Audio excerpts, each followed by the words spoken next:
Welcome to Tyler Walker Romance. You're about to dive into one of Miss Tyler's free full audiobooks. She always knows how to make you forget your life with handsome alpha male billionaire heroes and sassy strong heroines who grab love with both hands. In order for this content to be free, we have to take out the dirty details.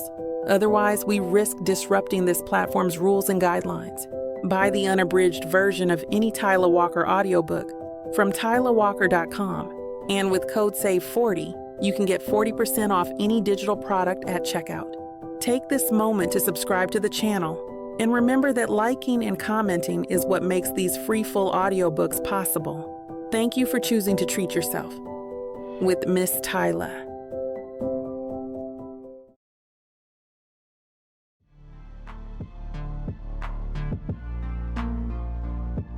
Chapter 1. Cameron. Plot twist. I'm annoyed, a little tipsy, and apparently about to swipe my way into the unknown. It's a Thursday night, technically Friday morning if you want to be punctual about it. My best friend Tasha has just conned me into downloading a dating app. Again. I'm perched on my velvet sofa in my Atlanta condo, wearing leopard print pajamas under a silver satin robe because I believe in feeling fabulous at all times, even if I'm home alone. My living room is my favorite room in the house. Soft lamplight, full bookshelf, and more throw pillows than any human truly needs. A half-eaten slice of sweet potato pie, courtesy of Mama J's Pie Shop, waits on the coffee table. I'm sipping pink champagne that Tasha insists is necessary for liquid courage. Cameron, baby cakes. Tasha flips her braids over her shoulder as she leans against my armchair, phone in hand. She's tall, curvy, and currently wearing a neon green power suit that looks both corporate and entirely too fierce for my living room. If you can write the steamiest sex scenes in modern romance, you can handle a tiny little profile on heartstring. I roll my eyes and nestle the phone in my lap. Tasha, sweetie, writing sex and living sex are not the same thing. Also, I already tried a dating app last year. And remember how that ended? You mean the guy who told you that reading romance is trashy and then tried to mansplain Twilight to you? Tasha snorts, crossing her arms. Look, you're older, wiser, and a hell of a lot hotter. Trust me, your pickings will be better. I let out a heavy sigh. You might be on to something, but if I see one more profile pic of a dude holding a fish, I'm uninstalling.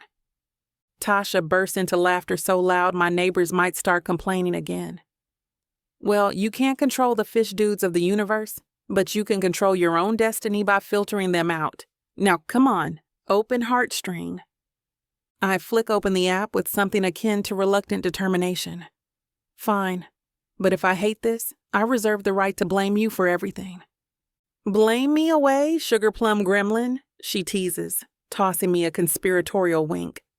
I adjust my satin robe, feeling my hair brush my cheeks. My coils are dyed a subtle auburn at the tips, giving me a fiery halo effect. The color always reminds me that there's a spark inside me, even when I'm overwhelmed by imposter syndrome or irritating critics. Leaning back, I swipe through the setup screens. Name, age, location, a short bio. Username, Camrome writes, because Tasha insists that author Cam is too on the nose, and Cameron has entered the chat is cringe. I grudgingly settle for this new handle that references my job without looking tacky. My bio reads something like romance author, enthusiast of wine, big earrings, and quick wit. Seeking someone who won't sneer at a well-written love scene. Next, I upload a few pictures. One from my last book launch party, where I'm wearing a rose gold bodycon dress, another from a trip to Mexico in a floppy hat, and a final close-up featuring my auburn-tipped curls in all their glory. I ask Tasha for approval. She gives me an enthusiastic thumbs up. Now, Tasha says, tugging on my arm until I'm upright. Start swiping. With a huff, I begin. The first few are exactly what I expect. Fish dude, shirtless mirror selfie, fish dude, Some scrawny guy who might be sweet, but has a suspicious lack of personal grooming in his photos. Ugh, this is not a good sign. I groan, pressing next. So many times my finger feels cramped. Tasha leans over my shoulder, scanning the profiles. Hang in there, you drama queen. There's gotta be a gem or two in the rough. I'm about to declare the entire male population hopeless when a new profile slides onto my screen. The photo is interesting. A slightly rumpled man with wavy dark blonde hair, strong cheekbones, and the kind of expression that says I might be bored or I might be in dire need of coffee. He's wearing a tweed blazer. Who does that in a dating app pic, holding what looks like a well-worn classic novel, its spine half hidden in the shot? I tilt my head. I can't tell if he's hot or if he just reads too much. Tasha narrows her eyes. Honey, that man is definitely hot. Look at that jawline. I lean closer to my phone. He's got these brooding, gray-blue eyes that make me think of a storm rolling in on a summer evening. There's a little note on his profile about being a comparative literature professor and a dog owner. No mention of fish pictures, which is a massive plus. My lips press together, reading more. He's 35. His name is Reuben. He likes literary exploration and spirited debate. Wow, so Mr. Tweed is a big old nerd, Tasha says, not sounding unimpressed. Swipe yes, swipe yes. I can't help but laugh. He probably sneers at romance. You know how these academic types can be, like we're beneath them. Or he's super open-minded and just wants someone to show him a different side of the literary world. Come on, Cameron. Where's your sense of romance? With a dramatic flourish, I swipe right. All right, but if he starts quoting Dostoevsky at me, I'm out. Tasha cackles. I'd pay to see that, actually. The app whirls, a little circle dancing around. Suddenly it flashes. It's a match? We both squeal. Tasha with a genuine glee, me with something more akin to frightened excitement. I half expect him to vanish. But no, the match remains. There's even a message bubble. Reuben. Hello, Cameron writes. I'm not sure how this works, but I suppose the polite thing is to say hi. I raise my eyebrows and show Tasha. Told you he's a nerd. I suppose the polite thing is to say hi. Who messages like that? That's kind of adorable in a Mr. Darcy way, Tasha comments, grabbing the phone from me. Here, let me help. I swat her hand back, taking my phone. Absolutely not. I can handle this. Me.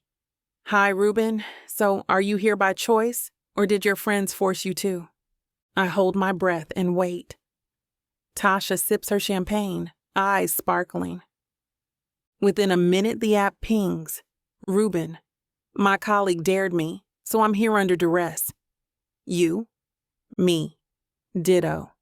My friend Tasha threatened me with bodily harm if I didn't at least try. The typing icon pops up. I can't help smiling at how quickly he responds. Reuben. Good to know I'm not alone in my reluctant plunge into digital romance.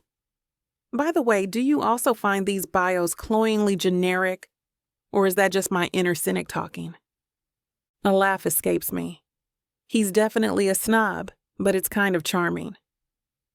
See, I can spot potential from a mile away, Tasha says smugly. I type back, me. Your inner cynic might need a warm hug, but yes, I've read 10 different men saying they like long walks on the beach, and I suspect none of them live near a beach. He replies, Reuben. They also claim to adore spontaneity and the gym at 5 a.m., which is equally suspicious. I'm smiling so hard my cheeks hurt. There's an ease to this conversation that I usually don't find online. Then again, maybe it's just the champagne. Tasha checks the time, stifling a yawn. I gotta head home, or I won't survive my 8 a.m. meeting. Keep flirting with Mr. Tweed, and don't you dare chicken out on him. Fine, I say, hugging her goodbye. Text me when you get home. And thanks, I guess, for forcing me into the dating pool. She beams. Anything to see you happy, Cam? Or at least thoroughly entertained. The door clicks shut behind her, leaving me with the luminous city lights shining through my floor-to-ceiling windows. I curl my legs beneath me, phone in hand, feeling a slow burn of anticipation in my chest. I decide to keep talking. Me. So, literature professor, huh? Do you have a favorite genre? Or do you read everything with equal snobbery? I might be flirting a bit aggressively, but I need to know if he's one of those people, someone who tears down romance. Reuben, equal snobbery, absolutely. I'm quite ecumenical in my critiques. I read anything that piques my curiosity, though I'm partial to classic novels.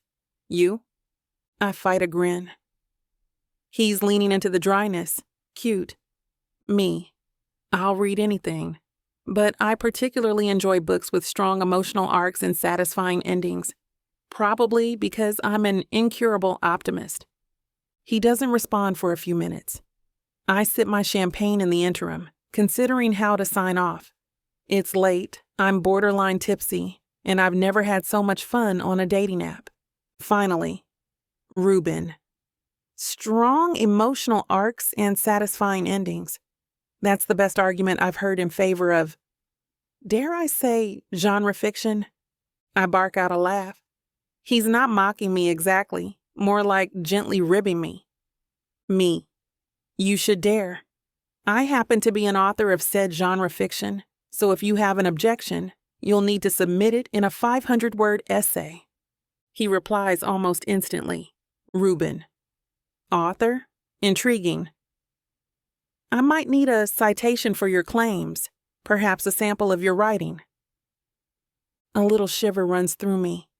Is he flirting with me about my own job? That's new. Usually men become either intimidated or weirdly condescending when they learn I write romance. This might be interesting. Me. I'll think about it, Professor. He sends a winky face. I can't believe I'm actually enjoying a winky face from a man wearing tweed in his profile pic. I shake my head, quietly scolding myself. Cameron girl, what are we doing? The words slip out, barely audible. Getting sucked in by the first academically inclined hottie who says, hi, that's what. I close the app before my curiosity drags me further. I have a big day tomorrow. My editor wants the next draft of my upcoming novel, Love Under Siege, revised by next week. I also have a Zoom call with a potential agent who wants to handle subsidiary rights. Somehow in the midst of all that, I'm letting Tasha rope me into a dating adventure.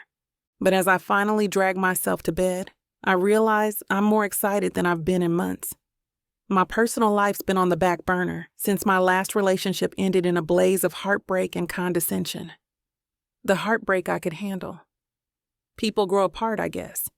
But the condescension about my career? That stung. I still remember the way he scoffed when I told him I'd sold my millionth copy. I slip under my satin sheets, checking my phone one more time. There's another heartstring notification. Reuben.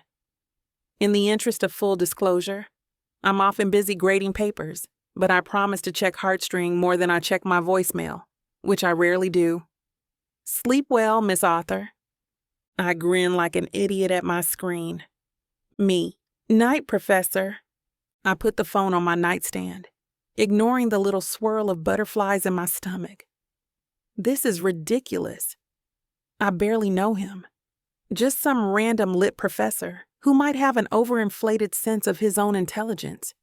And yet, there's something oddly appealing about his dryness. Sighing, I switch off the light. Maybe tomorrow I'll wake up and cringe at my own gullibility.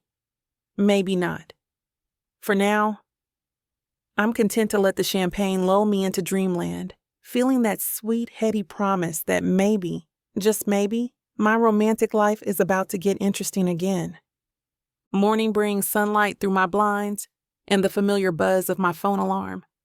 I stretch my arms overhead, roll my shoulders, and mentally prepare for a day of editing. The memory of last night's banter with Reuben teases at the edges of my mind, making me half smile before I remind myself not to get carried away. I tumble out of bed, slip my feet into fluffy slippers, and shuffle to the kitchen. My condo is open plan, so from my vantage point by the fridge, I can see the large windows framing the city skyline. Atlanta's hustle beckons outside, but I'm in no rush to face traffic. I brew a pot of coffee, relishing the dark, rich aroma. As it gurgles, I check my emails. A note from my editor, lovely. She wants me to push the emotional stakes higher in the midpoint scene. Another from a local bookstore inviting me to a panel.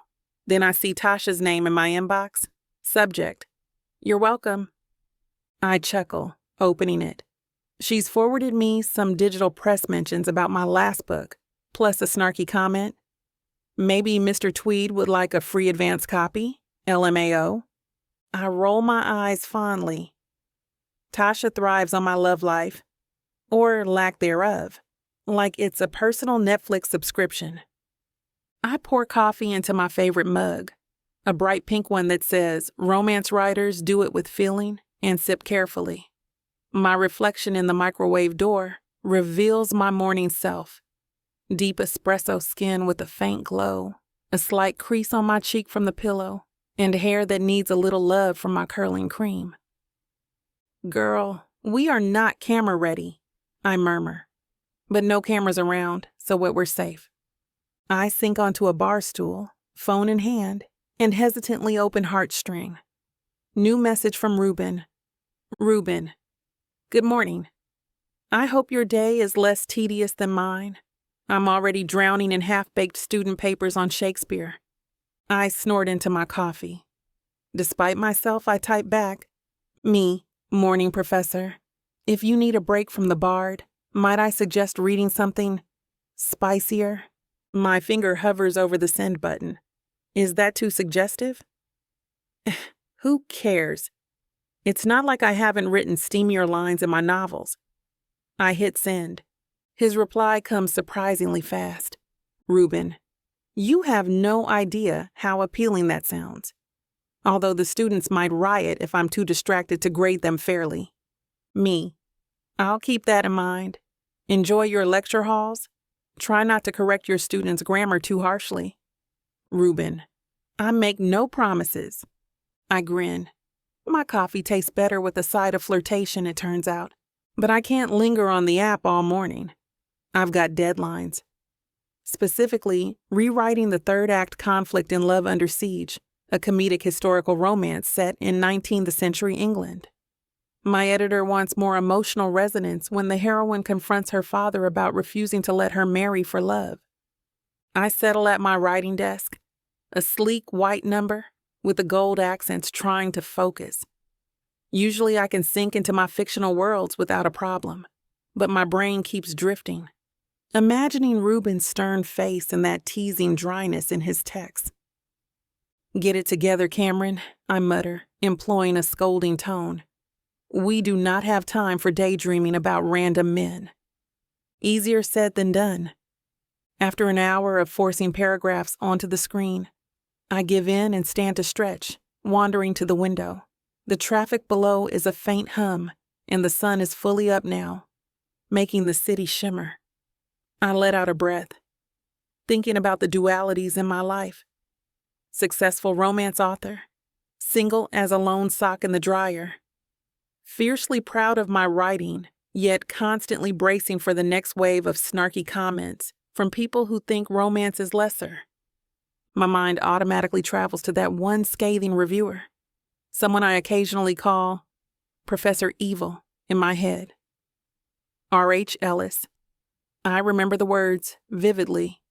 A cotton candy fever, dream of bad metaphors and worse orgasms. Yikes. The memory churns my stomach, but I try to shrug it off. Not today. I refuse to let some random academic overshadow my mood. By lunchtime, I've reworked a decent chunk of my manuscript. My phone lights up again with a new notification. Tasha, this time?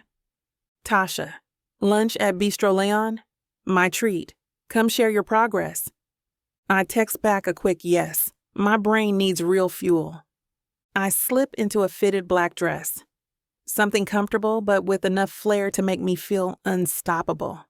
I accessorize with chunky gold earrings, each shaped like a tiny book, because branding is everything. Then I step into my beloved 4-inch heels. At 5'7", I'm already not short, but I enjoy towering a bit. Outside, the summer warmth envelopes me as I head for my car, a sleek black SUV with tinted windows. The drive is short, and soon I'm at Bistro Leon, a cozy cafe known for croissants, beignets, and the best coffee outside my own kitchen. Tasha's already there, perched at a table in the corner. She's ditched the neon suit for a more casual jumpsuit in bright orange. Still the most glamorous woman in the room. Hey, superstar. She waves me over, a grin splitting her glossed lips. You look stunning. That dress is practically singing. I roll my eyes, but I'm secretly pleased by her compliment. I try. We order salads and pastries, because balance is a myth, but we can at least pretend, and Tasha rests her chin on her hand. So how'd your morning go? Surprisingly good, I admit. Got some writing done, bantered with a certain professor on Heartstring. Tasha's eyebrows shoot up. You're still talking to Tweed Boy? Yep, we've exchanged enough messages that my thumbs are starting to cramp. She fans herself dramatically. I love it. Give me details. Did he reveal any big secrets? Professors sometimes have the wildest after-hours hobbies. Not yet, but I'm sure I'll find out. He's mostly complaining about grading papers, which is weirdly cute. She smirks. Baby cakes? You're blushing. I clutch my chest in mock horror. Am not. Her laughter rings out. Okay, so maybe not blushing, but you've got that starry-eyed look. Don't get your hopes up too high. You know how men can be. Just enjoy the ride. See if he can keep up. I nod, acknowledging the caution. Agreed. I'm not booking the wedding venue or anything, but I won't say I'm not intrigued. We dig into our food. Bistro Leon's spinach salad is a revelation of goat cheese and caramelized pecans, and the beignets are drenched in powdered sugar heaven. Tasha catches me side-eyeing the dessert display. She raises an eyebrow. Should we get the chocolate mousse to go? You read my mind, I say, flagging down a waiter. While we wait, Tasha scrolls on her phone. Oh, hey, did you see the new romance panel being announced next month? The Southeastern Romance Reader Con? They're inviting established authors to do a quanda. I perk up. Seriously, I'd love to. Sign me up. She nods, tapping notes in her phone. Done. That'd be a great chance to boost your upcoming release. Warm satisfaction hums in my chest. I love events like that. Getting face-to-face with readers who actually adore romance. It's a balm against the cynics. Once we finish eating, Tasha has to head back to her office, and I decide to stroll around for a bit, letting my mind percolate ideas for my story. As I walk through the bustling sidewalks, a sense of positivity settles over me. There's something in the air, maybe a new start, or just the rush of doing something outside my usual routine. I glance at my phone. Another message from Reuben. My heart does a weird flutter. Reuben. This might be forward, but would you like to grab a coffee sometime? Apparently, I need a break from student essays, and it'd be nice to meet the person behind the witty text. My lips part in a slow grin. Maybe Tasha's meddling wasn't such a bad idea after all. Me. Forward? I'm an author. I thrive on forward. Sure, I'm free tomorrow evening if you can do coffee or maybe dinner. His response comes after a minute. Reuben, dinner sounds fantastic. I'm game if you are. Shall we say 7 p.m. at Bellini's? It's near campus, and I've heard rave reviews. Bellini's is a classy little Italian spot known for fresh pasta and decadent tiramisu. My stomach does a happy flip just thinking about it. Me. Bellini's at 7 works for me. Text me if your grading crisis intensifies and you need more time. Reuben. Not even a horde of ungraded papers could make me miss out. I'll see you then, Miss Author. I exhale, feeling a rush of excitement that starts in my chest and trickles down to my toes. A real-life date with a man who might be as snarky as I am. He might also be a condescending academic jerk, but so far, he's come across as exactly the kind of intriguing puzzle I'd like to solve. I tuck my phone away, letting the bright sunshine and swirl of pedestrians carry me along. Tomorrow evening, Bellini's. A chance to step away from my laptop and meet someone who might appreciate what I do, or at least be entertainingly exasperated by it. I can't resist murmuring to myself, plot twist, I might actually want to see this one through. For the first time in a long while, I feel a little jolt of hope at the idea of letting someone new into my life. Maybe it'll end in heartbreak or comedic disaster. But as a romance writer, I can't help believing that every new beginning could be the start of something extraordinary. Chapter 2. Reuben. I'm grading a stack of midterm papers at my desk when I remember I'm supposed to go on a date tonight. The digital reminder pings in the corner of my laptop screen. Bellini's, 7 p.m., with a barely polite nudge from my colleague Claire, who must have synced her phone with mine in a moment of friendly sabotage. I groan, stretch my arms overhead, and stare at the half-finished essay in front of me. Good God, I whisper, eyeing the time. I've got 2 hours until dinner with a stranger from that confounded dating app. Normally, I'd bail. It's easier to claim I'm swamped, hide in my office, and continue my war against the cringe-worthy cliches my undergrads are slinging about Shakespearean tragedy. But I promised Claire I'd collect what she calls human data. Human data, indeed. She insists I need to interact with people outside of the campus bubble, presumably to stave off the grumpy, middle-aged professor energy she claims I exude. I resent that. 35 is hardly decrepit, but it's difficult to argue with someone who's made it her mission to see me unwind, a word she wields like a weapon. I glance at my reflection in the computer screen. Unruly dark blonde curls, a light scruff on my jaw that I constantly debate shaving, and the beginnings of a permanent furrow between my eyebrows. Years of reading in poor lighting have etched shadows beneath my gray-blue eyes. I close my laptop and stack the student essays neatly. At least the woman I'm meeting. Cameron is interesting via text. She's witty. Possibly the first person I've interacted with on that app who can volley my sarcasm right back. Not to mention, she's an author. She hasn't divulged much about her work, but I suspect it's genre fiction. I'm trying not to leap to conclusions there, but it's definitely a leap. I throw on a slightly wrinkled button-down, one of my tweed blazers, and a pair of dark trousers. My sense of style doesn't exactly scream date me, but comfort reigns supreme in my world. After a quick brush of my hair, I scowl at the mirror. It's about as good as it gets. My only concession to vanity is a dab of cologne, something earthy that I bought at a fancy department store last year. There's a stack of books on my office floor, new arrivals from a colleague in the history department, so I carefully step over them to grab my keys. Outside, campus brims with early evening energy, clusters of students crossing the quad, a few stragglers chatting near the library steps. I nod hello to a professor from the English department who's sipping coffee on a bench. Once I'm in my car, a battered sedan that's seen better days, I sit for a moment, letting the engine idle. My thoughts drift back to Cameron's messages. She was confident enough to tease me about being a professor, and there's something refreshing about that. Usually, people either treat me as though I'm an intimidating intellectual, or they dismiss me altogether.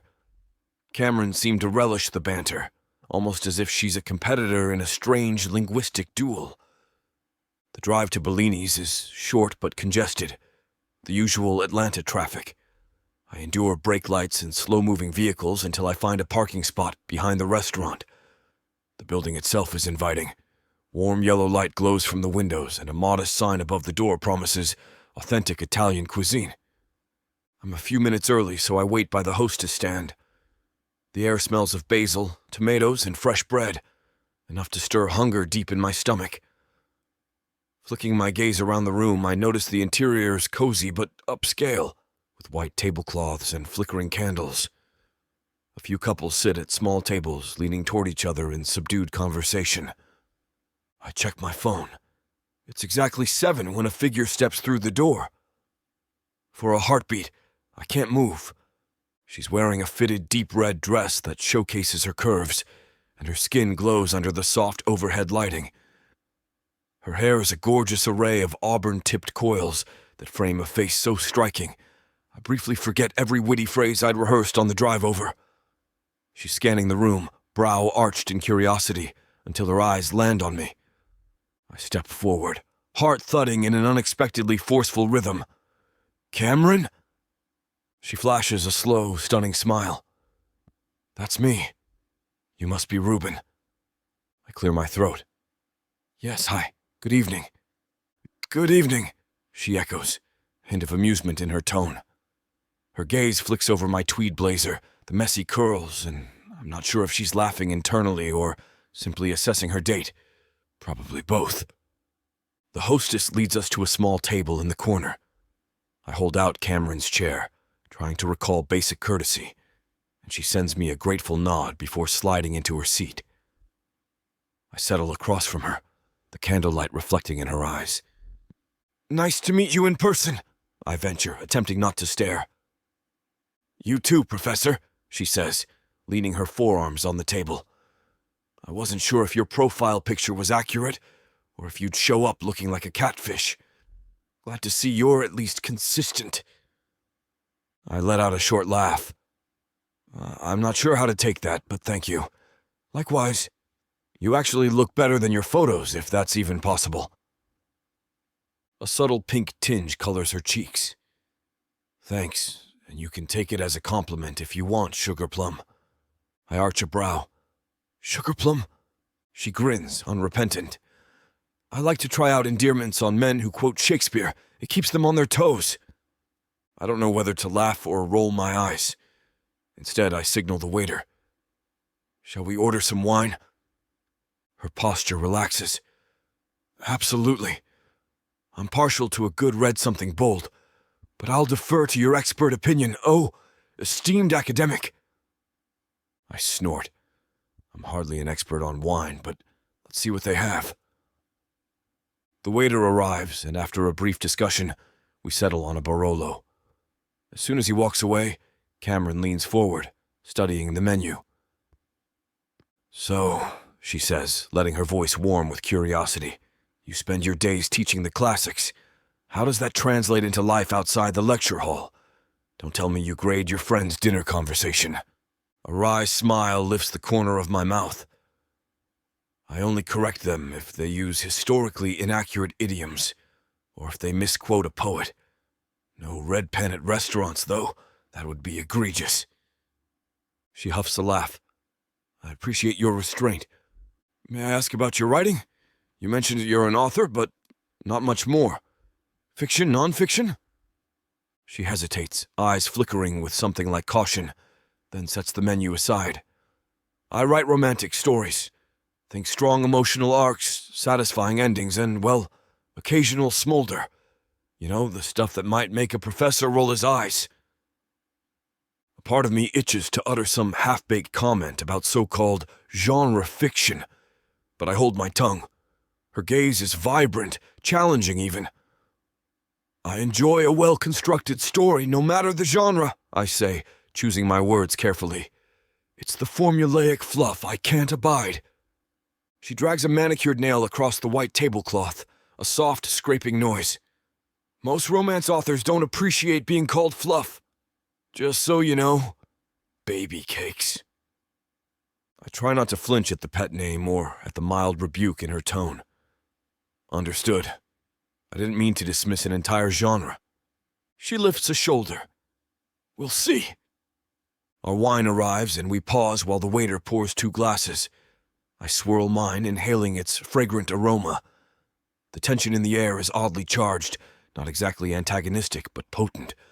Almost as if we're both waiting to see how the other will handle the conversation, like we're testing each other's boundaries. Cameron picks up her glass, the candlelight catching the gold undertones of her skin. "To bold new beginnings," she offers. I tap my glass lightly to hers. To new beginnings, and hopefully no epic disasters. She chuckles, taking a sip. "You're bracing for a catastrophe?" I tend to approach every situation with mild suspicion. "That tracks," she replies, lips curving. "And here I am, an incurable optimist, believing there's potential in everything." We're halfway through our first glass when the waiter returns. Cameron orders some penne arrabbiata, extra spicy. I opt for the wild mushroom risotto. Once the waiter disappears again, she angles her body toward me. "So, tell me how a professor like you ends up on a dating app. I have this mental image of you locked in a dusty library." I smirk. "That's an egregious misinterpretation of my daily life." She laughs softly, and the sound warms my chest. "I'm serious. I want to know." I lean back, crossing my arms. "Fine. A colleague signed me up. She's convinced I need a social life. I lost a bet. Or maybe I just surrendered to her meddling. Hard to say." "Ha! My friend Tasha twisted my arm too." She props her chin on her palm. "I guess we're both here under duress. Makes for an interesting story." The conversation flows more freely than I expected. We delve into her writing process. In broad strokes. I can't gauge how famous she might be, but she seems successful. My approach to teaching and the comedic horrors of online dating. At one point, she describes how men on the apps keep posting pictures holding fish. This sets off a chain of laughter that leaves me wiping my eyes with a napkin. Our food arrives, and we switch gears to discuss the virtues of pasta. She does most of the talking, describing the spice in her dish with lavish adjectives. I sample my risotto, nodding along, thoroughly entertained. At a lull in the conversation, she tilts her head, studying me with faint amusement. "You don't talk much, do you?" "I prefer to observe," I say, setting down my fork. "Talking is overrated. I only chime in when I have something meaningful to add." Her brow lifts. "Is that a subtle dig, or are you just that dry?" I cough to mask a grin. "I'm probably a bit of both." She laughs again, and I catch a hint of her southern drawl slipping into her words. It's enchanting how she toggles between a polished tone and that honeyed accent. We finish our meals at a leisurely pace, sipping wine and exchanging quick barbs. I learn that she adores trap remixes of classical music. My eyebrows nearly hit my hairline at that revelation. She asks me which era of literature I hate the most, and I confess that I can't stand certain overwritten Gothic romances with no sense of irony. "You're missing out," she teases. "Gothic romance can be extremely atmospheric if done well." I tilt my head. Fair enough. I suppose I'm guilty of labeling entire subgenres when maybe I've just read the wrong books. That's an unexpectedly gracious admission, Professor. She's charming, magnetic even. And as the conversation winds on, I realize I don't want the evening to end. Eventually, our plates are cleared, and the waiter brings the dessert menu. Cameron fingers the corner of the card, scanning the options. "Oh, tiramisu, cannoli, gelato." I want it all, but I'm also trying not to fall into a sugar coma. "Who said a sugar coma is a bad thing?" She laughs, setting the menu down. "Well, if you're game, I say we split the tiramisu." "Deal." We order, and while we wait, she leans closer, voice dropping a little. "So tell me, Reuben, are you always this serious?" I blink. "Serious how?" She gestures vaguely at me, from my disheveled hair down to my blazer. "You're giving me a vibe like you overthink everything, Like you might spontaneously start reciting a lecture on early modern syntax if I say the wrong phrase. A small smile graces my face. I've been told I'm somewhat restrained. Yes, I can see that. She taps a fingertip against her glass. But I also sense you might have a hidden playful side, one that might come out if properly coaxed. I let out a slow breath, aware of the flutter in my gut. Good. God, I murmur without thinking. That's an interesting theory. Her laughter lights up the room. There's that catchphrase again. I like it. I rub my nape, trying to banish the warm flush creeping up my collar. I didn't realize it was so obvious. Oh, sweetheart, you're about as subtle as a bull in a tea shop. I snort, ignoring the slight misuse of the phrase. It's bull in a china shop. Her eyes shine with mischief. Historically inaccurate metaphor, but sure.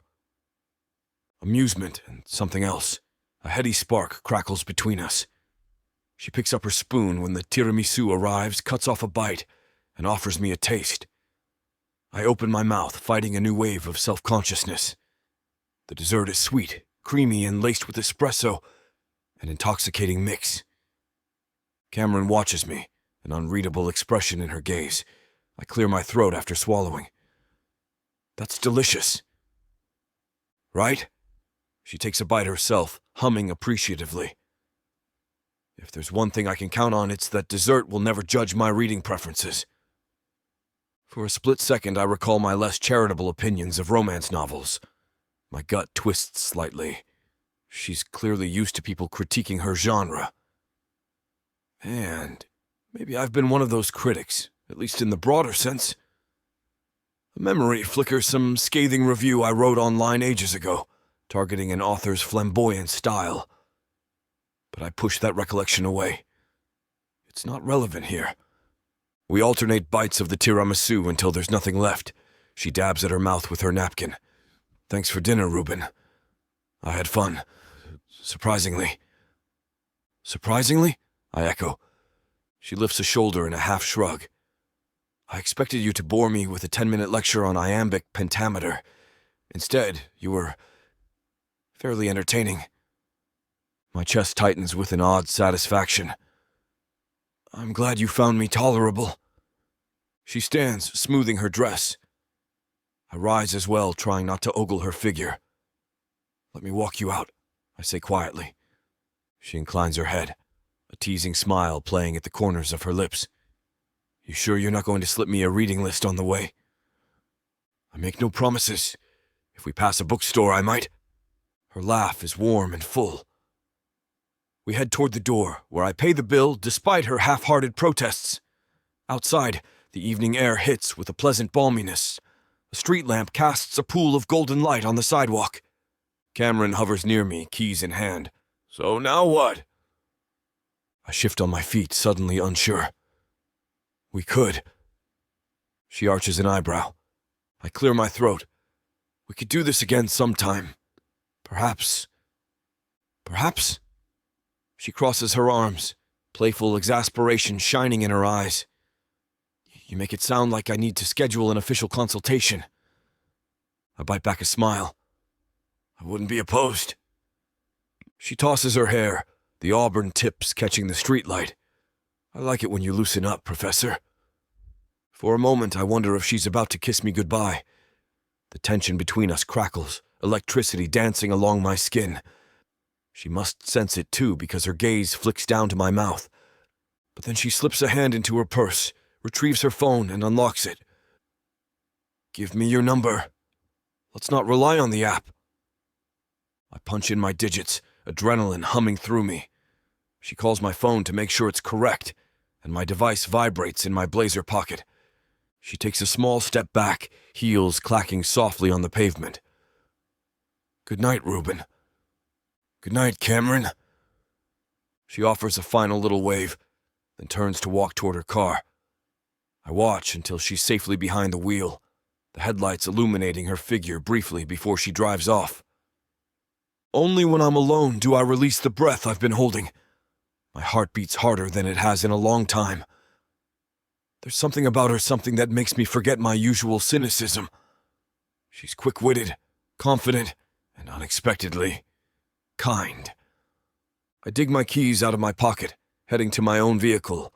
When I sink into the driver's seat, I stare at the steering wheel, trying to sort out this knot of intrigue in my chest.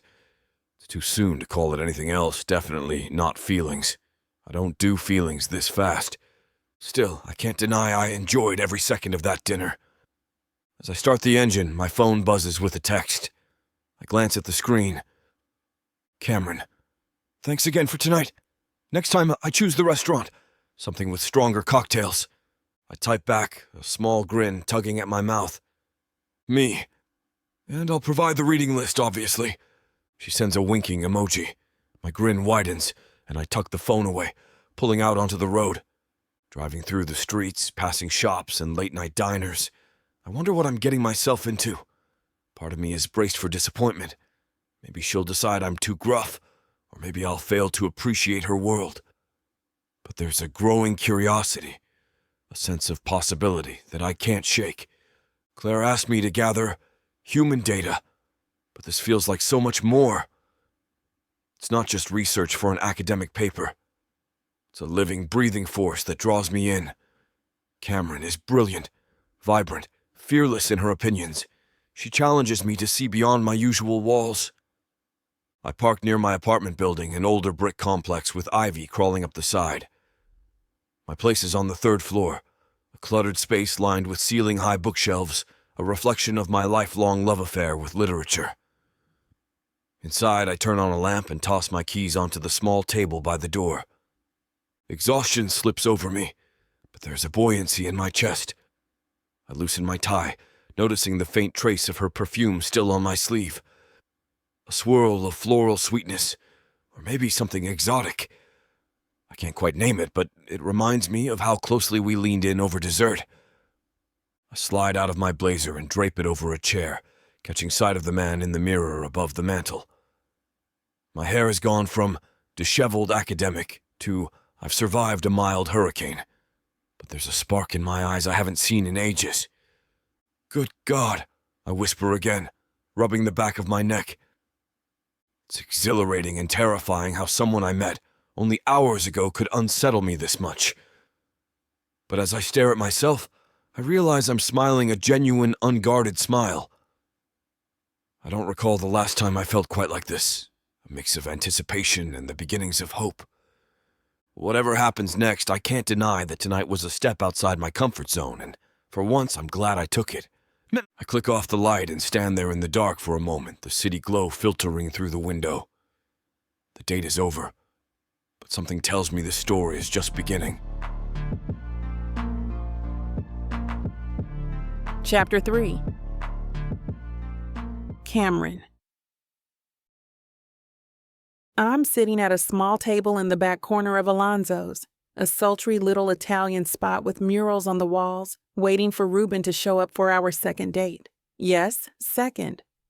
After our first dinner at Bellini's, I tried playing it cool, waiting a few days before texting him. But somehow the conversation never stalled. Snarky banter just kept flowing, and next thing I knew, we were scheduling a follow-up. Now I'm here, sipping a glass of Prosecco, tapping my foot against the floor in restless anticipation. The interior lighting's dim, tinted with gold, throwing soft shadows across the intimate tables. It's romantic in a subtle way. Flickering candles, light jazz drifting through hidden speakers. Not my usual style, but Reuben suggested it as a calmer alternative to the hustle of the city. Adjusting my sleeveless emerald green blouse, I run a hand over my natural coils, which I twisted up into a loose bun tonight. My auburn tips curl around my face, making a halo that might fool people into thinking I'm angelic. Beneath the table, I'm wearing skinny black pants and strappy heels that pinch just a bit, but I refuse to sacrifice style for comfort. I take a slow breath and glance around. A couple on a date feed each other spoonfuls of tiramisu nearby, while an older man in the corner reads a worn paperback. Some moody classic, no doubt. My gaze drifts back to the front door. When Reuben finally appears, my pulse does a little shimmy. He's wearing a crisp gray shirt that fits him far too well, sleeves rolled to the elbows, revealing surprisingly strong forearms. A blazer hangs off one arm, and he's scanning the tables like he isn't sure where to go. I raise a hand. "Over here, Professor." He spots me, and relief softens his features. Something in my chest gives a flutter. So maybe I'm a little giddy. Sue me. "Cameron," he says, slipping into the chair across from me. There's a huskiness to his voice that tugs at my nerves. "Sorry I'm late. I got stuck in an impromptu meeting with the department chair." "All good, Sugar Plum." I tip my glass in his direction. "I'm just glad you made it before I devoured all the complimentary bread by myself." He angles his head, eyeing the half-eaten basket of focaccia. "You're remarkably self-controlled then. That bread is excellent." I grin, offering him the basket. As he takes a piece, I notice he smells faintly of something woodsy, like cedar and faint smoke. It's ridiculously appealing, which is inconvenient for my sanity. The waitress approaches, greeting us with a practiced smile. "Can I get you anything to start?" "Another Prosecco for me," I say, sliding my empty glass forward. "And for him? Maybe a nice glass of cab?" Reuben arches an eyebrow. "Making assumptions, Miss Author?" "You strike me as a red wine sort of guy," I answer, lifting a shoulder. He chuckles quietly. "You're not wrong. Cab is perfect. Thank you." The waitress nods and disappears. We settle into a comfortable rhythm, nibbling bread, discussing the day. He recounts a funny anecdote about a student who tried to argue that Shakespeare wrote The Odyssey, a tale that makes me nearly snort laugh. Poor kid, I manage between laughs, pressing a napkin to my lips. Although that's impressively bold ignorance right there. He sighs. Indeed. Sometimes I wonder if they realize how easy it is to check facts. I wag a playful finger. Be gentle, Professor. Not everyone's got your entire library jammed in their skull. Reuben's gaze flicks over me, and for a second, there's a softness in his eyes. I'm not entirely heartless, just allergic to misinformation. And historically inaccurate metaphors, I tease. A faint smile curves his mouth. Precisely. Our drinks arrive, and the waitress gives us menus. I skim over the options, everything from spicy puttanesca to creamy carbonara. He suggests we try the house specialty, a wild mushroom ravioli. I can't argue with that, especially when he mentions the sauce is rumored to be life-changing. So, I say after placing our orders, I've got to ask, how's your reading life these days? You were complaining about grading papers last time. Any respite from the Shakespeare fiascos? He exhales, leaning back in his chair. I've managed to finish one novel for pleasure this week, a contemporary piece about a math prodigy. Not my usual style, but it was interesting. Had a surprisingly romantic subplot. I drum my fingers on the table. Romance creeping in, huh? Next thing I know, you'll be binging my entire backlist. I say it lightly, but the corners of his eyes crinkle in amusement. Perhaps I will. I've grown curious about your work. You should be, I tease, flicking a glance at him. I'm told I can write a mind-blowing love scene. That draws a flush to his cheeks, and I feel a thrill that I've unbalanced him. We veer into conversation about writing process, creative inspiration, and how some critics dismiss certain genres without even trying them. Yeah, I get a lot of that, I say, swirling my Prosecco. People who think romance is a lesser art form. They spout off about formula and cliches, like every single genre doesn't have its tropes. He nods thoughtfully, but there's a subtle tension in his posture. Right. It's a pervasive attitude in certain academic circles, unfortunately. I narrow my eyes. I take it you've heard your share of romance bashing in the faculty lounge? More than I care to repeat. He sets his wine aside. But I don't want to be that person, Cameron. If something resonates with readers, it must have some merit. Damn straight, Professor. The air between us warms, a comfortable hush, until the waitress arrives with our steaming plates. The ravioli glistens under a fragrant mushroom sauce that smells like heaven on a plate. I dig in, letting out an involuntary moan at the first bite. Reuben chuckles, following suit. Good God, he mutters around a forkful, eyes rolling back slightly. They weren't kidding. This is sublime. I grin. Your catchphrase strikes again. He presses a hand to his mouth, swallowing. I didn't realize that was so obvious. Oh, it's definitely a thing. We continue eating, exchanging contented sighs. I notice a small sign at the edge of the table. Please show your server your loyalty app at checkout. I tilt my head. Have you been here before? He shakes his head. No, but I read some good reviews online. His phone buzzes on the table, screen lighting up briefly. I catch a glimpse of the name R.H. Ellis on some email notification, and an uneasy flutter stirs in my stomach. R.H. Ellis, I repeat under my breath. Wait, that sounds familiar. He glances at me, setting his phone to silent. Something wrong? I swallow, trying to recall why that name rings a bell. R.H. Ellis. A memory surfaces. A scathing, almost personal attack of a review on one of my recent releases. My heart thumps hard against my ribcage. Hang on, R.H. Ellis, is that you? He lowers his fork. Yes, my full name is Reuben Henry Ellis. My spine tingles. The savage one-star review, the one that shredded my book's steamy scene with accusations of bad metaphors and worse orgasms. The one that haunted me for weeks. A cotton candy fever dream, he called it.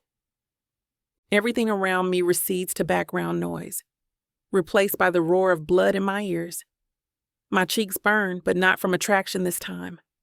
Anger, confusion, betrayal, they swirl together, tangling in my throat. Cameron, Reuben says softly, noticing my sudden shift. You look like you've seen a ghost. I set my fork down carefully, ignoring the delicious ravioli that now tastes like ashes in my mouth. R.H. Ellis wrote a review of my book a few months back.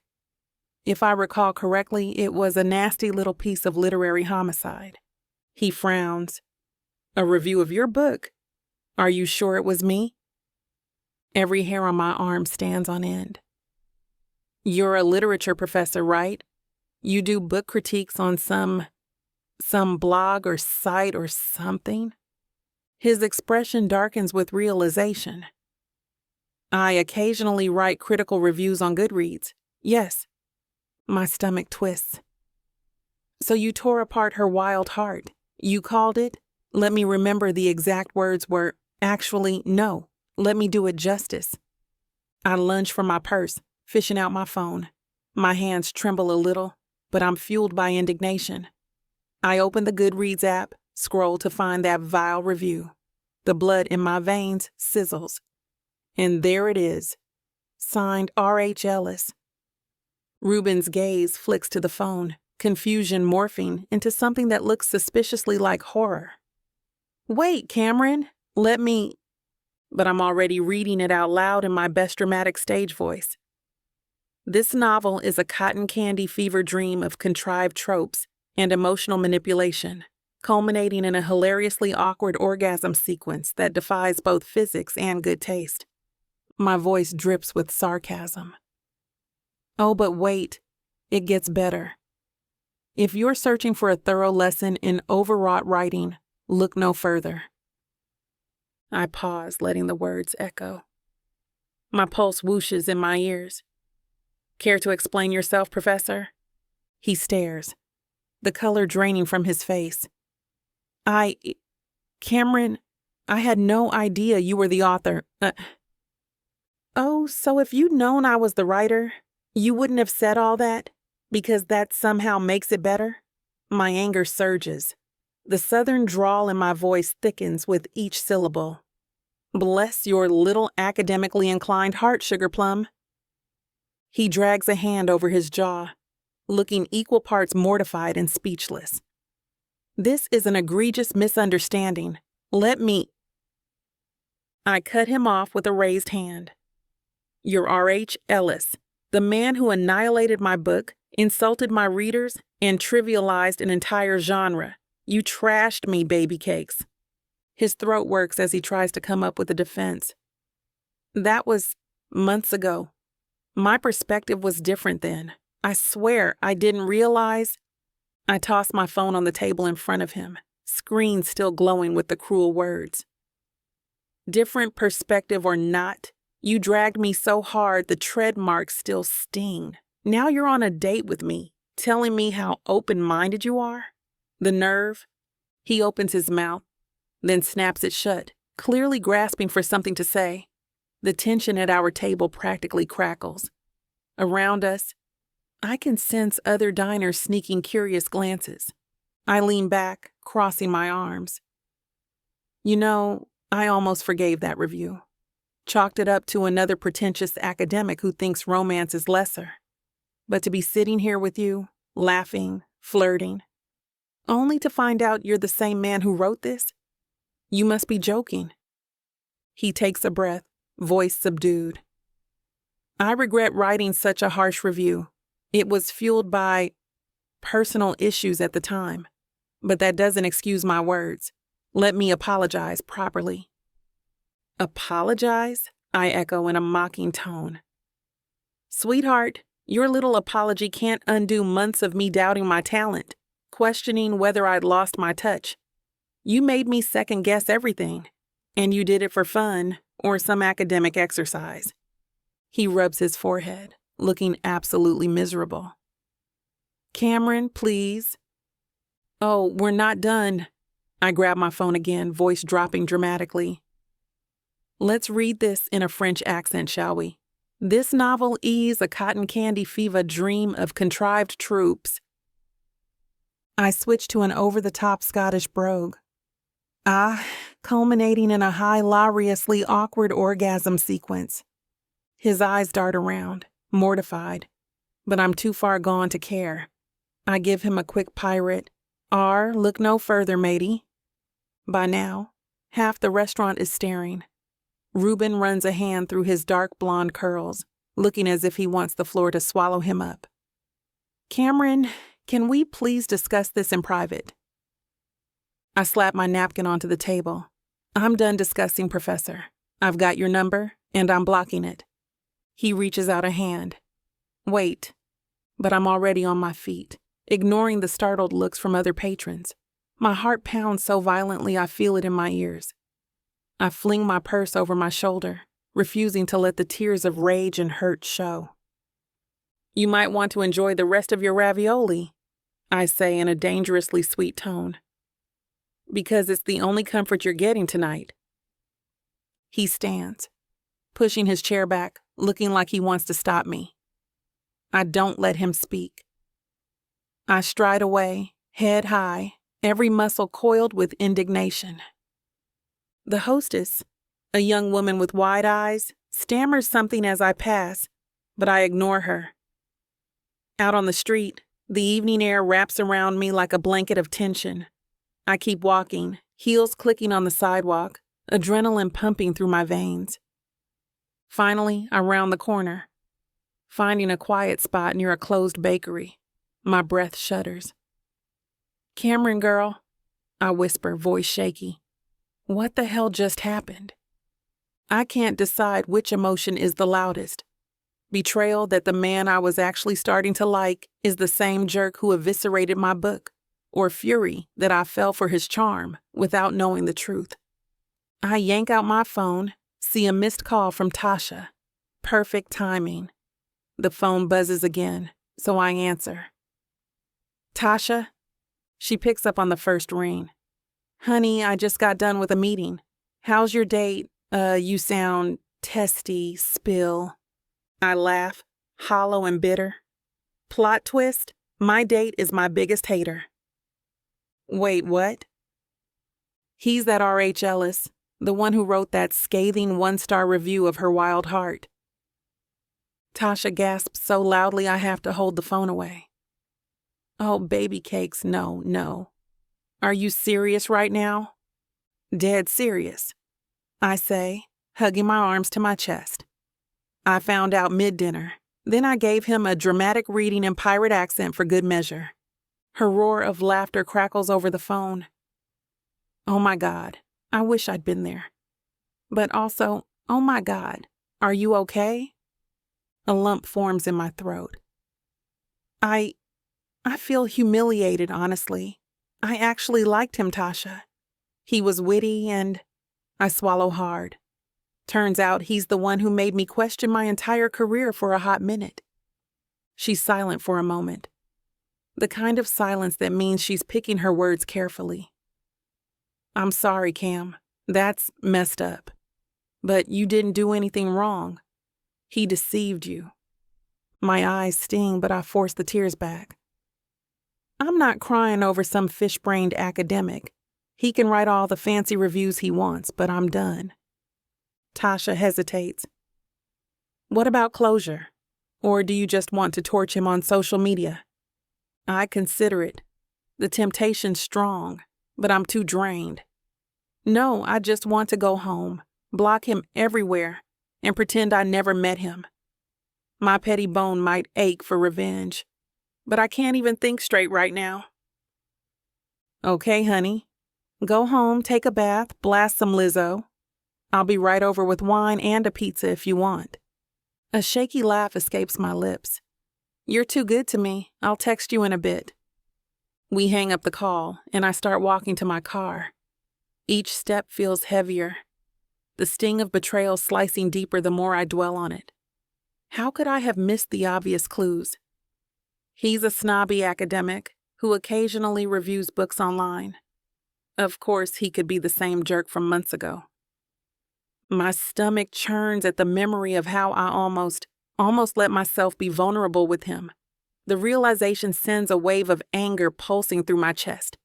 I unlock my car, slip behind the wheel, and toss my phone onto the passenger seat. The interior still smells faintly like the coffee I spilled last week. For a second, I rest my forehead on the steering wheel, exhaling a slow, shaky breath. Plot twist, I mumble to myself. I'm enraged and freaking attracted to the enemy. Lord, help me. Straightening, I start the engine. The night air is cool through my open window as I drive away from Alonzo's, away from Reuben, from the entire fiasco. I glance at the mirror, forcing my shoulders to relax. No more illusions. The man is everything I resent about snobby lit types, wrapped up in a deceptive package of quick wit and frustratingly appealing charm. He might have apologized if I'd let him talk longer, but I'm not sure I wanted to hear it. Not yet. Right now, all I want is to bury myself in a bubble bath and let Tasha talk me down before I do something truly dramatic, like call my entire fan base to arms. I head toward my condo, heart pounding from the surge of adrenaline, mind spinning with half-formed thoughts of revenge. One thing's certain. I refuse to let R.H. Ellis tear me down again. This time, I'll fight back in the best way I know how. I'll write. I'll channel every ounce of fury, heartbreak, and disbelief into my next novel, maybe featuring a snobby professor character who meets a spectacularly embarrassing fate, perhaps a tragic run-in with a falling bookshelf. I let out a humorless laugh. Oh, baby cakes, I whisper, knuckles whitening on the steering wheel. You messed with the wrong romance queen. As I speed through the neon-lit streets, I vow to myself, I'm not letting him inside my heart again. No matter how disarmingly sexy his curls, or how mesmerizing his eyes, or how he somehow makes me laugh with a single deadpan comment, he's the enemy, my 1-star reviewer, the man who destroyed me with words. I refuse to forget that ever again. He's the mysterious man I had a fling with last night, and it turns out he's my dad's new boss. I was getting IVF, but the donor came in and wanted his stuff back. It was too late. Now we're stuck together and I'm having his baby. Ready to dive into a world where passion meets intrigue, where love knows no bounds. If I don't find a woman to marry in the next 24 hours, then my entire company is going to be taken from me. There's only one woman I can ask, but she hates me because I ruined her father. Introducing the Escape Your Life with Romance Book Bundle by Amazon bestselling author Tyler Walker, a collection of 100 standalone romances that promise to sweep you off your feet. And the best part? Get 90% off on the whole bundle, baby. For $99.99, you'll get over 800 hours of pure romance with strong alpha males and sassy women who don't back down. They can pass all the tariffs they want, ladies. But you won't find this deal for 100 audiobooks for less than $1 each anywhere else. 90 cents per book for all the dirty fun I can handle? How could I say no to that? Visit TylerWalker.com to grab this bundle today. Get ready to escape your life With Miss Tyler.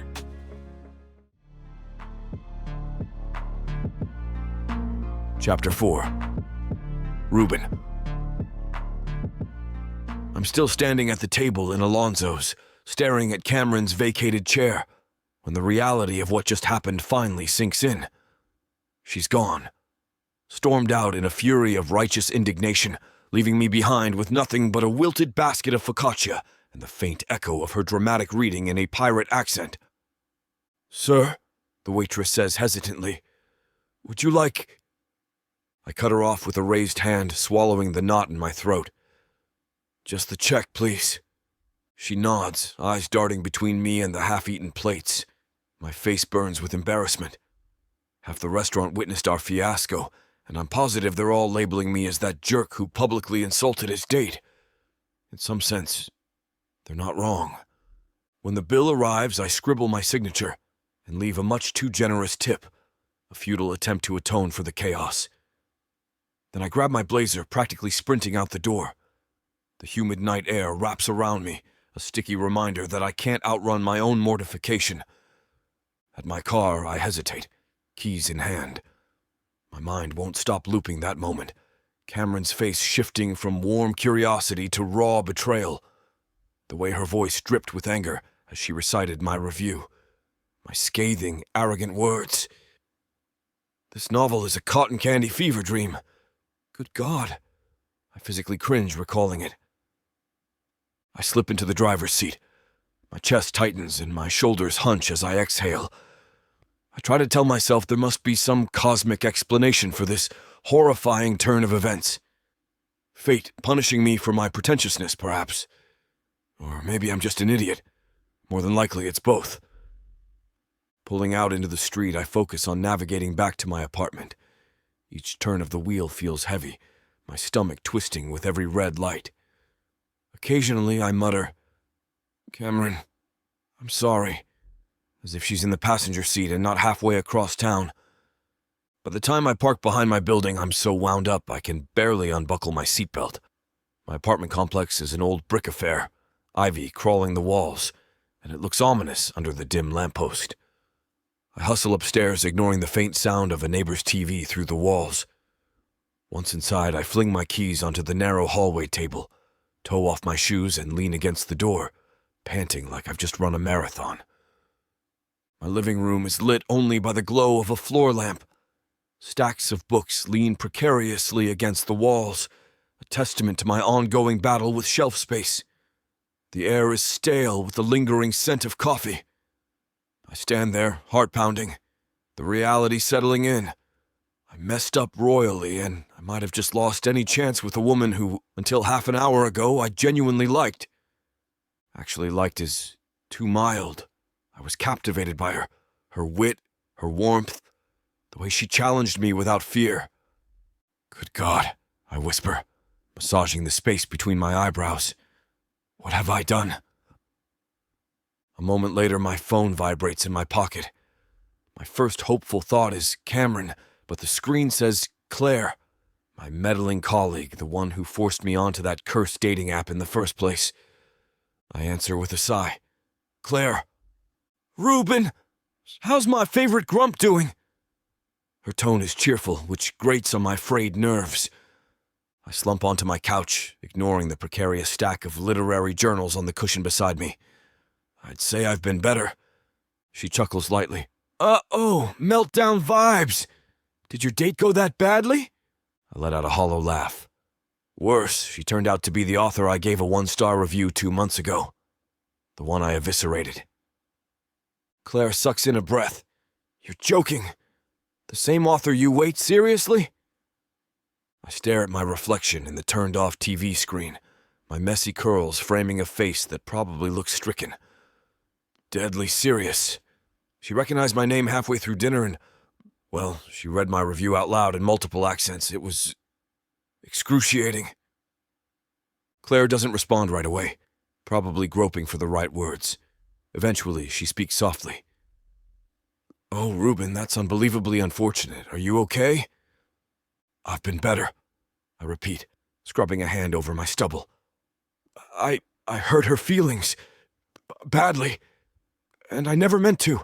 I didn't even realize she was that author, or that I'd left such a savage review. I didn't think my words had the power to... My throat tightens. To humiliate someone like that. Claire exhales into the phone. Look, you wrote those words in a dark place. I remember. You were on that whole anti-romance crusade after your breakup. Still, she has every right to be mad.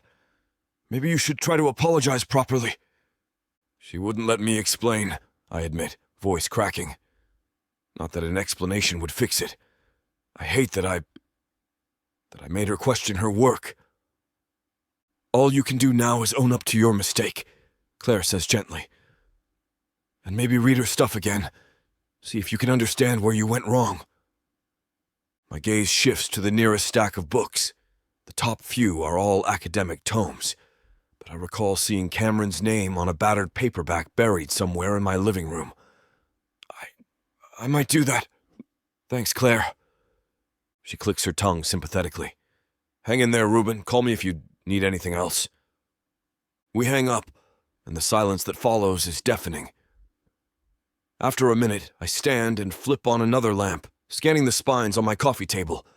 Sure enough, Her Wild Heart is there, nestled beneath a biography of Mary Shelley and a neglected copy of Anna Karenina.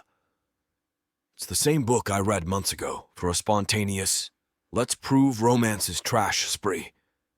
I read it, hated myself for almost enjoying certain parts, then doubled down on my negativity to protect my pride.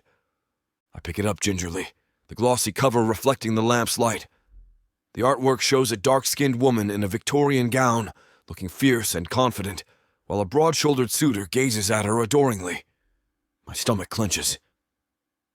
Cameron poured her soul into these pages, only to have me rip it to shreds for the sake of some intellectual superiority. I carried the novel to my bedroom, stepping around yet another small tower of books near the door. My bedroom is a cluttered nest of papers, half-emptied coffee cups, and more reading material than any human truly needs. My bed is unmade, the duvet twisted into a rumpled knot. Setting the paperback on the nightstand, I shrug out of my blazer and drape it over a chair, then loosen the top 2 buttons of my shirt. For a moment, I just stare at the book. My heart thuds in my chest, a mix of guilt and curiosity. What if I read it again, properly this time, with an open mind? Maybe I'll see the brilliance I missed. Maybe it'll confirm that I'm truly a jerk. I reach for it, flipping to the first page. The dedication reads, "For dreamers who believe in love, even when it feels impossible." My stomach lurches. Did I mock that? Probably. I can't remember, but it sounds like something the old me would have snarked about. Exhaling, I settle against my pillows and begin reading. Initially, I plan to skim, but her prose draws me in, and soon I'm devouring paragraph after paragraph. The heroine is witty, determined, flawed in a way that resonates more than it annoys. My academic mind tries to nitpick the historical details, but I catch myself, forcing that cynical part of my brain to hush.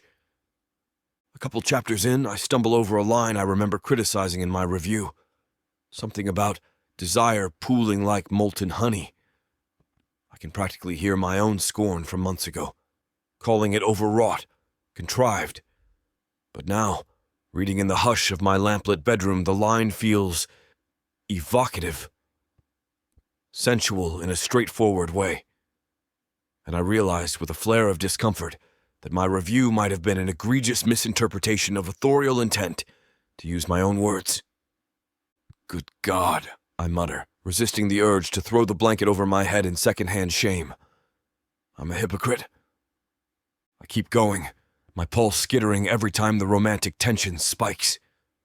The heroine and hero share a stolen kiss that makes me squirm in my seat. I rub a hand over my jaw, unsettled by how effectively Cameron builds this emotional slow burn. Soon enough, my mouth is dry and I can't help rereading certain sentences. My critical lens wants to label them lush, purple, or indulgent, but the rest of me is enthralled. My breath stops at the first full-blown love scene. It's vivid, yes, but also tender. Characters lay bare their vulnerabilities, something that rarely happens in the academic works I typically read. My heartbeat gallops. I seal my lips shut to stifle a groan, part embarrassment, part genuine involvement. How did I not see this before? Possibly because I was on a personal vendetta. I remember being fresh off a breakup, furious at anything that seemed remotely hopeful about love. Scathing cynicism was my shield, and in the process I flung arrows at an author who was just trying to share joy and romance with the world. I flipped the page. The clock on my nightstand reads 1:12 a.m. Next time I glance up, it's past 2:30. The final chapters blur by. The heroine confronts a deeply ingrained family conflict. The hero proves he's willing to fight for love, and the ending glistens with a triumphant, heartfelt resolution. By the time I close the book, my chest feels hollowed out and stuffed with contradictory emotions. Awe, remorse, lingering excitement. I set it aside, running both hands through my hair. I tore that apart. I whispered to the silent room. I basically spat on everything she crafted. A bitter taste coats my tongue. Cameron, this unstoppable, radiant woman, devoted her talent to weaving a story that resonates with countless readers. I spat on it, then pranced around like a smug academic. No wonder she hates me. She has every right. Curling forward, I rest my elbows on my knees, staring at the worn cover of her wild heart. My mind replays how Cameron looked tonight, her auburn-tipped coils pulled back, her eyes blazing with disappointment. Anger. Hurt. The recollection makes my chest squeeze. If I could erase my words, I would. If I could rewrite that review, make it 1,000 times kinder, I would. But time travel isn't an option, and sincerity might not be enough to fix this rift. I fall asleep with my mind in turmoil, the paperback still lying next to me like an accusing ghost. When my alarm blares at 7, I jerk upright, bleary-eyed, a crick in my neck from dozing off in such an awkward position. The overhead light is still off, morning sunshine peeking through the curtains. I fumble for my phone. No new texts, no calls. The pang in my chest intensifies. Of course, Cameron wouldn't message me. She's done. Dragging myself to the kitchen, I start a pot of coffee. The aroma wafts through the cramped space, offering minimal comfort. I can't shake the memory of last night, the exhilarating slow burn in her novel, and the raw fury in her eyes. My phone stares at me from the counter, an unyielding reminder that an apology text probably won't cut it. I slump at the small kitchen table, sipping coffee that's too bitter. My mind scampers around in frantic circles. I should email her, but I don't even know if she'd read it. Or maybe I can figure out her mailing address. She must have a P.O. box for fan letters, right? That's borderline stalkerish, though. Good God, I'm hopeless. A knock on my front door jolts me from my brooding. I nearly spill my coffee. Setting the mug down, I cross the living room, stepping over a pile of grating that I've utterly ignored. When I open the door, Claire's standing there with a concerned expression in a brown paper bag that smells of fresh pastries. "Breakfast?" she offers, stepping inside without waiting for an invitation. She glances around my cluttered apartment with a mild grimace. "Goodness, Reuben, it looks like a library exploded in here." "You're not far off," I mutter, shutting the door behind her. "And yes, I'd love a pastry, thank you." We settle in the living room, using the coffee table as a makeshift dining spot. She hands me a chocolate croissant, still warm, which I devour in a few ravenous bites. I forgot to eat dinner after Cameron left. My appetite reasserts itself with a vengeance. "So," Claire says gently, watching me, "did you sleep at all?" "Barely." I reread her wild heart, spent half the night mentally kicking myself. Her eyebrows shoot up. "Wait, so you actually gave it a second chance? And?" I chew, swallow, then blow out a breath. "It's phenomenal, full of heart and nuance. I was so blind before."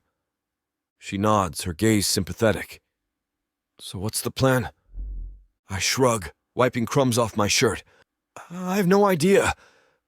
I can't exactly show up at her doorstep and say, 'By the way, I've realized I'm an idiot. Please forgive me.' She made it clear she doesn't want to hear from me.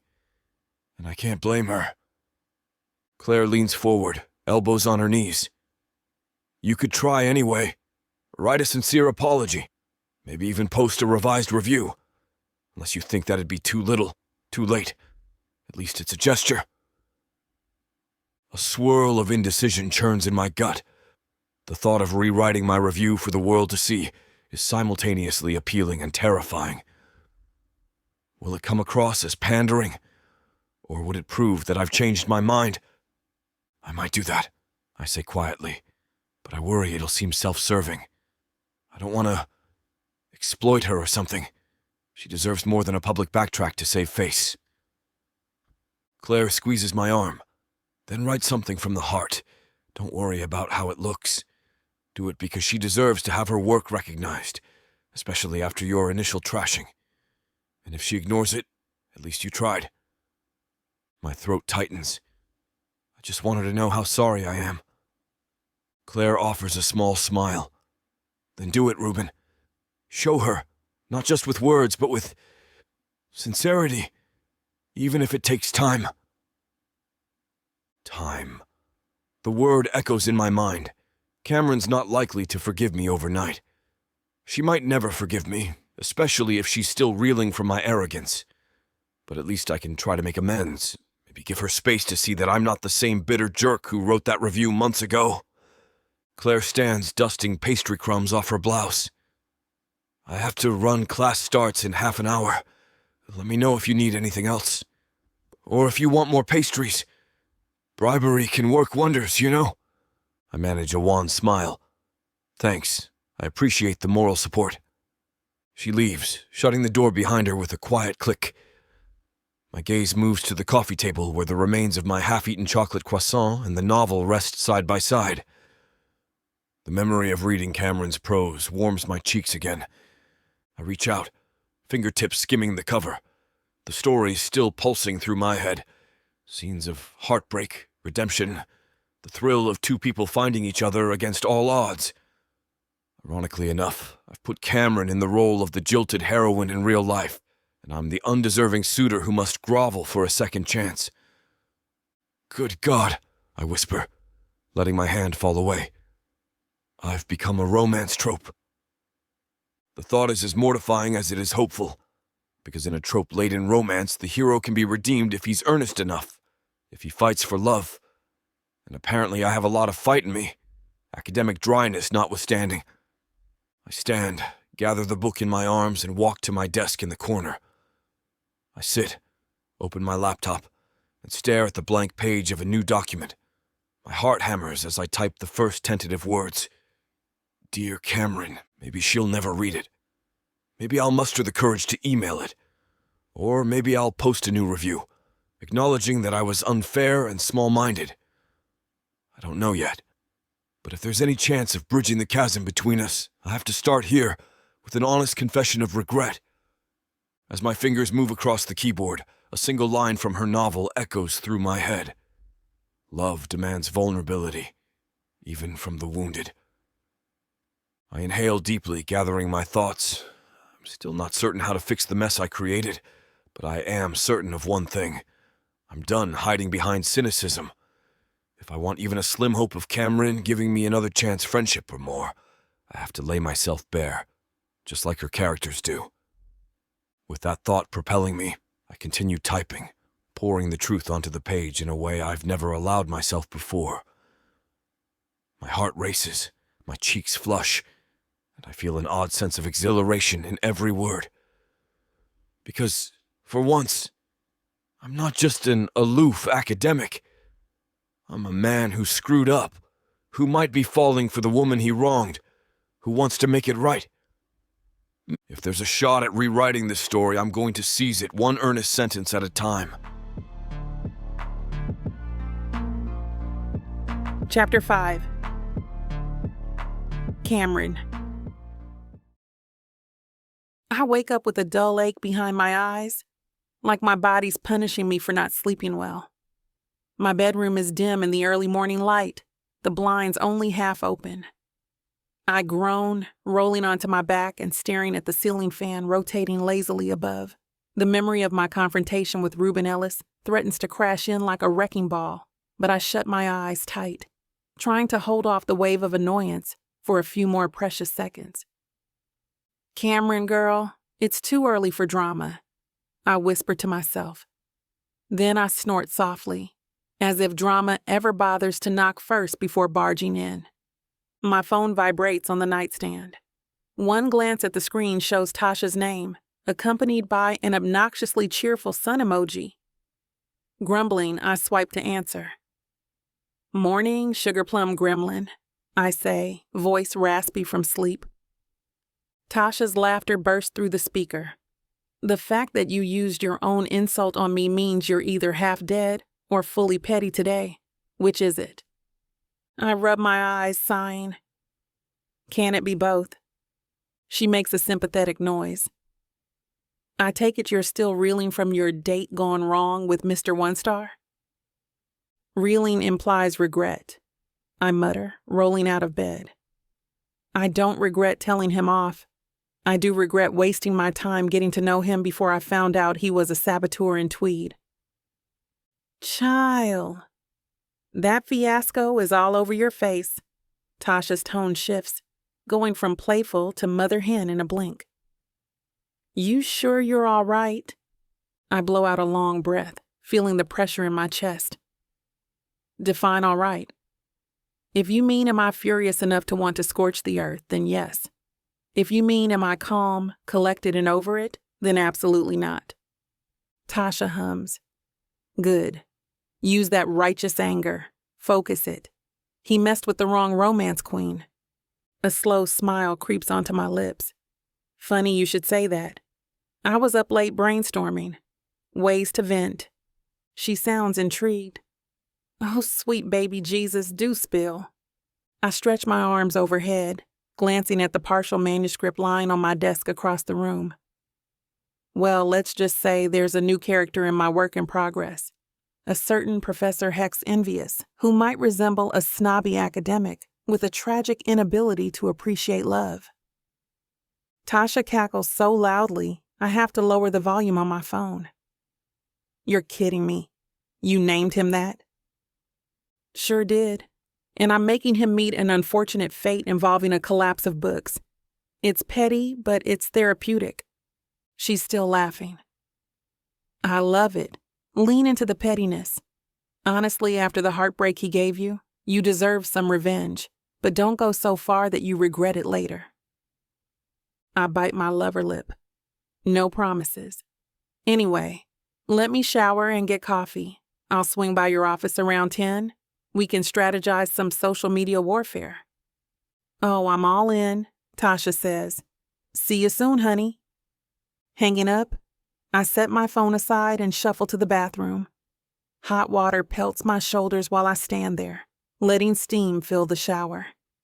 My reflection in the foggy glass shows a woman with restless eyes, hair tied in a messy pineapple, and a faint line between her brows.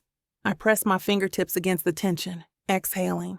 I have deadlines, appearances, an entire writing career to maintain, and I can't afford to let one man's words derail everything, again. Yet a niggling part of me remembers how Reuben looked at me before I stormed out. Remorse. Genuine regret. I shut down that thought so fast it practically backfires. He wrote that review. He can wallow in regret for all I care. Keep it moving, Cameron, I mutter, reaching for my shampoo. Plot twist. We're turning anger into content. An hour later, I'm perched at my desk in the living room. Fresh coffee in one hand, phone in the other. My condo is bright with midday sun streaming through tall windows, illuminating the array of sticky notes and open notebooks sprawled across my work area. The walls are lined with framed book covers from my past releases, each a testament that I am not, in fact, a hack, despite what R.H. Ellis once wrote. All right, baby cakes, I whisper to the silent space. Time to show the internet my petty side. I open Twitter and type out a cryptic post. Ever read a literary critique that felt more like an ego trip? Same. I punctuate it with a sly winking emoji. Underneath, I attach a meme, an image of a stack of books about to topple onto a cartoon figure wearing a tweed jacket. The text reads, "Kiss my romance-loving behind." I can't help the grin tugging at my lips. It's playful enough not to be a direct call-out, but my fans will know. They always do. My finger hovers over tweet, heart pounding with adrenaline. Then I tap, sending it into the digital ether. Within minutes, the post starts garnering likes and comments. Some are curious, asking if I'm referencing a specific critic. Others drop supportive gifs, referencing that time I eviscerated a snide interviewer on live radio. My loyal readers love a good drama, and if this directs them to buy more of my books, well, that's a side perk. I scroll with a wicked sense of satisfaction, occasionally replying with wry remarks like, "Love is never lesser, #romance forever." The notifications continue to roll in, fueling my vengeful little heart. Then, inevitably, I see a name pop up in my messages. Zeke, my flamboyant photographer friend and social media manager. He sends me a voice memo with a single line, "Girl, you better be prepared for the chaos." I send him a thumbs up emoji, followed by a heart. Chaos is exactly what I'm craving. Around 10:30, I head out, strutting into the city in a flowy rose-colored jumpsuit that complements my skin tone perfectly. My hair is styled in a puff, accentuating the auburn tips, and my statement earrings feature miniature books dangling from gold hooks. I'm armed and fabulous, just how I like it. Tasha's office building is a sleek, modern structure downtown. The lobby echoes with the click of my heels as I ride the elevator up to her floor, ignoring the curious stares of a couple of stiff-looking men in suits. They clearly aren't used to women wearing fearless fashion this early in the day. I find her in the conference room, phone pressed to her ear, a half-finished latte on the table. She spots me through the glass wall and waves me in. Seconds later, she hangs up and greets me with a tight hug. "Cameron James," she says, grinning. "Fashionably on time, I see." "Darling, I don't do late. My schedule is too important for that." I drop into a chair, crossing my legs. "So, have you seen my little meltdown on Twitter?" She wiggles her eyebrows. "Oh, yes. Sugar plum. The fans are living for it. Your mention count is through the roof." She leans across the table, pushing her laptop toward me. Take a peek. On the screen, various tweets roll by in real time. People are speculating who that certain critic might be, sharing their own horror stories of snobby book reviewers. Some are defending me, some are praising the pettiness. Others just want to see the world burn with romance drama. It's a weird cross-section of the internet. and it's glorious. A satisfied hum leaves my throat. I do enjoy a good digital bonfire, especially when directed at a certain someone who remains anonymous. For now. Tasha eyes me carefully. Planning on making him unanonymous anytime soon? I toy with my earring. I'm not big on the name and shame approach, but if he pokes his head up, I won't stop my fans from connecting dots. If they figure it out on their own, so be it. She arches a brow. That's surprisingly merciful of you. Are you sure you're not trying to keep a back door open in case you change your mind about him? My nostrils flare. Absolutely not. But I'm not a monster. I just want the satisfaction of releasing some steam, not ruin his entire career. The words taste a tad hollow on my tongue, but I push that aside. Maybe deep down, I'm not quite prepared to watch Reuben get publicly crucified. I'm still furious, but he's not Hitler. Tasha shrugs. Fair enough. So what's next on your petty agenda? Because I know you're not stopping at memes. A mischievous grin curves my mouth. I already told you about the new addition in my WWWM. Professor Hex Envious. I wrote 2 pages of scathing comedic gold this morning. My readers are going to love hating him. Her eyes twinkle. My boss lady creativity never fails to amaze me. Let me guess. He's going to meet a swift demise? I flutter my eyelashes, all mock innocence. I might let him suffer a bit first. We both cackle, the sound echoing off the glass walls. A young intern passes by, peering in with wide eyes at our display of villainous glee. I wave him along. Nothing to see here, just 2 women plotting fictional murder. Once we calm down, Tasha's tone grows serious. All jokes aside, how are you holding up emotionally? You went from flirty banter to scathing reveal in like 0 seconds. My pulse stutters slightly. It's been a whirlwind. My emotions keep shifting from anger to disappointment to this weird pang of, my mouth tightens, not wanting to admit the flicker of lingering interest. It's complicated. Cam, it's okay to feel hurt. He was nice to you before you knew, right? She rests her chin on her hand. That doesn't just go away instantly. I swallow hard. He was more than nice. He was, I don't know, smart, ironically charming. We clicked, but that doesn't change the fact that he wrote the single most hurtful review of my career. Who's to say he wouldn't do it again the next time I disappoint him? Her gaze softens. That's a fair point. Trust is crucial. I nod, letting the heaviness settle in my chest. For a few moments, we say nothing, just absorbing the hum of the office's air conditioning and the faint voices from the hallway. Finally, I inhale, pushing my shoulders back. All right, I announce. No more gloom. Let's see if Zeke's around for a quick consult. I'm thinking about a photo shoot that'll emphasize how I'm unbothered by critics. Tasha's grin returns, bright and conspiratorial. Now that is exactly the brand synergy I'm talking about. We locate Zeke an hour later at a nearby cafe. He's seated at a marble-top table, swirling a matcha latte with a flamboyant flourish. His flamboyance is in full effect today. Pastel pants, a silky floral shirt, and multiple gold chains that catch the light every time he moves. When he sees us, he stands up, arms open.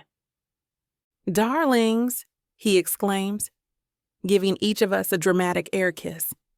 "Heard your meltdown is trending, Cameron. Gotta say, I'm proud." I plop into the chair next to him, planting my elbows on the table. "Thanks, Zeke. Always nice to have your support." Tasha slides onto the seat across, crossing her legs. "We're thinking a new photo shoot. Something that screams, you can't tear me down. Possibly featuring stacks of romance novels and Cameron's trademark swagger." Zeke clasps his hands, eyes sparkling. "I love it already. We can do a goddess of literature theme. Flowing dress, towering TBR piles. You perched on top like a queen on her throne. I tapped the table, excitement flickering. Yes, but also a hint of humor. Maybe we incorporate an element that references critics without being too on the nose, like a vintage typewriter in the background, toppled over or something. Zeke lifts his latte in a toast. Darling, that's brilliant. I'll gather the props. Let's schedule it for next week, once I can book a decent studio. We chat details, my anger channeling into creativity. I imagine the final images, me, radiant and triumphant, overshadowing the noise of petty reviews. It's petty, yes, but my fans will adore it, and it'll soothe the sting Reuben left. Later, I'm back at my condo. Feet propped on the coffee table, laptop balanced on my thighs. A half-eaten bag of gourmet popcorn sits at my side. I stare at the blinking cursor in my document, the words, Professor Hex Envious, making me smirk. I type a few lines. Professor Hex Envious adjusted his too-tight necktie, sneering at the library's display of romance novels. Emotional fluff, he muttered. Eyes rolling so far back they practically circled the globe. Little did he know, the towering shelves had a plan of their own. I snicker, typing away. The scene unfolds with comedic intensity as an avalanche of thick tomes knocks the pompous professor flat on his backside. He sputters, humiliated, while the heroine casually retrieves her romance novel from the rubble. High drama, a dash of slapstick, and more than a pinch of personal satisfaction. In the corner of my screen, an email notification pops up. My agent wants an update on my next release timeline. My editor is also asking if I can do a promotional interview next month. There's a swirl of demands, but I brush them aside for a moment, intent on finishing the scene. Sometimes writing is therapy. Sometimes it's a weapon. Right now, it's both. My phone rings, and the sudden noise makes me jump. Tasha's name again. I put it on speaker. What's up? He posted something, she blurts, voice crackling with urgency. I straighten, heart pounding. He who? R.H. Ellis? He updated his Goodreads review, like a brand new post. People are buzzing. I saw your fans retweeting screenshots. My stomach clenches. What does it say? She exhales audibly. Basically, it's an apology, a complete retraction of his initial critique. He calls your book, get this, an enchanting exploration of emotional depth and vulnerability, a testament to the power of well-crafted romance. My breath hitches. That doesn't sound like the man who once called my novel a cotton candy fever dream. He actually posted that publicly? Yes, and people are already losing their minds. Half the comments are praising him for admitting he was wrong. The rest are accusing him of trying to backtrack for clout. Some folks suspect you threatened him with legal action. Tasha snorts. Your fans are savage. A tight band seems to wrap around my chest. I didn't threaten him, but now he's out there painting himself as, what, a changed man? Seems like it. Tasha's voice softens. Cam, you okay? I close my eyes. My emotions swirl in a nauseating whirlpool.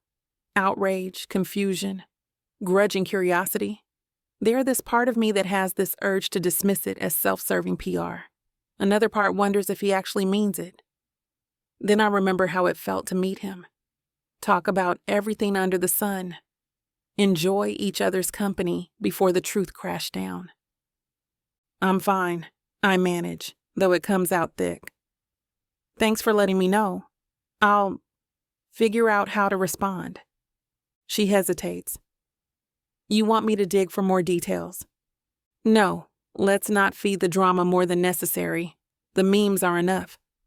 A shaky laugh escapes me. I'll read the review myself later. We've finished talking, and I stare at my laptop's open document. Professor Hex Envious lies pinned beneath a mountain of books. In my story, the hero is never the professor. He's the comedic obstacle to be ridiculed. But in reality, Reuben is far more complicated than any comedic foil. And now he's rewriting his words, possibly rewriting himself. I slam my laptop shut with a snap. My heart's racing, my palms damp. Plot twist, I whisper, voice tinged with raw frustration. He's trying to fix what he broke. Grabbing my phone, I open Goodreads. Sure enough, there's a new review under the username Reuben Ellis. It's lengthy, sincere, praising my prose, my characterization, my emotional arcs. He acknowledges that his previous take was misguided, fueled by personal bias. He even apologizes to the author directly within the text. A hot wave of conflicting feelings rushes through me. Anger, because how dare he think a public rewrite can fix everything? And something that feels suspiciously like relief, because maybe, just maybe, he's not as cold as I believed. I toss my phone onto the couch and stand, pacing. My reflection in the TV screen shows me scowling, arms folded. "Cameron, girl, what are we thinking?" I murmur. He can't unscramble the egg. Even if he's sorry, that review shaped my insecurities for months. Yet the memory of him across the dinner table, eyes lighting up whenever I teased him, seeps in. He looks so earnest, so unguarded. I never expected someone so academic and aloof to be that warm, until the bomb dropped. I march to the kitchen, rummage for a glass and fill it with water. My hand shakes slightly. "Maybe Tasha's right," I mutter. He's free to post whatever he wants. Doesn't mean I have to forgive him. Doesn't mean I have to talk to him or look him in the eye again. An image of his face, laced with regret, flashes through my mind. "Damn him," I whisper, swallowing a lump in my throat. Why couldn't he just remain a villain? Why try to complicate everything with an apology? I set the glass on the counter, inhaling deeply. Step by step, I reel in my emotions. If he's hoping to change my mind, that's his problem. I'm too busy focusing on my career and my comedic vengeance, petty or not. He doesn't get to control my narrative again. Glancing at my laptop, I briefly consider writing another brutal scene for Professor Hex. Maybe add an embarrassing monologue about how he recants all his snobby statements, but the satisfaction I felt earlier has dimmed, replaced by an uneasy ache. It's like the comedic edge has dulled under the weight of newfound knowledge. He's apologizing for real. I swipe my phone from the couch, open Twitter, and begin crafting another cryptic post. Sometimes people try to rewrite their words. Doesn't mean you have to hand them an eraser. Just saying. I attach a gif of a woman throwing papers in the air and press send. My heart thrums. It's petty, pointed, and absolutely in line with my brand. But as I toss the phone aside, I feel no rush of triumph. Instead, a quiet swirl of confusion settles in my stomach. Yes, I'm still furious, still stung, still plotting comedic takedowns in my fictional world. But a small voice inside wonders if Reuben Ellis might truly be trying to make amends. And if he is, do I even want to listen? Stepping over to my desk, I place a hand on the rough draft pages of my whip. Professor Hex, envious, stares up at me from the paragraphs, oblivious to the complexity swirling around in my head. My mouth flattens into a line, forcing my mind back to the tasks at hand. My manuscript, my brand, my fans. That's what matters. I flip through the pages, reading the last lines I wrote. In them, the heroine stands triumphant, while the professor squirms under a mountain of dictionaries. I imagine the comedic moment playing out, the audience roaring with laughter. But in the quiet of my condo, all I hear is the echo of Reuben's sincere words on Goodreads, calling my novel enchanting. Plot twist, I murmur under my breath, running a finger over the text on the page. I'm petty and intrigued at the same damn time. For better or worse, our story is far from finished. Chapter 6. Reuben. I'm sitting in my office, surrounded by stacks of anthologies and essays, staring at my laptop screen like it's a ticking bomb. It's nearly midnight, and the only light comes from my desk lamp, throwing pale circles across pages upon pages of scribbled marginalia. My eyes flick over the half-finished lecture notes I was supposed to finalize hours ago, but all I can think about is Cameron's novels. Specifically, the next one I want to devour. Good God, I mutter softly, rubbing my nose. If anyone told me a month ago that I'd be binge-reading romance books in secret, I'd have laughed them out of the room. Yet here I am, shifting aside a stack of Shakespeare essays so I can open a brand new tab and quietly navigate to the ebook store. I've already read Her Wild Heart twice since my epiphany. Now I'm moving on to her earlier works, the ones that catapulted her to self-published stardom. My chest constricts at the memory of Cameron's face, hurt, furious, betrayed. If she found out how obsessed I've become with her stories, she'd either laugh in my face or throttle me. Perhaps both. My phone buzzes and I jolt, nearly knocking over my coffee mug. It's Claire sending a text. Any progress on the apology front? I sigh and type back. I posted a revised review. She hasn't responded. I keep it short because I can't handle diving into the labyrinth of emotions swirling inside me. The guilt, the fascination, the downright hunger to understand Cameron better. Because that's what it is. Each new chapter I read feels like a key to her mind, maybe, if I'm being honest, her heart. But that's just wishful thinking. Exhaling sharply, I purchase another of her titles. The Love Hangover. It's rumored to be the one that first went viral. Almost instantly, the ebook opens. The dedication reads, "To my heartbreak, which led me here." It pricks something behind my ribs.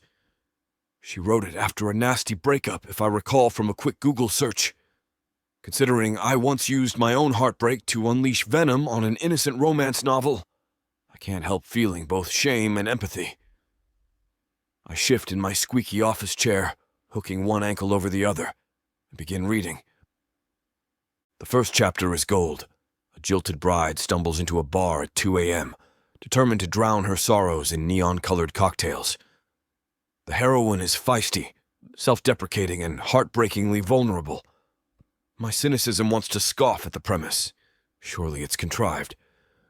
Except I'm engrossed from the first page, following every emotional beat with rapt focus. By the time the heroine shares her epic meltdown in front of her ex's new flame, I'm biting my lip to hold back laughter. Then come the quieter moments, the heartbreak, and the slow crawl towards self-discovery. I inhale it all, losing track of time. An hour or so later, I blink at the final paragraph. My throat feels tight. The story ends on a triumphant note. Her protagonist finds happiness, self-respect, and an unexpectedly sweet romance. It's not saccharine. It's just well-earned. The book's message resonates far more than I like to admit. The overhead fluorescent in the hallway flickers off with a mechanical hum, reminding me I'm practically the only one left on this floor. I glance at the clock on my laptop.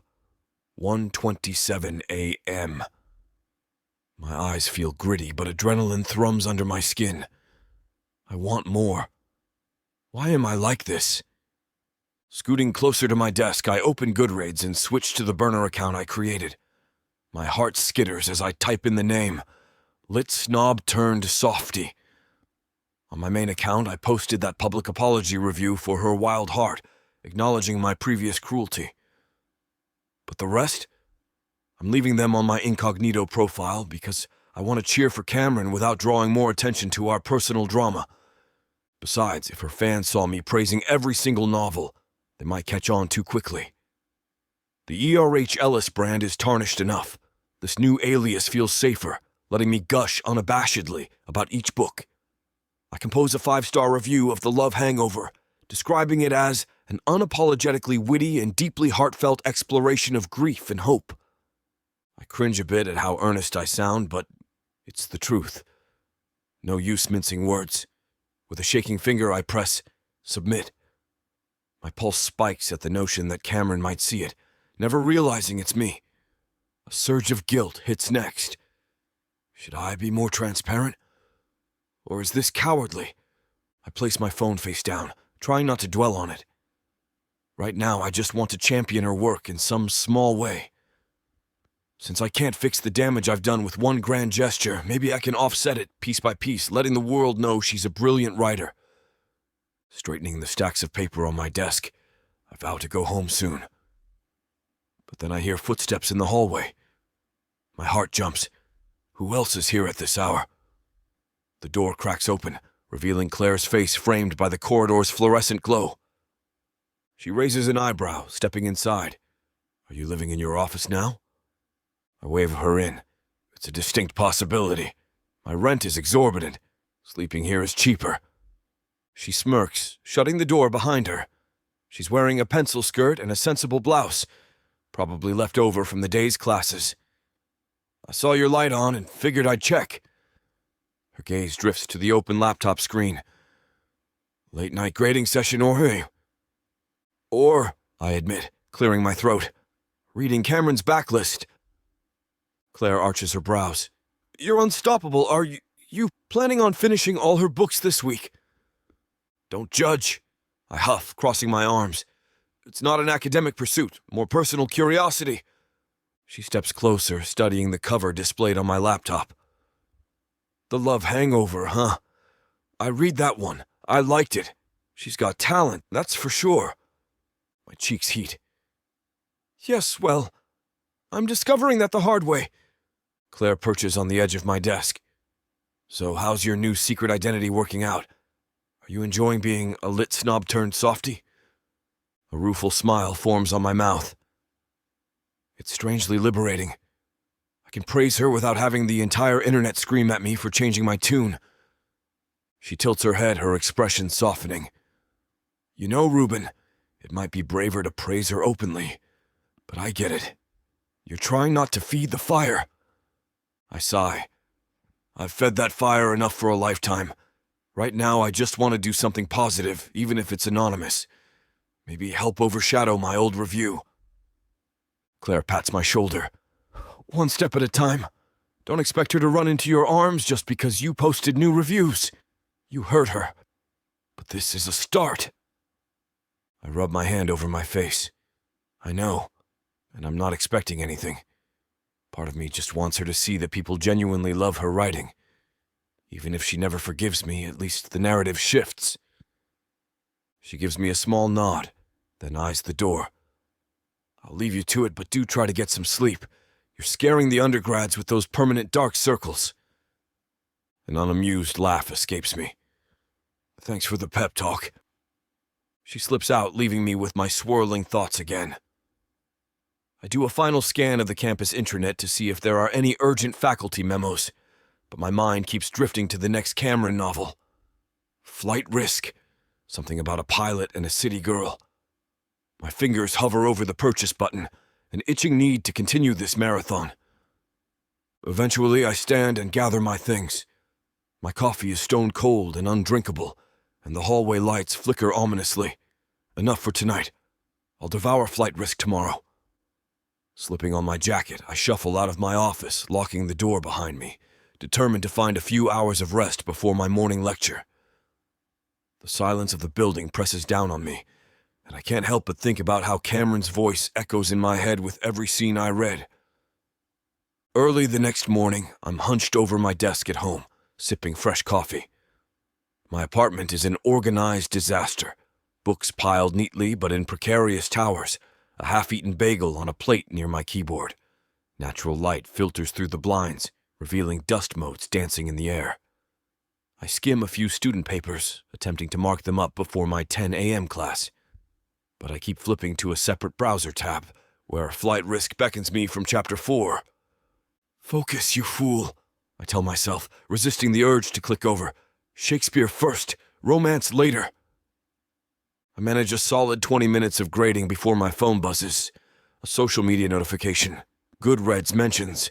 Lit snob turned softy. You have new replies. My chest tightens. Did Cameron or her fans respond to my review? I tap to open the app. A handful of other romance readers have liked and replied to my glowing commentary, saying they agree that the love hangover changed their perspective on second chance love. No sign of Cameron specifically. I release a breath I didn't realize I was holding, part relieved, part disappointed. Maybe it's for the best if she never notices me. My phone buzzes again, this time a text from an unknown number. Frowning, I open it. "Hello, Professor Ellis. This is Dean Vance. Please stop by my office this afternoon if you have time." My stomach dips. The dean rarely texts directly unless she wants something major. I type a quick reply confirming I'll be there, then rub my temples. Between the fiasco with Cameron, my own academic duties, and now the dean's summons, I feel a headache forming. Shaking it off, I gather my papers and head to campus. The drive is a blur of honking cars and my own anxious thoughts. By the time I reach the faculty parking lot, the morning sun is fully out, glinting off windshields. Walking across the quad, I keep my head down, half expecting students to point and snicker as if they know I'm a closeted romance addict. The irrational fear makes me quicken my pace. My scheduled class is a seminar on literary criticism.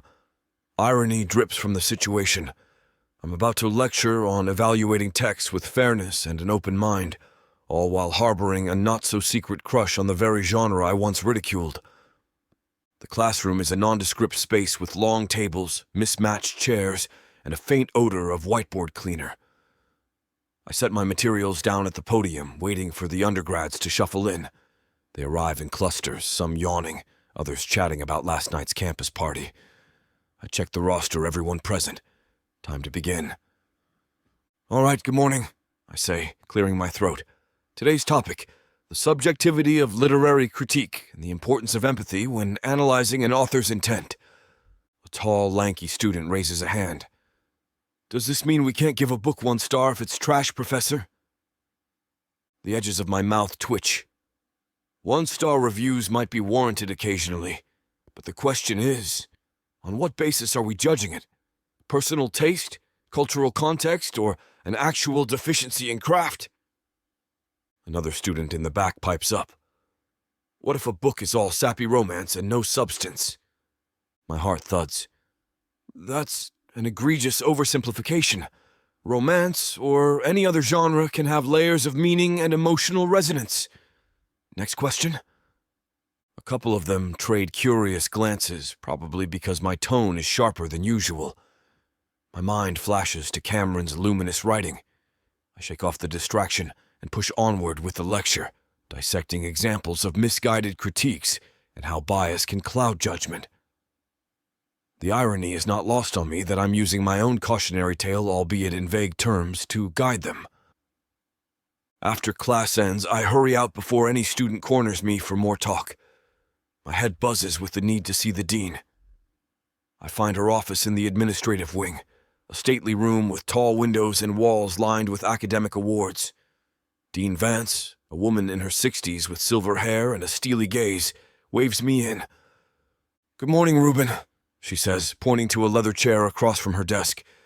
"Have a seat." I drop into the chair, nerves prickling. "Good morning, Dean Vance." Her lips tilt in a small smile. "I heard a rumor you've been championing romance novels lately, particularly works by Cameron James. Care to explain?" Her tone is calm, but there's a hint of amusement there. Heat crawls up my neck. "Rumor," I echo. "Well, I've revised a review or two to reflect, change in perspective." She arches a brow. "A colleague mentioned your public shift. Also, I've seen a spike in campus chatter. Students claiming Professor Ellis has softened his stance on genre fiction. They even say you recommended one of Miss James's books in an offhand comment the other day." My ears burn. Yes, I've realized I was wrong about certain assumptions. Miss James is a talented writer." Her grin widens. "That's wonderful. As it happens, our department has been brainstorming new course offerings to entice students. A specialized seminar on romance literature would be quite the innovative approach. Considering your newfound appreciation, perhaps you'd like to spearhead it?" I blink. A romance seminar taught by me? Who better than someone who's gone from skeptic to advocate? You can blend academic rigor with real-world exploration of a popular genre. My pulse ramps up. Imagine standing at the front of a classroom, dissecting Cameron's style, praising her mastery, maybe even referencing other leading romance authors. It's simultaneously exhilarating and terrifying. Dean Vance, I'm honored you'd think of me for this. I just worry I'm not qualified enough. She folds her hands on the desk. Give yourself more credit, Reuben. You have a knack for critique and a willingness to challenge preconceived notions. That's exactly what we need. I let out a long breath. I'll consider it. Thank you. She nods, then picks up a folder. Take your time, but keep in mind the curriculum committee meets next month. If you're on board, I'd love a proposal. Numbly, I rise, thanking her once more before stepping out into the hallway. My mind whirs. Teaching a romance lit course would be the ultimate irony. Could also be the redemption I crave. Turning my biggest mistake into a learning experience for students. But how would Cameron feel if she knew? Shaking my head, I tread back across campus, ignoring the sunshine warming the bricks underfoot. I can't think that far ahead. Right now, I have an unstoppable urge to bury myself in flight risk, my next fix of Cameron's words. Possibly post another anonymous 5-star review. A short walk later, I'm at my office, door clicking shut behind me. The dusty blinds filter the midday sun into slender beams. Dropping into my chair, I open the ebook. Chapter 5. The heroine meets the aloof pilot in a stormy airport scene that crackles with tension.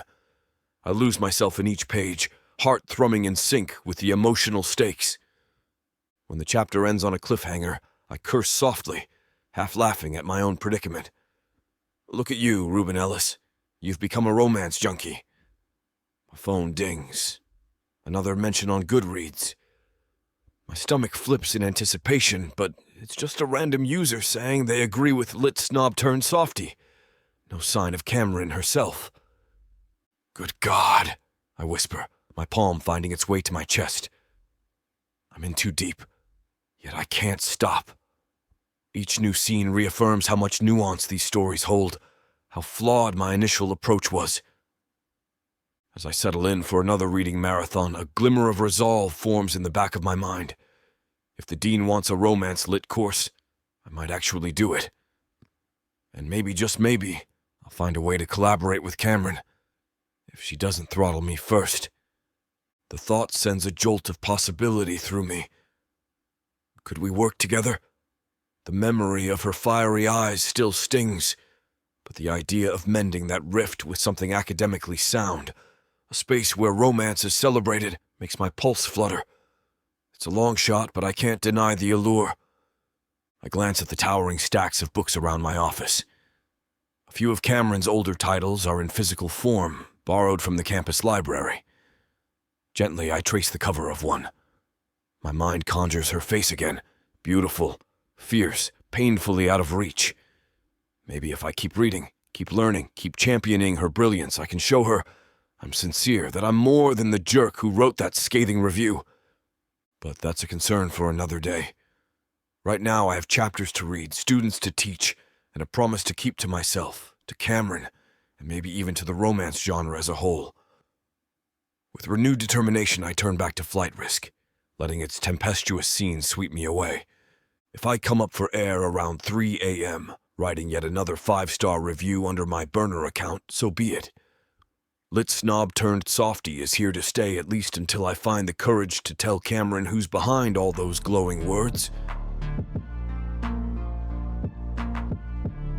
Chapter 7. Cameron.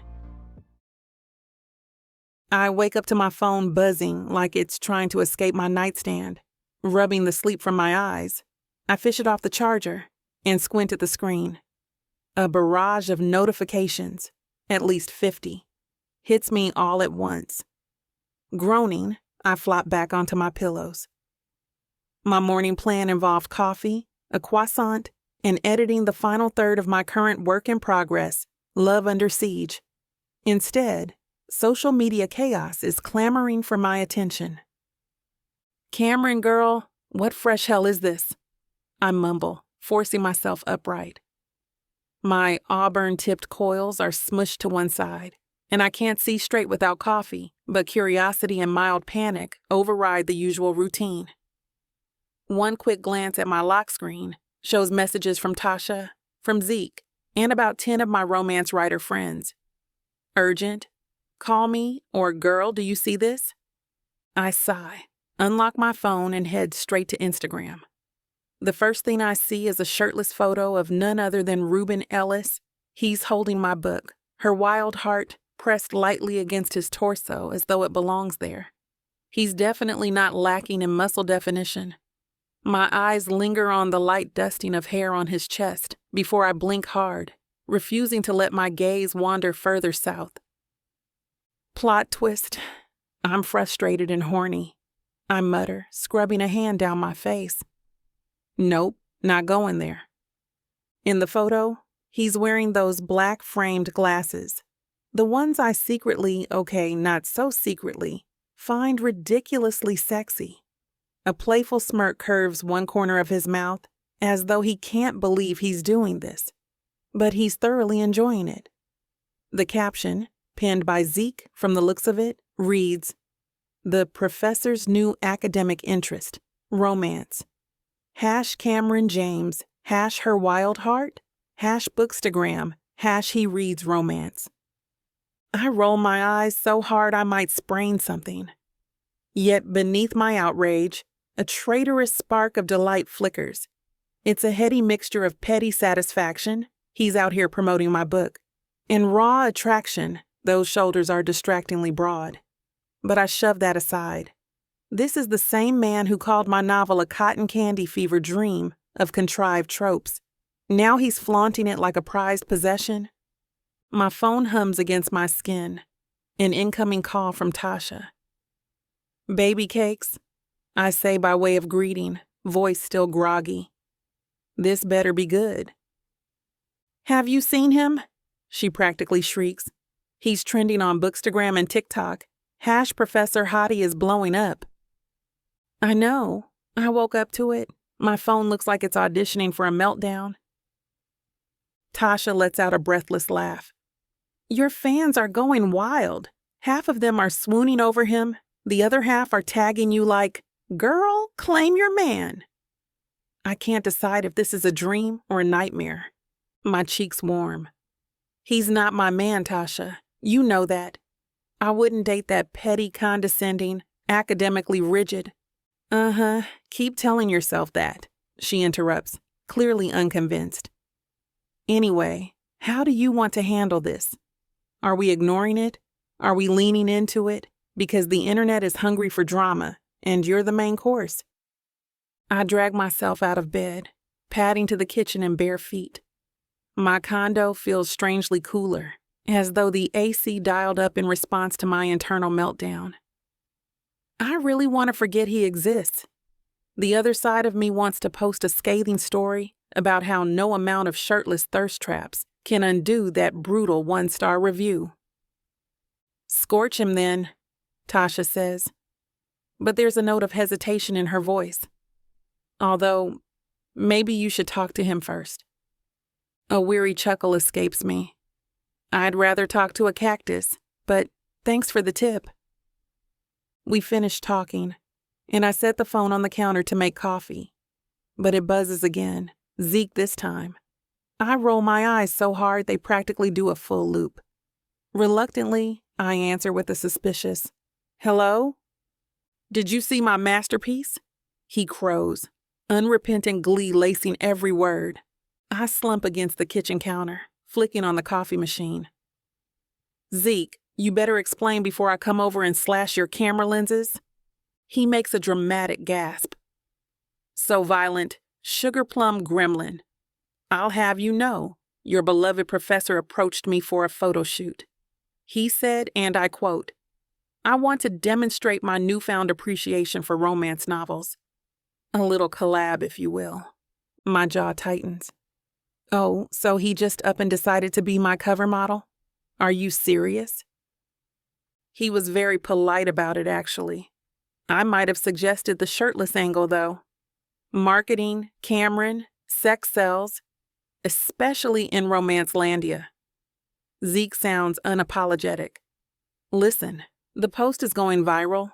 People are tagging you left and right. This could be huge for your brand. My brand doesn't need a half-naked academic to sell books. Thank you very much. I snap, even though part of me acknowledges the potential hype. You're dangerously close to crossing a line here, Zeke. He sobers. I'm sorry. I just thought, after the scathing review, maybe this was his way of making amends and I wanted to help. He insisted it was for you, not him. I suck in a breath, momentarily speechless. He said that? Word for word, Zeke confirmed softly. Look, I know it's complicated, but maybe give him a chance to explain. I hang up without replying, tossing my phone aside. My coffee machine gurgles, the rich aroma filling my small kitchen. I wonder if Reuben truly asked for that shoot to promote me, or if it was some twisted vanity project. Either way, my social feeds are in a frenzy, and now I'm forced to respond, or remain suspiciously silent. Cameron, girl, I don't understand. I murmur, rummaging for a mug. The stubborn ache in my chest tells me it's not just a random scandal. It's personal.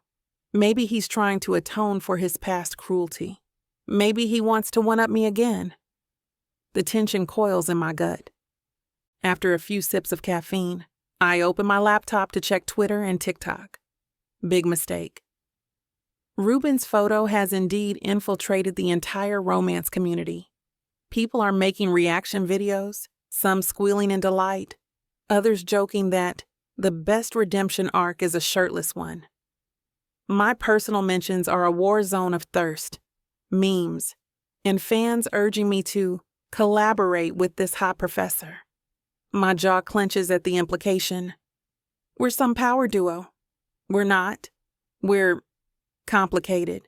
Scrolling further, I find a snippet of him reading a passage from Her Wild Heart, voice warm, gaze intent, ironically praising the very scenes he once ridiculed. A simmer of warmth flutters low in my belly at the deep timbre of his voice. I hate that it affects me. I hate that deep down, I want to hear more, see more. Let him keep reading my words until all that anger dissolves. With a huff, I slam my laptop shut. Enough. If I keep staring at his chest, I'll dissolve into a puddle of conflicting emotions on my kitchen floor. The best strategy might be to do exactly what Tasha suggested. Talk to him directly. If he wants to use my brand for a redemption story, he can explain himself to my face, not just a thirsty audience online. I text Zeke, telling him to get me Reuben's phone number. He sends it within minutes, plus a barrage of heart eye emojis. My heart hammers as I stare at the digits. I blow out a shaky breath, then punch in the call. It rings once, twice, 3 times, each beep echoing in my chest. Finally, a click. This is Reuben, he says, voice cautious. Hello, Professor. I lace my words with equal parts annoyance and forced calm. It's Cameron. He inhales sharply, like he wasn't expecting me to call. Cameron, good God. Hi, I didn't think you had my number. Zeke gave it to me. I tilt my head, pacing the length of my living room. Care to explain why my entire feed is now you, half naked, brandishing my book like a medieval shield? There's a soft exhale on his end. I suppose you saw that. Yes, about that. Oh no, you're not skipping straight to the apology. I cut in, annoyance flaring. You had the gall to pose with my novel, shirtless, after calling it shallow and manipulative. Now you're parading your abs to prove you've changed? There's a pause, tension crackling through the phone line. I see you're still furious. His tone isn't accusatory, more like resigned. I wanted to help. Zeke suggested a Bookstagram post might highlight my new perspective. Show readers, I'm not ashamed to champion your work. My throat tightens. You think one thirst trap photo undoes the months I spent reeling from your 1-star review? People might forget, but I sure haven't. He's silent for a beat. I know, Cameron, and I'm sorry for all the damage I caused. My aim wasn't to trivialize your feelings. I thought maybe if people saw me praising your book publicly, it would encourage them to read it. Make amends in a way. It's silly, but I'm trying. A small knot forms in my chest.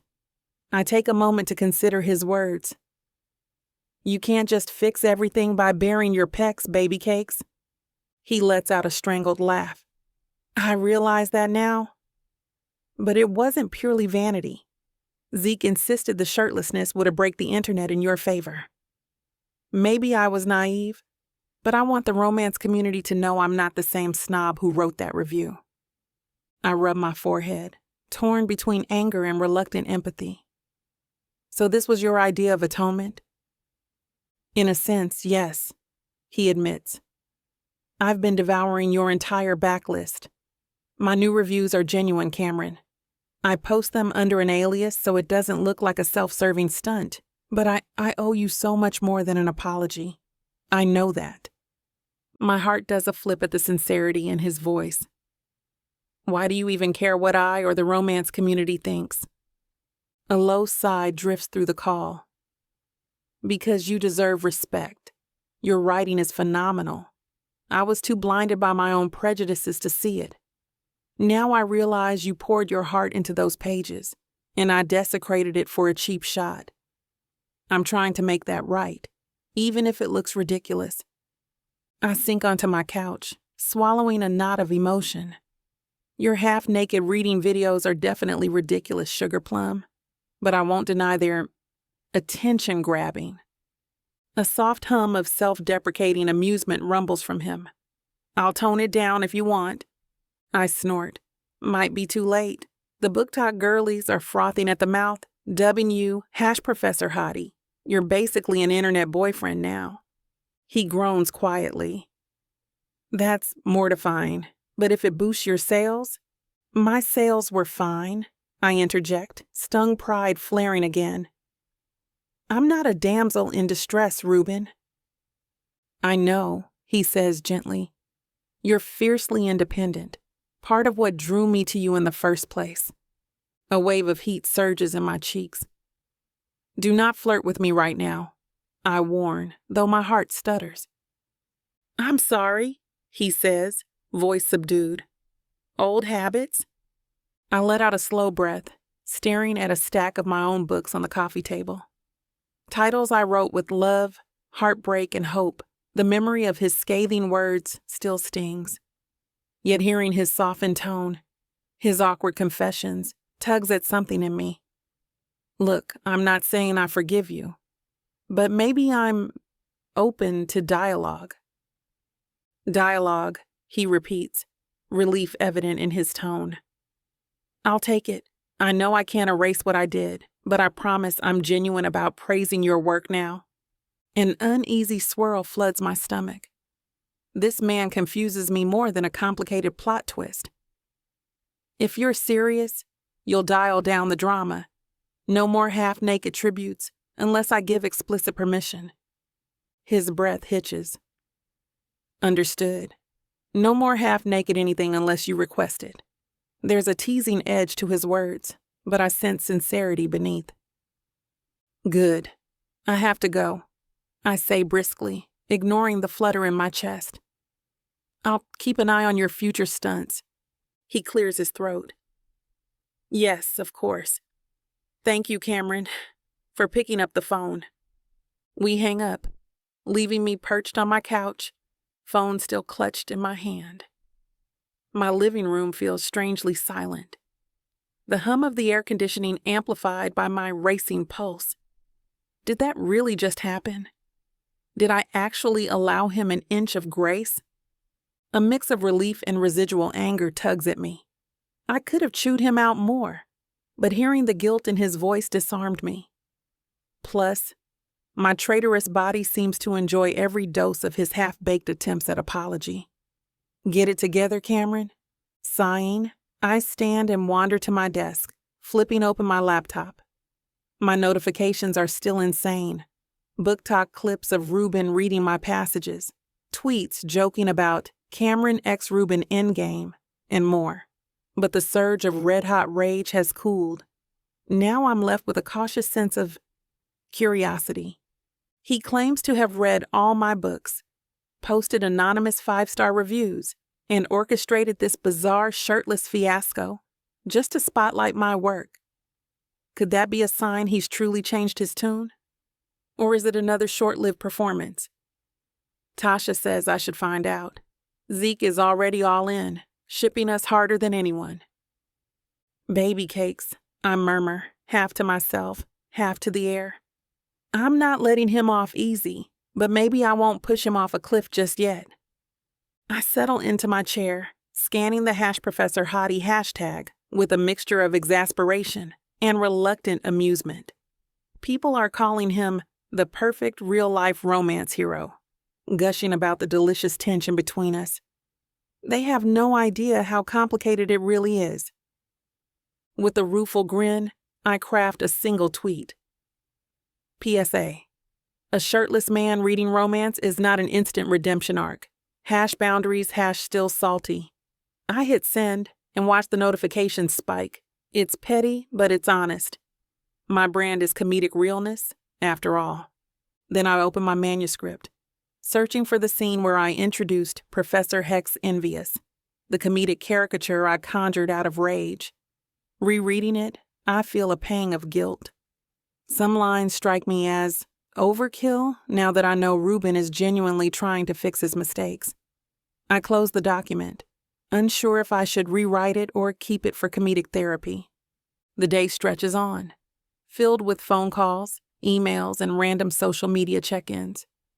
By afternoon, the hype around Hash Professor Hottie intensifies, but it's not all negative.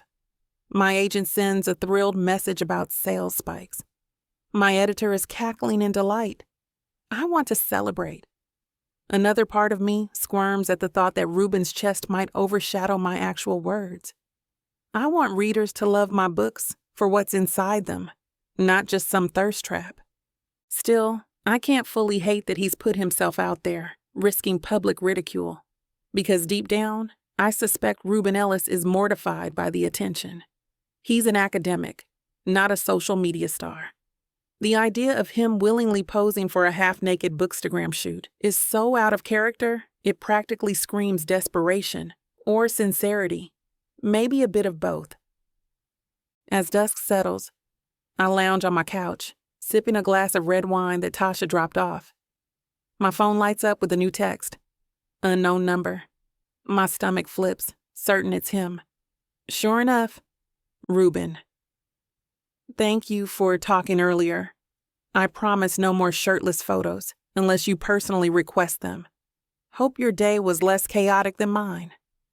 A half laugh, half sigh escapes me. The man is relentless in his politeness now.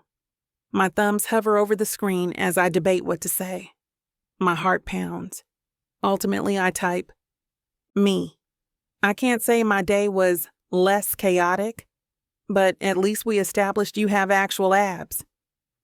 Congrats on being the internet's new boyfriend. 3 dots flicker on my screen as he types back, Reuben. I'd rather be reading quietly in my office than starring in a thirst campaign, but I'll bear it if it means supporting your writing. A tiny fissure cracks in my walls. I ignore the flutter in my stomach. Me. Your lucky romance readers are so forgiving. Or maybe they just like a well-defined chest. He replies, Reuben. I believe it's both. For what it's worth, I prefer your writing to my chest any day. My lips part in an involuntary smile.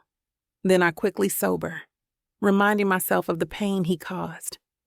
This might be the beginning of something new, but it's also dangerous territory.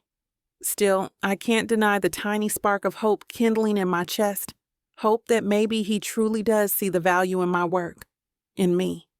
With a deep breath, I set down my phone and gaze out at the city lights through my window. The warm swirl of wine in my veins mingles with an odd sense of possibility. Tonight, I'll let the book talk mania run its course. Tomorrow is another day, and I have a feeling Reuben Ellis isn't done surprising me or the romance world just yet. Plot twist? Maybe we're both rewriting our stories. I murmur, a tentative grin shaping my lips. But he'll have to work damn hard to earn a happy ending. As the city hums beyond the glass, I decide that, for now, watching him try might be the sweetest revenge of all. I thought I was getting a fake marriage, but I didn't know my story was being told by Miss Tyler. This isn't just any fake marriage now, is it? No. You introduced me to the devil. Come on, girl. Jacob isn't that bad. Oh, I love Jacob. His family, on the other hand? Beggars can't be choosers, Nyla. You should be grateful I even let Jacob Stone look your way. I just wanted to save my granddaddy. Is that so bad? Why couldn't you let this be a normal fake marriage? Instead, you put me in a twisty story filled with money, betrayal, power, and lies. Let's not forget love. That's what keeps me going. But not gonna lie, Miss Tyler. This story you got me in ain't the simple fake marriage happy ending I thought it would be. It's not. Where would be the fun in that? Treat yourself to Say Less, I Love You. New releases every Thursday, now with longer episodes. Or skip the wait and grab the full series bundle from TylerWalker.com for up to 85% off. Treat yourself with Miss Tyler.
Chapter 8.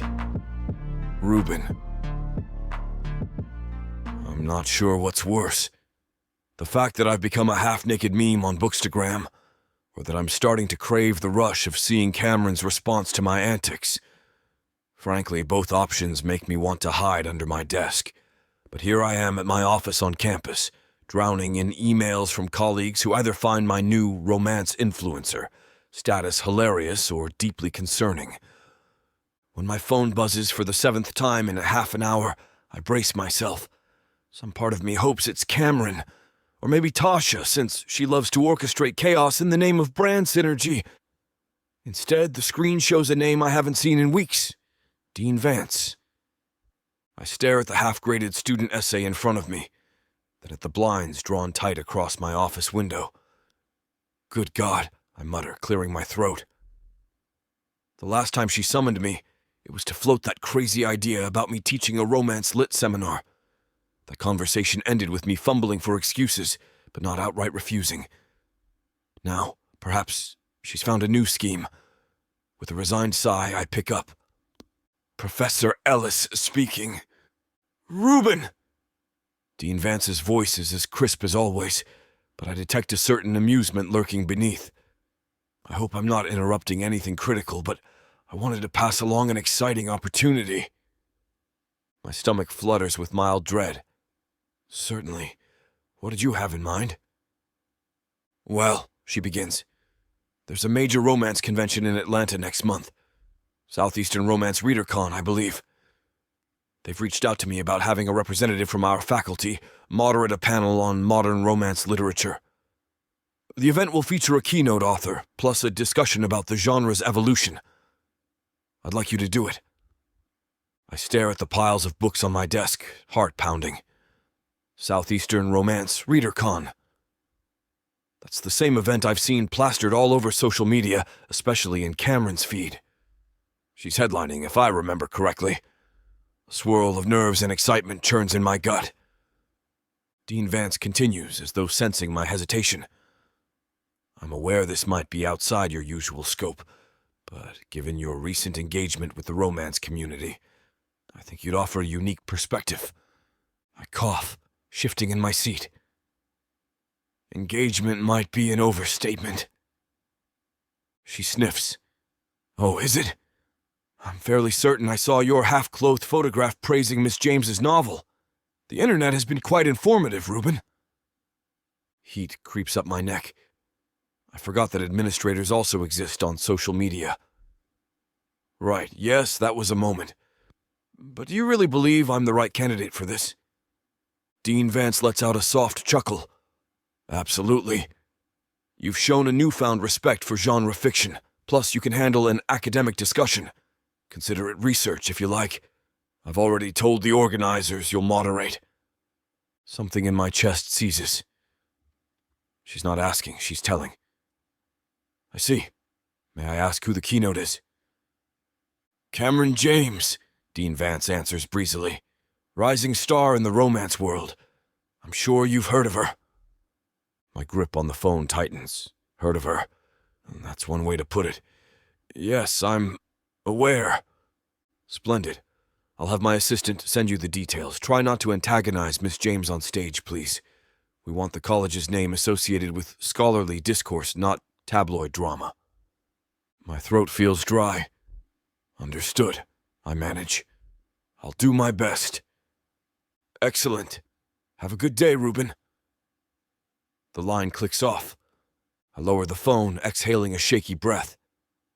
Antagonize her on stage? I murmur, half to myself. More like spontaneously combust at the sight of her. I rake a hand through my dark blonde curls, glancing toward the clock. My next class starts in 15 minutes, but my mind's too scattered to focus on the Canterbury Tales. Instead, images flash in my head. Cameron, in a fierce outfit, addressing a crowd of romance readers, her warm voice filling the auditorium. The memory of our phone call last night stings in a strangely pleasant way. She allowed me a moment to explain, but I'm still firmly in her doghouse.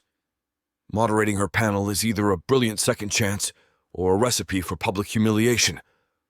Scooping my notes off the desk, I sling a worn leather satchel over my shoulder and head out. My department's hallway bustles with undergrads who weave around me, carrying thick textbooks and chattering about weekend plans. A few glance my way with vague curiosity. Some might recognize me as that lit professor from Bookstagram. Wonderful. In class, I attempt to deliver a cohesive lecture about medieval allegory, but but I catch myself referencing the importance of emotional arcs and character chemistry.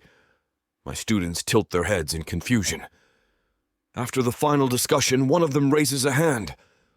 "Professor, do you think Chaucer and romance novels share thematic overlap?" the student asks. I blink, my train of thought derailed. "Yes," I almost say. "They both revolve around human connection, comedic interludes, and subverting societal norms." Instead, I clear my throat. "An interesting angle. We can discuss that next time." When the class ends, I dismiss them a few minutes early, mind too scattered to maintain composure. I hurry back to my office, wondering if I should warn Cameron about the panel. Then again, she might already know. Tasha's meddling is legendary, and she likely orchestrated this for maximum comedic effect. My phone buzzes on the desk, and I snatch it up, expecting that Cameron sent me a message. But no, it's from Claire. I open her message. "Claire, heard about the romance panel. Dean told me. If you need moral support, I'm your girl." I type back. "Me. Thanks. Just found out myself." Feels like an ambush, but I'll manage. She replies instantly. "Claire, she's the keynote, right? This could be interesting or disastrous. Could go either way." Me. Story of my life. With a groan, I drop my phone and sift through student essays in a desperate attempt to distract myself. It doesn't work. After half an hour, I give up, rummage for a protein bar in my bottom drawer, and consider how to approach Cameron about this. Our last phone call ended with a tentative peace, but we're nowhere near actual friendship, let alone partnership. I wonder if Tasha told her about me moderating. The thought makes my stomach twist in nervous anticipation. By mid-afternoon, I decide enough is enough. Zeke, that flamboyant photographer who turned me into a viral thirst trap, probably has the inside scoop. Maybe he can offer a hint about Cameron's reaction. With a resigned sigh, I pull out my phone, scrolling to find the number he texted me from last week. He picks up almost immediately. "Professor Ellis," he drawls, voice brimming with mischief. "To what do I owe the pleasure? Looking for a sequel photo shoot?" My face heats. God, no. That was a one-time arrangement. Zeke bursts into laughter. Sure, so what can I do for you? I rub the back of my neck. I just found out I'm moderating a romance panel at Southeastern Romance ReaderCon next month. And Cameron is the keynote. He practically squeals. Are you serious? Tasha was hush-hush about the details, but I suspected some juicy drama was brewing. This is perfect. The audience will eat it up. Perfect is not the word I'd use, I mutter. Do you know if Cameron's aware? Because the dean threw this at me out of nowhere. Zeke hums thoughtfully. She might suspect. Tasha's definitely in cahoots with the event organizers, but I'll confirm. Anxious energy coils in my gut. If Cameron's going to spontaneously murder me on stage, I'd prefer to know in advance. His chuckle is wicked. I won't let her murder you, Professor, though she might verbally decimate you. She's good at that. Tell me something I don't know. Fine. Keep me posted. Will do, Zeke says, voice bright. And if you need a stylist or something for the event, call me. I can't have you showing up in a musty tweed jacket not for a romance con. We need to highlight that you're Hash Professor Hottie, remember? I cringe. Let's not lean too hard on that hashtag, please. He just laughs and hangs up. I slump in my chair, massaging my temples. The prospect of facing Cameron in front of a cheering crowd, forced to orchestrate a thoughtful discussion on the genre I once disdained, is enough to make me sweat. But maybe it's also a chance to prove I'm serious about changing my perspective. Show, not just tell. That's the foundation of good writing and possibly good atonement. The next day dawns bright and unseasonably warm. I bury myself in student meetings all morning, fending off questions about whether I'm really a romance influencer. Thankfully, by mid-afternoon, I have a free window. I slip out of the office, ignoring curious stares and make my way to a nearby cafe for a quiet lunch. The cafe is a cozy nook with exposed brick walls and a display of pastries that always smell delicious. After grabbing a turkey panini and a black coffee, I settle at a corner table, mindlessly refreshing social media on my phone. Cameron posted a cryptic tweet about public events and private grudges. My stomach tightens. Is she referencing the panel? Probably. The comments are filled with fans speculating about upcoming appearances. Some mention me by name. Others tag #Professor Hottie. The swirl of online chatter only intensifies my nerves. Historically, I'd run from this kind of spotlight, I mumble, wiping a stray crumb from my lip. But a flicker of determination sparks in my chest. Running away would confirm everything Cameron once believed about me, that I'm a coward who hurls critique from afar without facing real consequences. My phone lights up with a call. Private number. I hesitate, then answer. Hello? Reuben, a familiar voice greets me. It's Tasha, calm yet brimming with an undercurrent of playful menace. Got a minute? Why do I suspect this is about the ReaderCon panel? Her laughter is rich. Because you're no fool, Professor. I'm calling to finalize details. You're on for next month, right? I take a breath.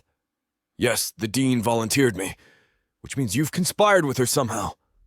Tasha makes a pleased hum. We prefer to call it Synergy Sugar Plum. Now the schedule includes a keynote speech from Cameron, then a moderated canda where the two of you will discuss the evolution of romance tropes. Finally, there's a signing session. Audiences will love seeing your dynamic. I nearly choke on my coffee. Our dynamic, Tasha! We're barely on speaking terms. That's what makes it juicy, she replies, unbothered. Besides, I'm all about healing old wounds. Show people how two opposites can find common ground.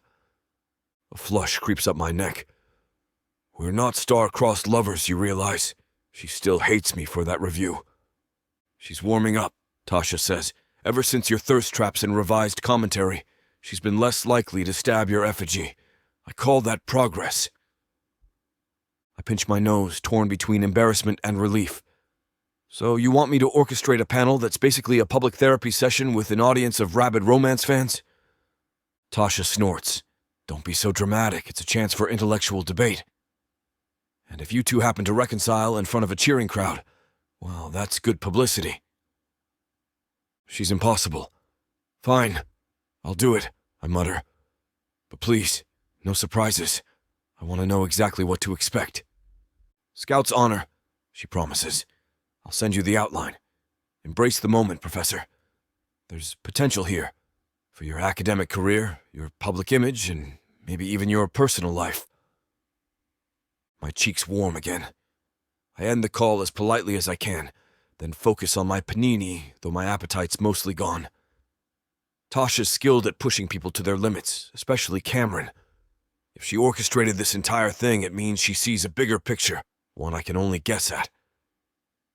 That evening, I find myself restless at home.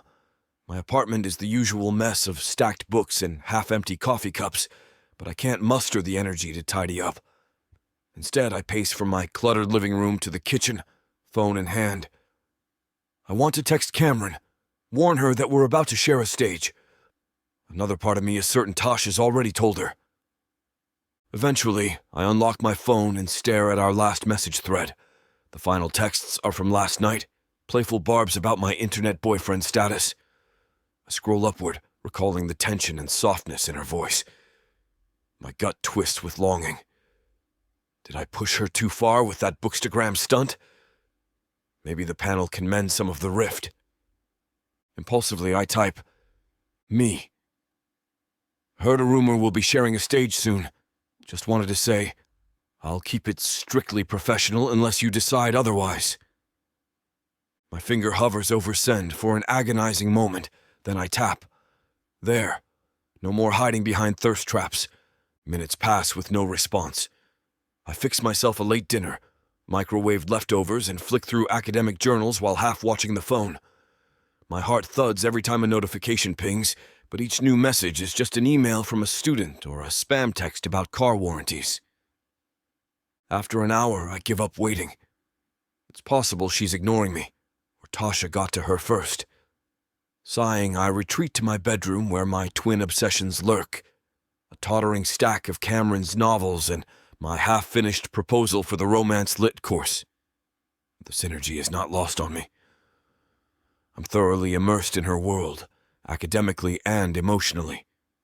I collapse onto the bed, snag the top book from the stack, Midnight Rendezvous, another of Cameron's earlier works. The plot involves a chef and a nightclub owner, pure comedic sizzle. I read it to distract myself from the suffocating sense of anticipation swirling around the upcoming convention. Before I know it, I'm lost in the story, chuckling at the snarky banter and sizzling chemistry. At some point, my phone buzzes. I jerk upright, scanning the screen. A text from Cameron. Cameron, so you heard. Tasha's a menace. Don't screw this up, Professor. Despite myself, a smile gases my lips. I type back. Me. She certainly is. I'll do my best not to incite a riot, unless that's what you want. Her response comes a minute later. Cameron. Just keep your shirt on this time, baby cakes. A startled laugh escapes me, and I feel a weight lift from my chest. This is progress. We're bantering without acrimony. I close the book in my hand, hugging it lightly against my chest as if I can absorb some of Cameron's fearless energy. The thought of standing on stage with her still makes my palms sweat, but maybe it won't be a complete disaster. Good God, I murmur, dropping the novel onto the bed. I've gone from scathing reviewer to public cheerleader in record time. Yet somehow that knowledge brings a flicker of pride. Maybe I can show the romance community and Cameron that people can change. Maybe I can prove myself worthy of her forgiveness. If I can handle an auditorium full of readers and keep my shirt on, maybe I'll take one more step toward bridging the chasm between us. I switch off the lamp, letting the quiet hush of the evening settle over my cluttered apartment. The next few weeks will be a whirlwind of prepping for the panel, reading more of Cameron's backlist, and bracing for whatever Tasha or Zeke might spring on us. But beneath the nerves, a strange hope glows. There's a glimmer of possibility that once the lights dim on that romance convention stage, Cameron and I might find we're not enemies after all. As I drift off to sleep, clutching Midnight Rendezvous like a comfort blanket, I can't help the small smile gracing my lips. Who knew that one-star review would lead me here on the verge of an entirely new chapter, both professionally and personally? Perhaps it's the biggest plot twist of all. The professor and the romance queen, rewriting each other's stories one awkward moment at a time. Chapter 9. Cameron. The backstage area of Southeastern Romance ReaderCon buzzes with the energy of 1,000 caffeine-fueled romance readers. Every time a door opens, I hear a swell of excited chatter, like the surge of a tide waiting to crash onto the shore. My chest feels tight, as if I've forgotten how to breathe. I adjust the collar of my fitted teal jumpsuit, which Tasha swears complements my deep espresso skin. The overhead fluorescents shine off my statement earrings, 2 miniature open books dangling in gold. It's all on brand for a best-selling romance author, but somehow my nerves aren't soothed by fashion alone. Baby cakes, Tasha says from behind me, where she's fussing with a clipboard. You gotta breathe. We can't have you passing out on stage. A trembling breath escapes me. Don't call me baby cakes, Tasha. Not when I'm about to face my worst critic turned thirst trap. My voice wobbles a bit, and I curse internally. Cameron girl, hold it together. Tasha places a steadying hand on my shoulder. You're the keynote, sugar plum gremlin. You got this. Own the stage. And if our dear professor tries to overshadow you, roast him so thoroughly that the crowd will never forget it. A burst of nervous laughter tumbles out of me. You mean the crowd that's already shipping us with hashtags? I scrolled through 100 hash enemies to lovers posts before I convinced myself not to fling my phone into the nearest trash can. She shrugs, unrepentant. Your public loves drama, especially with the rumor that you two are about to have some epic panel synergy. Think of it like a romance novel come to life. I fixed Tasha with a pointed look. My entire brand is romance come to life. Doesn't mean I need to star in my own real-life enemies to lovers storyline. She just grins. Could have fooled me. Now hush, Zeke's waving. Sure enough, Zeke stands at the edge of the makeshift stage curtain, wearing a flamboyant gold blazer. He beckons frantically. Cameron, time to make that glorious entrance, honey. My stomach clenches. I grab Tasha's hand in a quick squeeze, then stride toward the curtain. The spotlight beyond that black velvet glow beckons. As I step out, the roar of the audience hits me like a physical wave. Rows upon rows of romance fans. Some holding signs with my name, others wearing t-shirts emblazoned with my book covers, turn their gazes on me. The applause thunders in my ears, and I force a wide smile, letting the adrenaline carry me. Crossing center stage, I raise a hand in greeting. Hello, my lovely romance rebels.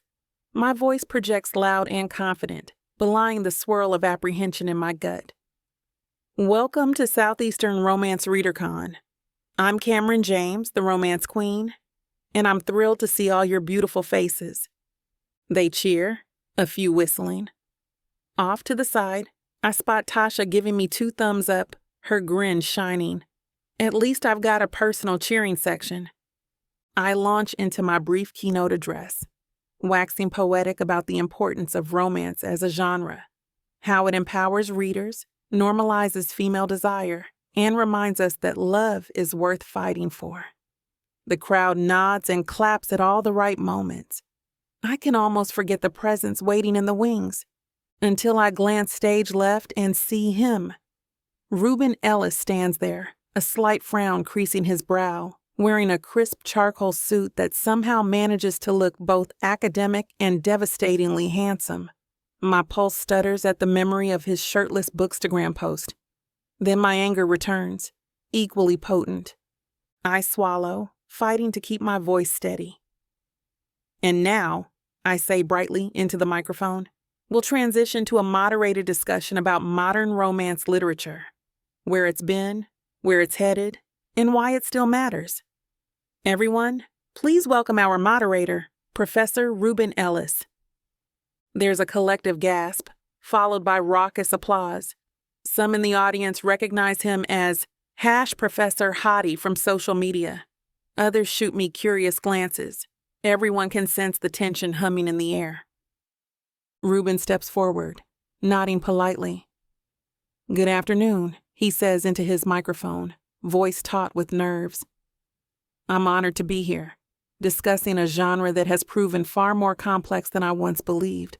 His gaze flicks to me, something akin to apology, lurking behind those gray-blue eyes. I'm especially grateful to Miss Cameron James for her willingness to share a stage with me. Thank you. I cross my arms lightly, shifting my weight to one hip. You're welcome, sweetheart. I drawl, letting a hint of my southern accent show. The crowd titters at my pointed tone. Shall we get started? He clears his throat. Yes, let's. I'd like to begin by asking you, Cameron, to define the evolution of romance as a genre. What changes have you witnessed in recent years that excite you? I arch a brow. The question is straightforward, but I sense the undercurrent of caution in his voice. Is he worried I'll eviscerate him? Possibly. Well, Professor, I say, emphasizing the word, romance novels have shifted to embrace more diverse voices, more authors of color, more LGBTQ+ representation, more body positivity. It's not just about a white debutante fainting into a duke's arms anymore. A smattering of laughter ripples through the audience. Reuben nods thoughtfully. That's an excellent point. Do you feel the critical perception of the genre has changed alongside these evolutions? I tilt my head, letting a wry smile curl my lips. We have critics who respect romance as a valid literary form, yes. but we still encounter the old guard who dismiss it as fluff. My gaze slides to him pointedly, causing a few people in the front row to snicker. Some folks have trouble seeing past their preconceived biases. It takes exposure to realize what they're missing. Reuben's jaw tightens for a split second. Then he smiles wryly. Indeed, he says. Exposure can be eye-opening. A wave of tension zips between us, swirling in the spotlight's glare. The crowd senses it, leaning forward as though anticipating fireworks. One of the attendees in the front row raises a hand, and Reuben motions for them to speak. Professor, do you think your recent involvement with romance is a temporary fascination? The attendee asks, voice brimming with curiosity. Or have you genuinely changed your stance? I step aside, letting him face the question. He exhales softly. I once believed romance novels were formulaic and intellectually shallow. After reading more, particularly Miss James's works, I see that romance can be as rich and layered as any literary classic. An appreciative murmur spreads through the room. The corners of my mouth quirk up despite my lingering resentment. He's definitely singing a different tune now. Another hand shoots up, this time a young woman wearing a t-shirt emblazoned with Her Wild Heart's cover. Cameron, how do you feel about Professor Hottie's transformation? It's kinda huge on social media. I startle a bit, but muster a confident grin. Transformation can be good, or it can be a performance. Time will tell. My tone is sugary sweet, a faint challenge weaving through my words. Reuben arches a brow, turning to address the audience with a composed expression. I assure you, it's not a performance. I've read every novel she's published, and each one impressed me more than the last. He hesitates, then speaks quietly. I regret my initial review, deeply. A hush falls over the crowd. Heat flushes my cheeks at the public apology, and my pulse flutters. For a moment, I see the vulnerability in his eyes. The man who's been reading my books late into the night, reevaluating everything he once believed. The audience collectively holds their breath, waiting for my response. My heart thumps so hard I feel it in my throat. The entire convention hall seems to narrow down to the two of us, locked in a silent standoff. Finally, I clear my throat. Appreciated, Professor, I say, voice quieter than before. But let's keep the focus on the genre, shall we? He inclines his head, relief flickering across his features. Of course. Next question. We dive back into the panel, fielding queries about writing processes, marketing strategies, the importance of emotional depth in romantic arcs.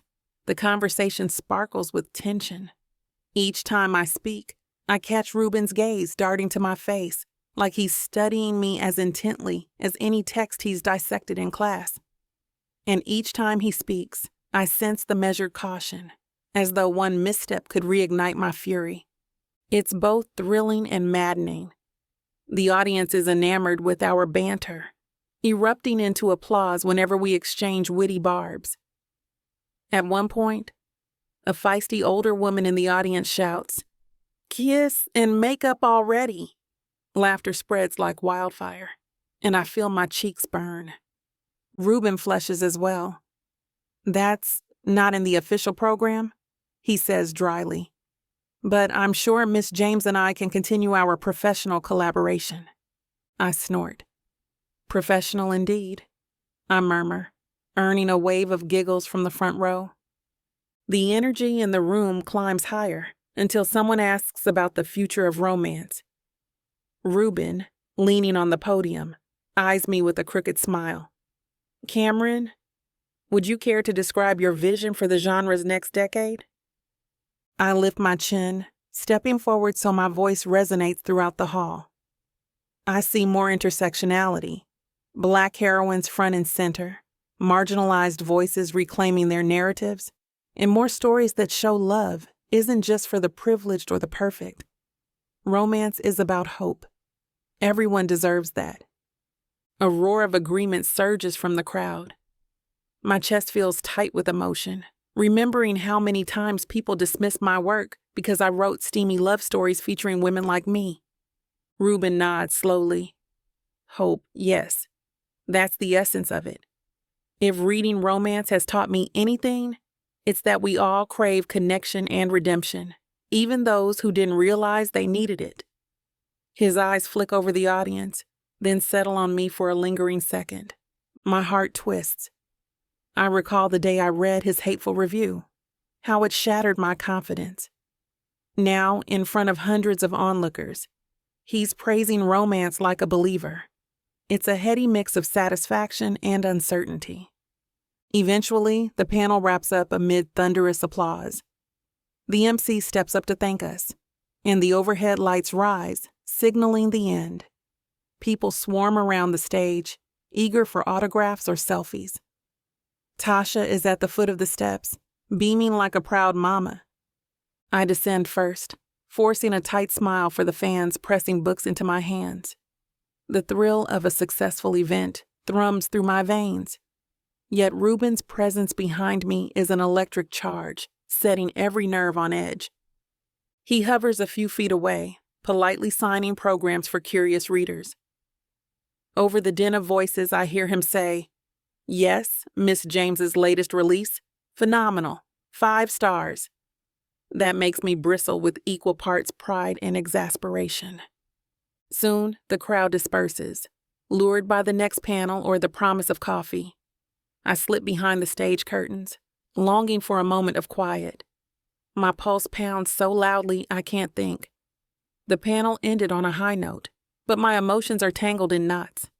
A rustle of fabric behind me. Reuben steps through the curtain, his eyes darting over my face. "Cameron," he begins, voice low. I hold up a hand. "No, I'm not doing a personal debrief right now. My adrenaline is spiking, and I need space." He takes a slow breath, clenching his jaw. "I understand.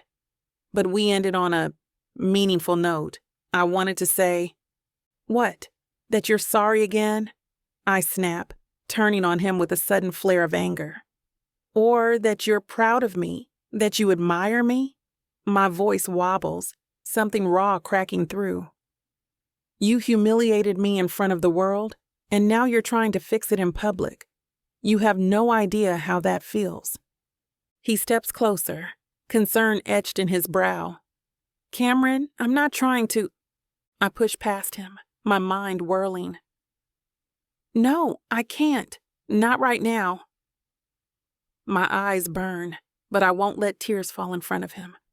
I stalk down the narrow backstage hallway, ignoring Tasha's startled expression as I pass. The hum of the crowd beyond the walls contrasts with the echo of my footsteps on concrete. My chest feels tight with frustration, longing, fury. So many clashing emotions I can barely sort them out. Plot twist. I'm furious and turned on, I murmur, just loud enough to curse the air. The memory of Reuben's intense gaze sends a jolt through my body, even as my anger simmers. Behind me, I hear his footsteps. He's following, apparently unwilling to let me vanish. My shoulders tense, and I spin around so abruptly he nearly crashes into me. "Don't," I warn, voice tense. "Don't chase me like some hero in a bodice ripper."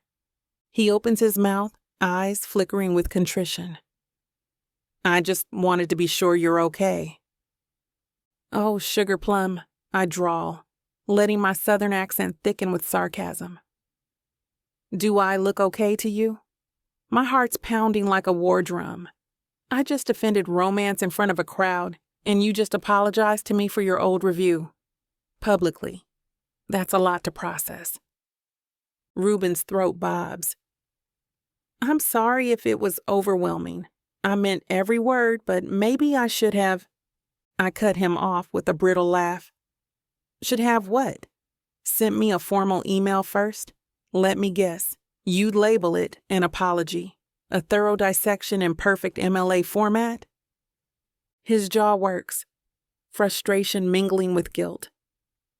Cameron, you're twisting my words. I'm trying to do the right thing. Good God, can't you see that?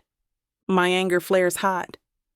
Don't you dare. Good God, me, Professor. I see you struggling to make amends. But am I supposed to bow and say, thanks for finally noticing romance isn't trash? That's not how this works. You hurt me. You humiliated me. I'm allowed to feel conflicted. Silence stretches between us, thick and charged. In the distance, I hear Tasha's voice, probably searching for me. My breathing comes too fast, and Reuben's gaze sears into mine with an intensity that makes my knees feel unsteady. He looks like he wants to speak again, but I hold up a hand. I need air, I say, voice ragged. I need to get out of here before I say something I regret. Without waiting for a reply, I spin on my heel and storm off, heart pounding so hard my vision blurs at the edges. The hallway branches into another corridor, leading to a side exit. I push through the door into bright afternoon sunshine, gulping down fresh air like it's salvation. Leaning against the brick wall, I shut my eyes and let the warmth of the sun wash over me. A swirl of conflicting emotions tangles in my chest. He apologized in front of a massive audience, praised my work, and admitted he was wrong. That should feel like a victory. So why does it feel like my entire body is on the brink of meltdown? Breathing in slowly, I remind myself that it's okay to be furious. It's okay to be attracted to him and enraged at the same time. Romance novels might make conflict resolution look neat, but real life is messier. Real heartbreak lingers. Footsteps sound behind me, and I stiffen. I don't want to face him again, not yet, but to my relief, it's Tasha who steps around the corner. She sees my expression, her own softening. "Baby cakes," she says gently. "You okay?" I swallow the thickness in my throat. "No, I'm a tornado of feelings, Tasha. That panel got intense." She nods, placing a comforting hand on my arm. "But you handled it like a pro. The audience loved every second, though I guess that's not the point." I let out a strangled laugh.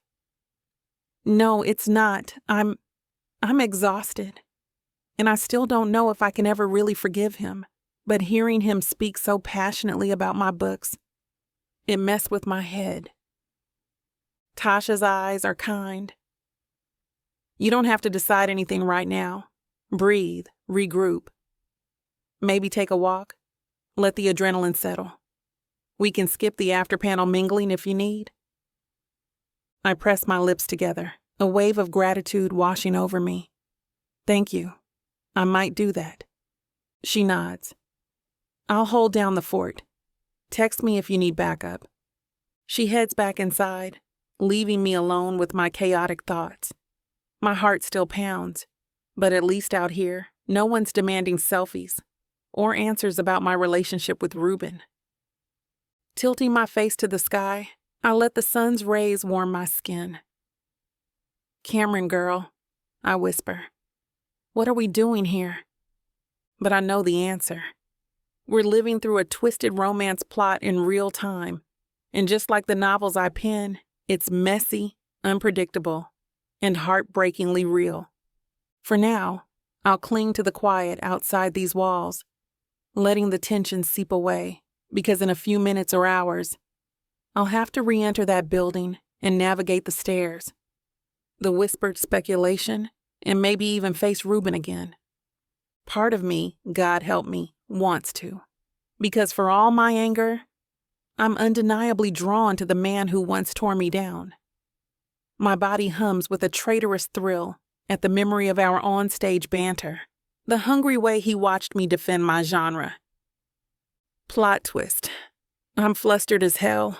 I mutter, inhaling deeply, then squaring my shoulders. I step away from the wall. I might be furious, but I'm also alive with possibility, the same spark I put into my stories. And no matter where this tangled path leads, I'm not running from it. Not anymore. Chapter 10. Reuben. I hurry down the corridor, my dress shoes clacking on the concrete, the echo of Cameron's angry footsteps still ringing in my ears. She vanished through a side exit after the panel, her face a tight mask of fury and something else, something raw that I can't quite name. My heart thunders as I round the corner, scanning for any sign of her. Good God, I whisper it like a confession to myself. I'm still buzzing with adrenaline from the on-stage debate, the cheers of the audience, and the fierce heat in her eyes when she essentially told me to back off. But I couldn't let her go, not like this. So here I am, chasing after a woman who'd probably rather see me walk barefoot over hot coals. I spot a propped-open fire door leading out into late afternoon sunshine. Ducking through, I emerge behind the convention center, in an alleyway flanked by tall brick walls. The bright glare forces me to blink away sunspots, searching. She's not here, but I see a silhouette near the corner, slender, tense posture, arms folded. It's Cameron, half hidden in the shadow of the building. My pulse kicks harder. Even from this distance, I can sense the frustration rolling off her in waves. Carefully, I approach, each footstep measured. She hears me, whirling around in a flash of dark curls. What is it about the word no you don't understand, Professor? Her voice cracks like a whip, eyes blazing. I swallow, heart pounding. Cameron, please. Please what? Her glare intensifies. Please let you follow me around. Spouting apologies you've already given me 100 times? Or should I call security? She's trembling slightly, though I can't tell if it's anger, leftover adrenaline from the panel, or both. The sight of her vulnerability masked by all that sharp defiance makes something clench in my chest. I raise my hands, palms up, as if surrendering. I'm not here to harass you. I'm worried. You stormed out. That crowd was intense. My words falter under her scathing gaze. Her mouth twists. Worried? The last syllable drips with sarcasm. That's rich. Coming from a man who once publicly humiliated me. Now you want to save me from what? A prickle of shame crawls under my skin. I can't erase the past, I say quietly. But I can do better now. I will, if that's what you're asking. I can also leave. She laughs, a harsh sound echoing off brick walls. Always so polite, aren't you? With your fancy words and buttoned-up contrition? She crosses her arms, stepping forward. Why are you really here, Reuben? My name on her tongue jolts through me. She rarely uses it. It's almost always Professor or a sardonic pet name. Because, I say, voice low, you looked like you were about to break back there. And I know it's partially my fault. She stills, eyes darting over my face. Partially? You underestimate your talent for torment, Sugar Plum. The southern drawl in her voice has thickened, and it tugs at some deep place in me I don't want to analyze. I step closer, heart thudding. Cameron, baby. I catch myself. She hates that I mimic her pet names. Cameron, if you want me gone, say so. Otherwise, let me. She arches a brow, fury and confusion warring in her dark eyes. Let you what? Fix it? Huh? You can't. My throat feels tight. I'm not trying to fix everything. Good God, I'm worried about you. I saw how rattled you were after the panel. Maybe you need someone to talk to or to vent at, or...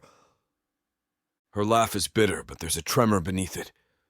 You think I'm going to cry on your shoulder? Of course not, I say softly. You're too strong for that. But if you need me... She cuts me off, voice rising. I don't need you. Then she exhales, brushing a hand over her forehead. Plot twist, I'm lying. I don't know what I need. I just know I'm furious at you, at myself, at this entire spectacle. The rawness in her confession stabs at my chest. For a moment, neither of us speaks, the tension crackling in the humid air. Finally, she takes a step away from the wall, glancing toward the main street. Taxis and cars whir by, a swirl of normalcy in contrast to the storm raging between us. She huffs. I booked a room at the Marriott attached to the convention center. Tasha made me do it in case I needed a break from the chaos. Her gaze flickers over me, uncertain.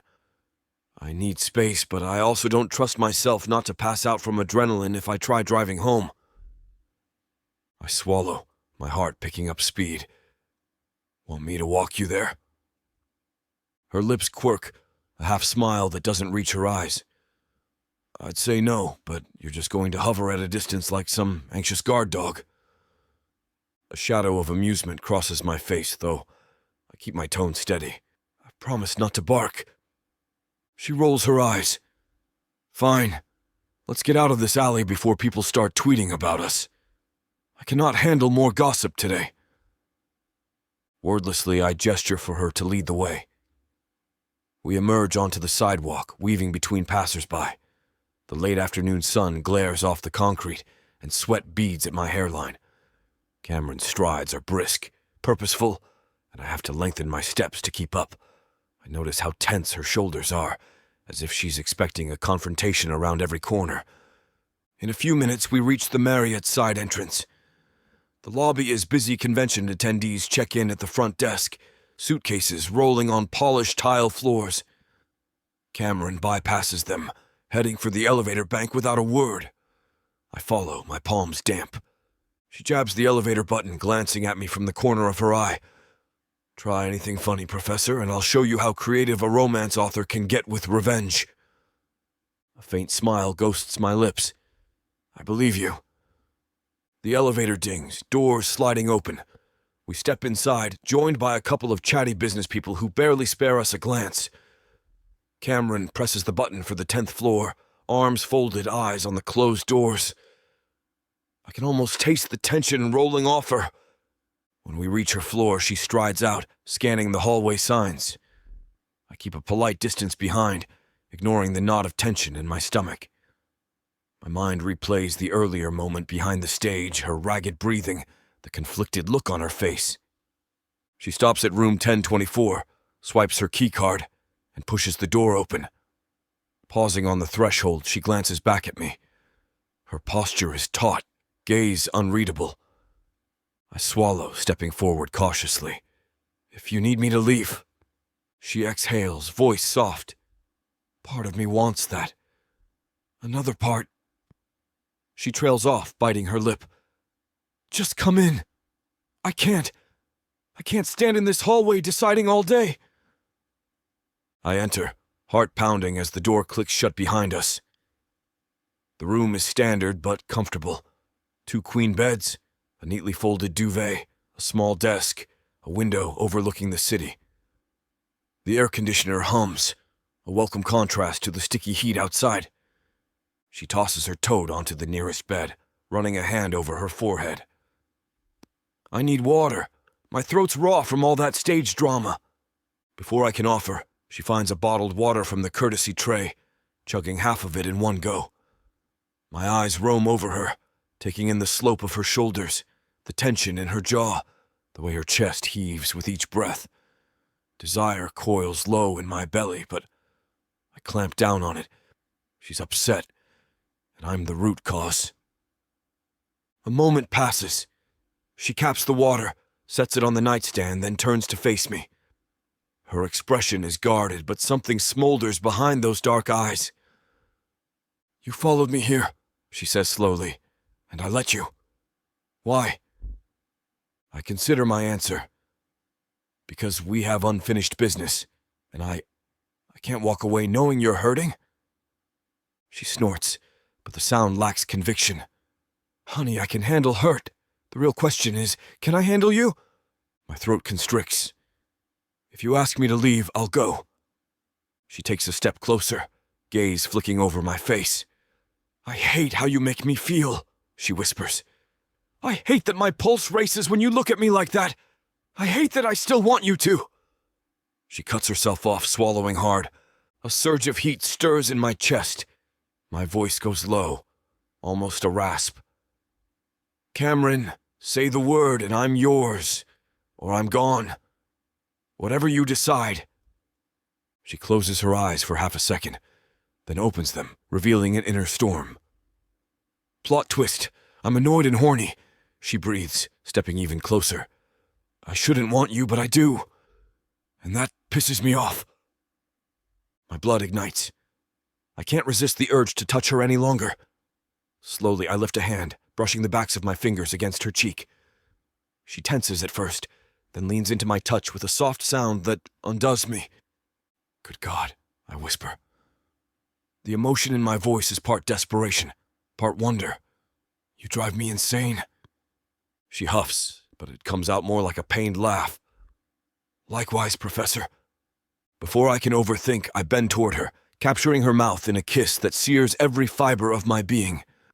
Her lips part, and she exhales a shaky sigh, arms sliding around my neck. I taste the lingering sweetness of her water, the salt of her skin. It's all too much and not enough. She presses closer, fingers tangling in my hair, and I let out a low groan, staggering backward until we bump against the door. My blazer snags on the handle, but I barely care. My world has narrowed to the warm press of her body and the rush of her breath mingling with mine. Cameron nips at my lower lip, voice muffled against my mouth. You're still wearing too many clothes, she mutters, tugging at my suit jacket. Lose it, Professor. Heat surges through my veins. I break away just long enough to shrug out of the blazer, letting it fall to the floor. She's already working on my shirt buttons with deft fingers, her eyes blazing with a mix of anger and need. Still mad? I breathe, sliding my hands beneath her blouse. Her skin is hot to the touch, soft in a way that makes my head spin. Furious, she says, kissing me again, fierce and demanding. But I'm done pretending I don't want this. Her words spark something wild inside me. I yank my shirt free, fumbling with the last button until it pops. She stares at my chest, a storm of conflicting emotions flickering across her face. Then she sets her jaw, stepping back just enough to pull her top over her head. I almost forget to breathe. Her curves, the smooth chocolate of her skin, the auburn tips of her hair brushing her shoulders. She's breathtaking. I murmur something incoherent, reaching out to stroke her cheek, her neck, letting my hand drift to the dip of her waist. She bites her lip, anger fading behind a wave of desire. You going to keep me waiting, Sugar Plum? Or are we doing this? My response is a hungry kiss pulling her flush against me, arms tightening around her waist. My heart beats a frantic tattoo in my ears. We stagger away from the door, stumbling toward the nearest bed. Our breath comes in gasps, half laughs, half groans, as we peel away the last barriers of clothing. Her blouse drops to the floor with a whisper. My shirt follows, buttons skittering across the laminate like startled insects. I hate to put a stop to a good time, but it looks like we've hit this platform's limit for spiciness. This platform's got some rules we have to play by if we want to keep giving you these stories for free. And trust me, this scene isn't something you want to miss. While we can't get into all the details here, you can still dive into the full, uncut version at TylaWalker.com. Miss Tyla has an entire collection of unabridged audiobooks and ebooks waiting for you. And the best part? You can treat yourself with 40% off when you use the code SAVE40. That's right.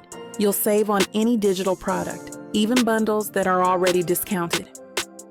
Miss Tyla would never let anyone feel the kind of disappointment you must be feeling right now. So why wait? Treat yourself with Miss Tyla. Eventually, she turns her head to me, eyes still glassy. Well, she croaks, that was counterproductive. Gently, I brush a damp coil of hair from her forehead, my voice a ragged whisper. Are you okay? She tenses for a second, then nods, propping herself up on an elbow. Her eyes sweep my face. I'm not sure what to call this, but yeah, physically, I'm more than okay. A tired smirk graces her lips. Don't let it go to your head, Professor. I exhale a shaky laugh. I wouldn't dare. For a while, we lie there, the hush between us almost fragile. I fight the urge to speak, worried that any words might shatter the moment. My heart remains lodged in my throat, the weight of unspoken confessions pressing down. Eventually, she slips from my embrace, sitting up on the edge of the bed. The sheet falls around her waist, revealing the smooth expanse of her back. I study the delicate line of her spine, the faint tension still coiled in her shoulders.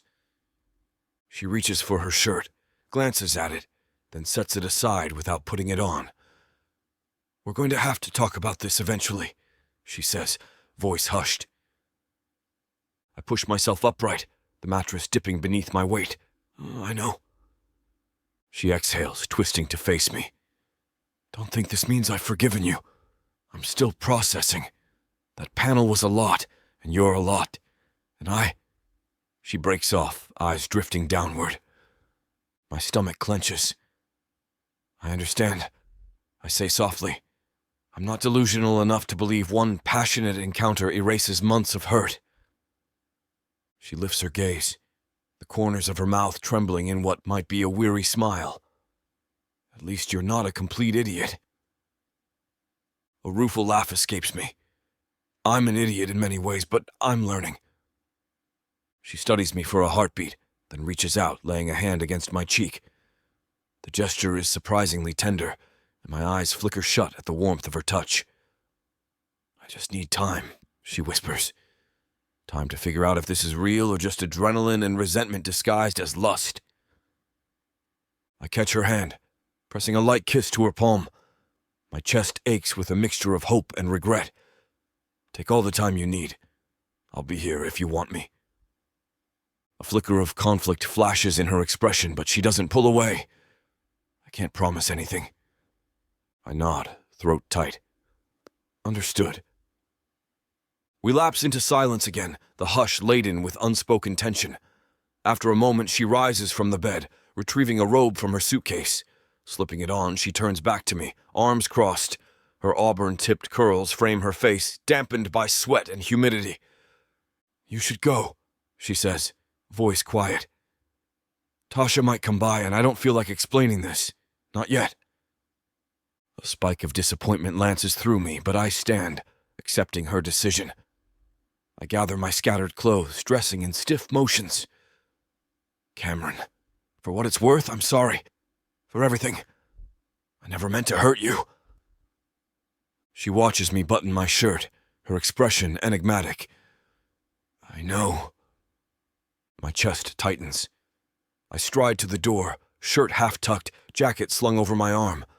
My hand rests on the handle for a moment, and I glance back at her. She meets my gaze, lips parted as though she might speak. But she doesn't. So I nod once and pull the door open, slipping out into the dimly lit hallway. The door closes behind me with a soft click that reverberates in my chest. Walking away is harder than I expect.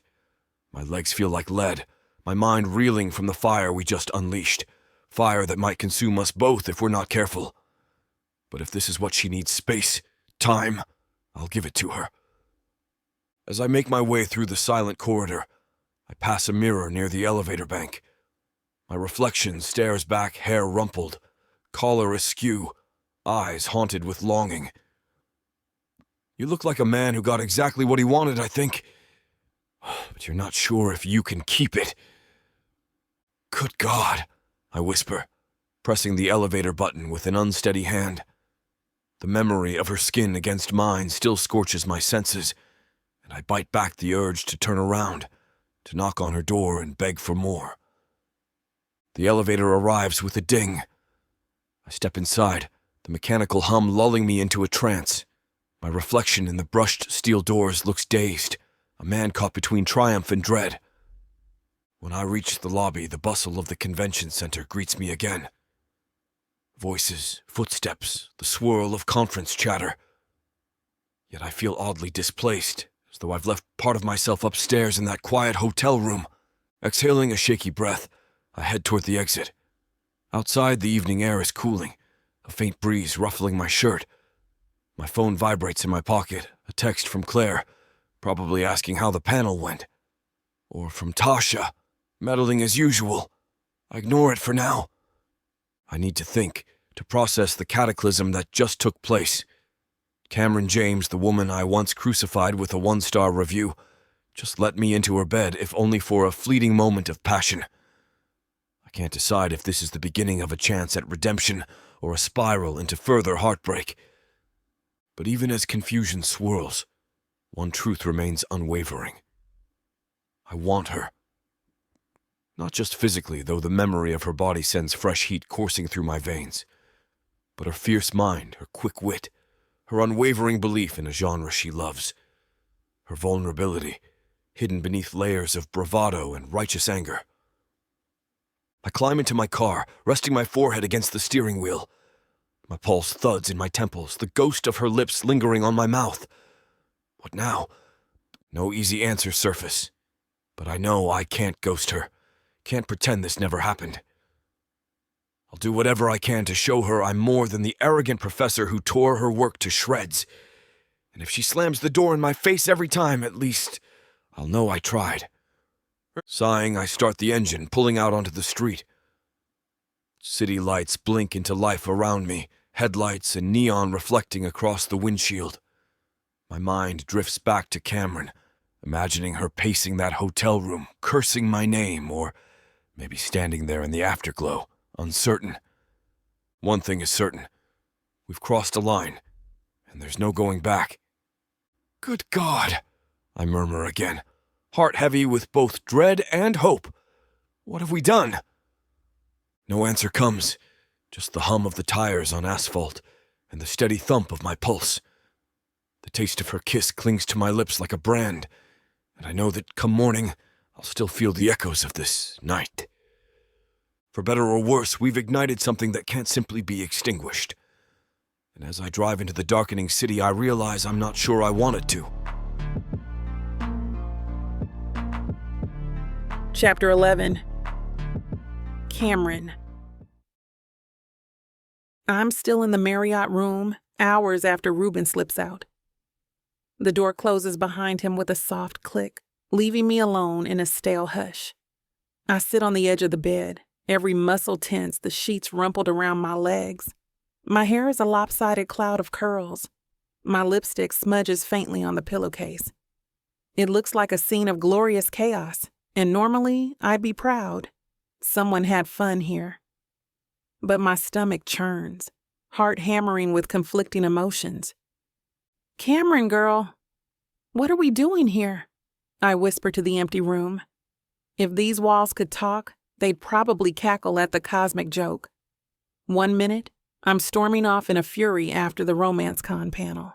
The next, I'm tangling sheets with the man who once shredded my confidence in a scathing review. It's surreal.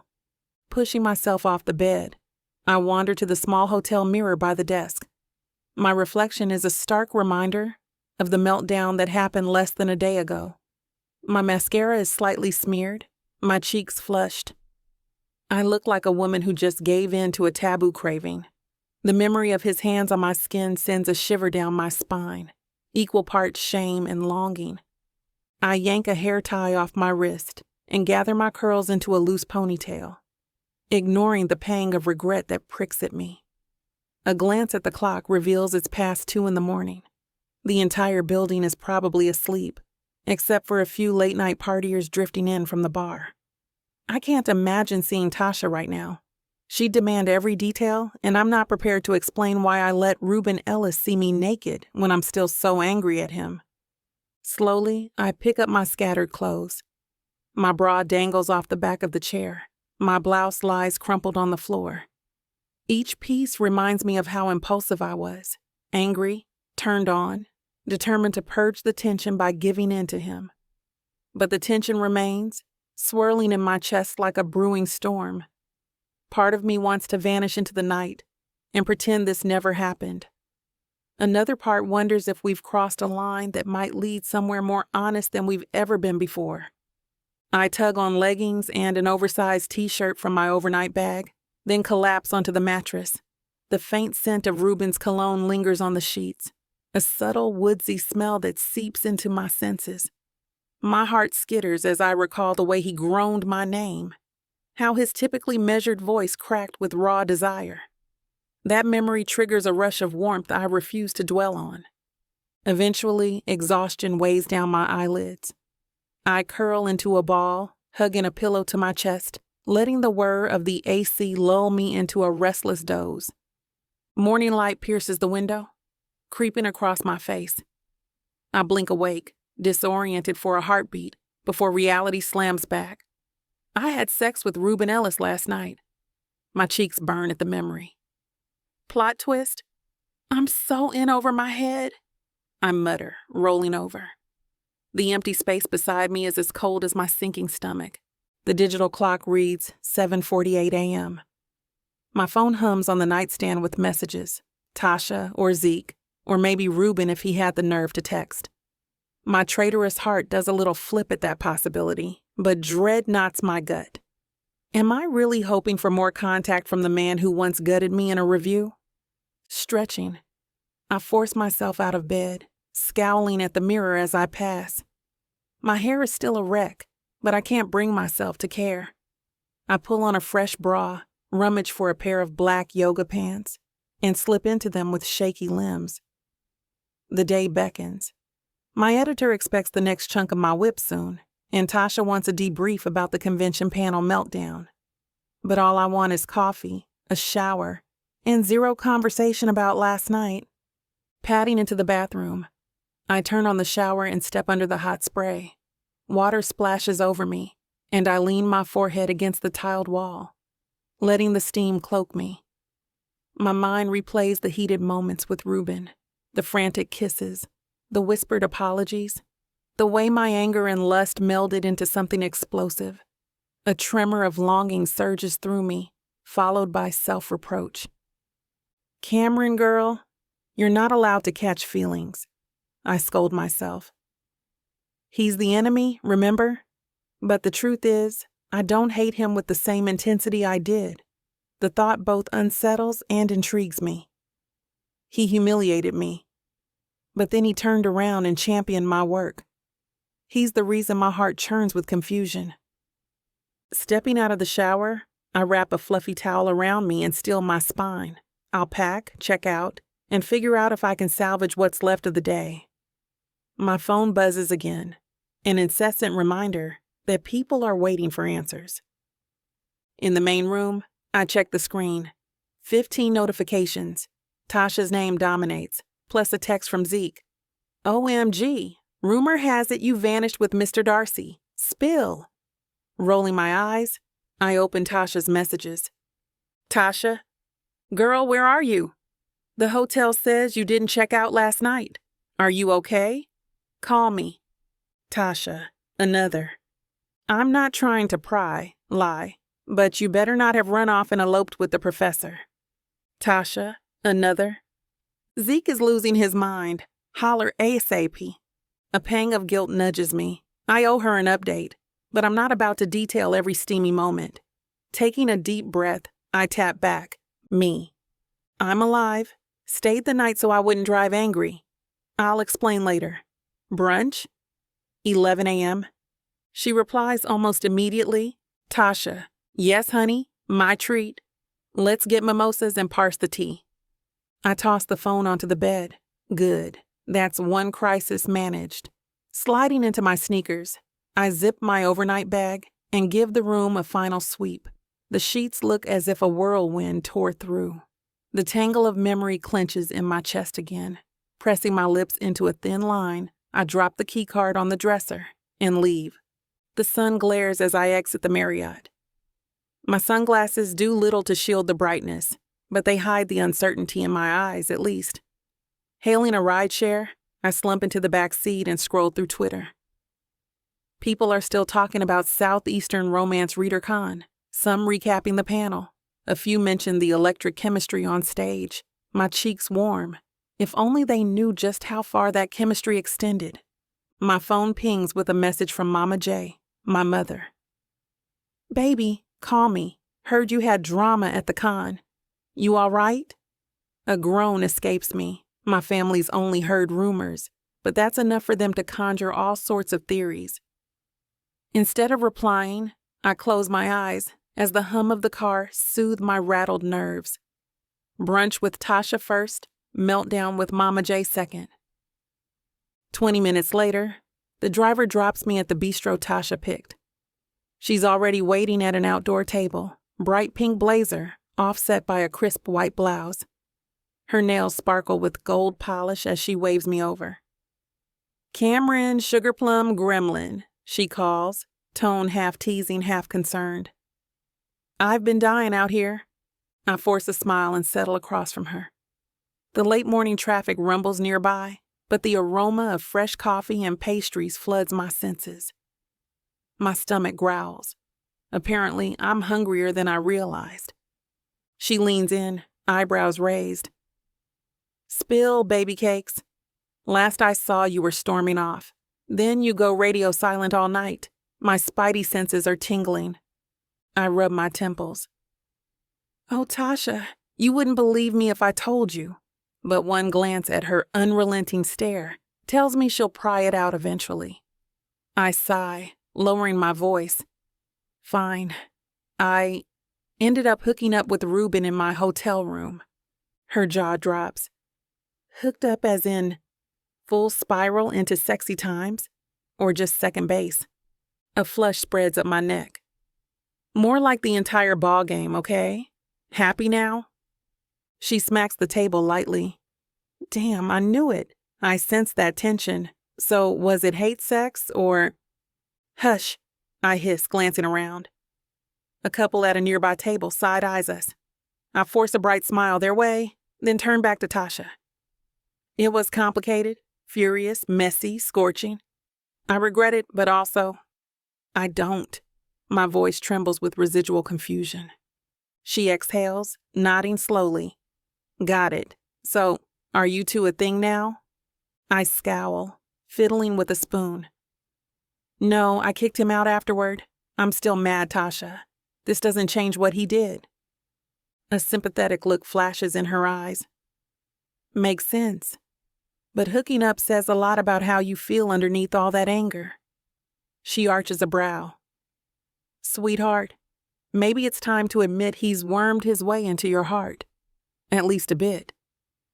I shake my head, refusing to confirm. I'm not about to declare anything. The man is still the reason I doubted my entire career. One good apology and a sizzling night can't fix that. The waiter arrives with water and menus, interrupting our heavy conversation. I bury my face in the options, grateful for the brief respite. Once the waiter takes our order, a spinach omelet for me, blueberry pancakes for Tasha, and leaves. She pins me with a pointed look. "Okay, so what's your plan? Are you going to ghost him, confront him, or have more sex until your frustration fades?" "Tasha!" I protest, though a rueful smile emerges on my face. I have zero plan. My brain is mush. I got up, showered, left the Marriott, and now I'm here. She sips her coffee. "You might want to figure it out soon. The romance community is still buzzing about your on-stage tension. If rumors of you two hooking up surface, they'll go nuclear." Let them talk. I'm not obligated to broadcast my personal life, but a knot tightens in my stomach. The thought of Reuben reading gossip about us sends a jolt of discomfort through me. Our food arrives, momentarily distracting me. I dig into the omelet, and Tasha devours her pancakes. As I chew, I still feel the imprint of yesterday's sin invades my mind. Reuben's husky breathing, the fervent way he said my name, the vulnerable crack in his voice when he apologized yet again. Plot twist. I might be catching feelings, I admit quietly, stabbing a piece of egg. But it's not so simple. I still harbor resentment. That's not exactly a healthy start. Tasha sets down her fork, sympathy reflecting in her gaze. "I get it, baby cakes. You're dealing with emotional whiplash. My advice? Let him show you who he is now. If he reverts to that arrogant critic, shut him down. But if he's genuinely changed, maybe let yourself see where it goes." I swallow a lump in my throat. "You think I'm being naive?" She shakes her head. No, you're being cautious, which is smart. Just don't bury your heart under so many defenses that you miss a real connection. My eyes sting, but I blink back any sign of tears. You're too wise, Tash. It's annoying. She grins, popping a blueberry into her mouth. What are best friends for? After brunch, I head home, still feeling off balance. My condo greets me with the usual warmth. Tall windows, plush rugs, shelves jam-packed with romance paperbacks. I toss my bag on the couch, noticing the blinking light on my answering machine. Yes, I still keep one for sentimental reasons, plus Mama J refuses to text half the time. Hitting play, I brace for her concerned voice. Sure enough, Cammy, it's your mama. Heard about the drama at the con? You okay, sugar? Call me soon. I sigh, rubbing the back of my neck. Everybody's worried, I murmur. I guess I did make a scene. Flopping onto the couch, I flick open my laptop. My whip stares back at me, the last scene a half-edited chunk of comedic banter, overshadowed by bitterness. The scathing cameo I wrote, Professor Heck's envious, suddenly feels childish. My chest tightens. I hover over the paragraphs, that petty revenge no longer satisfying. You might be too cruel, I whisper, scanning the lines where I have the fictional professor toppled by a falling bookshelf. Once it made me laugh. Now it just reminds of how far I've come in seeing Reuben as more than a villain. My stomach churns with reluctant empathy. My finger hovers over the delete key. Cameron, girl, if you do this, you're letting go of some righteous anger. But the memory of his soft apology in the hallway, the intense way he kissed me in the hotel, the vulnerability in his eyes, I can't ignore it. Letting go of this fictional vendetta might set me free to rewrite my own story. I hit delete, watching the entire comedic side plot vanish. A pang of loss follows, along with a fragile sense of relief. A clean slate. Maybe that's what we both need. Exhaling, I close the laptop, shoving it onto the coffee table. The quiet in my condo weighs on me. My phone remains eerily silent. No message from Reuben, no email apologizing or explaining. That's probably a good thing. We both need time to regroup. Nevertheless, a pang of disappointment stings my chest. You're ridiculous, I mutter, flicking on the TV for background noise. Why would you want him to text? So you can dive headfirst into another meltdown? But the day stretches on, each minute a reminder that last night was real and complicated. I clean my kitchen, organize my bookshelves, and water the plants on my balcony, all in a vain attempt to outrun my own thoughts. By late afternoon, I realize I've rearranged my entire living space without settling the turmoil inside me. A ring from my phone startles me. Snatching it up, I see Mama J's name. No escape. I brace myself and answer. Hey, Mama, I say, forcing cheer into my voice. Cammy, baby, she greets, concern evident. Heard you had a big old dust-up at that romance convention. You all right? People keep asking if you fainted or if you fought someone on stage. I snort. Exaggerations. I argued with a critic during a panel, then left in a huff. We're all good. She sighs. I know you can handle yourself, but I also know you. If you're snippy, there's deeper trouble. Tugging at a loose thread on my couch cushion, I shake my head. Mama, it's complicated. Let's just say I had a run-in with a man who once hurt me, and now he's trying to fix it. I leave out the part where we burned up the hotel sheets. Men can change, she says gently. But they can also front until you let your guard down. Use your judgment, Cammy. A heaviness settles on my shoulders. Working on it. I appreciate the reminder. She clicks her tongue, an old habit that means she's worried. All right, sugar, you call me anytime. I'll feed you pie until the world makes sense again. A weak laugh escapes me. Deal. We hang up, and I'm all alone, deep in my thoughts once more. The day dims into twilight, and I realize I haven't eaten dinner.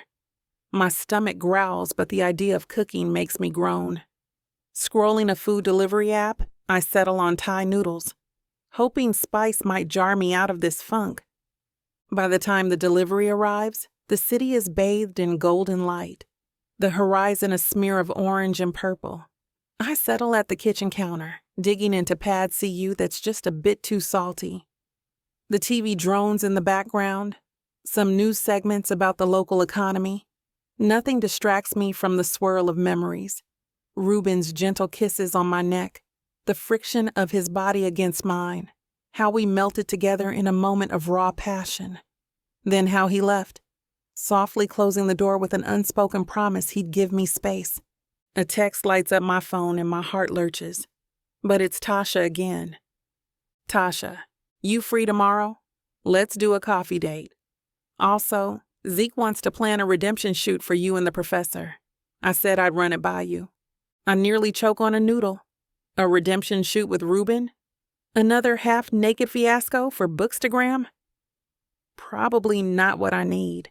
I type back, me. Hard pass for now. I'm not parading him around with my brand. I'll do coffee, though. She replies with a thumbs-up emoji and a heart. At least I can count on Tasha for comedic relief. Pushing the half-eaten noodles aside, I sip water. The emptiness in my chest refusing to budge. A small part of me wonders if Reuben is also replaying last night, or if he's diving into another of my novels for solace. My stomach flips at that idea. He once hated my writing, but now he devours it like it's candy. Fed up with my own circular thoughts, I snatch my laptop, open a blank document, and start typing. Stream of consciousness notes about a new scene. My heroine battles an internal war between pride and lust, unsure if she can trust the man who hurt her. It's raw, borderline confessional. My fingers fly across the keys, channeling the swirl inside me into each line. There's no comedic cameo or petty revenge, just heartbreak, longing, and cautious hope. When I finally stop, the word count hits 1,000. My shoulders slump. I read over the paragraphs, breath catching at how personal they feel.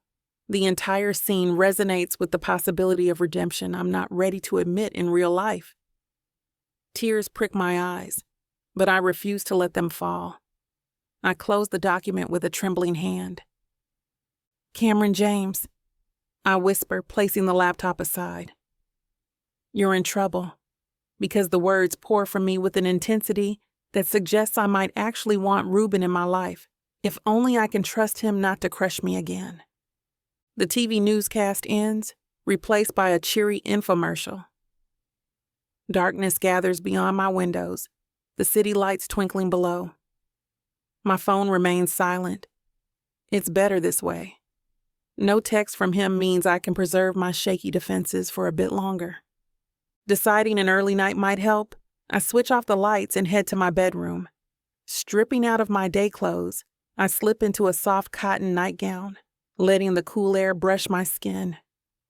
My reflection in the mirror reveals exhaustion, but also a faint spark in my eyes I can't deny. Some part of me is alive with possibility, no matter how angry or scared I am. Climbing into bed, I flick off the lamp. The sheets are crisp, pillows fluffed, a safe haven from the chaos swirling outside. Closing my eyes, I let the traces of last night wash over me, not to torture myself, but to remind me that I'm still here. Still capable of passion, even after heartbreak. For all his flaws, Reuben sparked something I can't ignore. Baby cakes, I murmur into the darkness, half laughing at my own delirium. If Tasha could hear me, she'd demand an immediate crisis hotline, but no one else is around. Plot twist. I'm entangled with a man I once swore I'd never forgive. Sleep tugs at me, lulling me under its gentle sway. My final coherent thought is a vow to figure out a path forward. whether that means confronting Reuben again or cutting ties before my heart gets entangled in a deeper way. For now, I let dreams claim me, uncertain if the morning will bring clarity or just more confusion. But one truth slips through as I drift away. Deleting that petty scene from my novel felt like lifting a weight off my chest. Perhaps I'm ready to rewrite my own narrative, even if it means letting Reuben Ellis step onto the pages of my life in an entirely new role.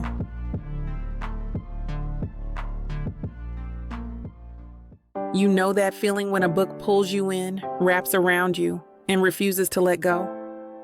When the tension is so thick, you swear you can feel it? Welcome to 30 sinfully addictive romance audiobooks that will ruin your sleep. Wow, I wasn't ready for this. One chapter in, and I'm already hooked.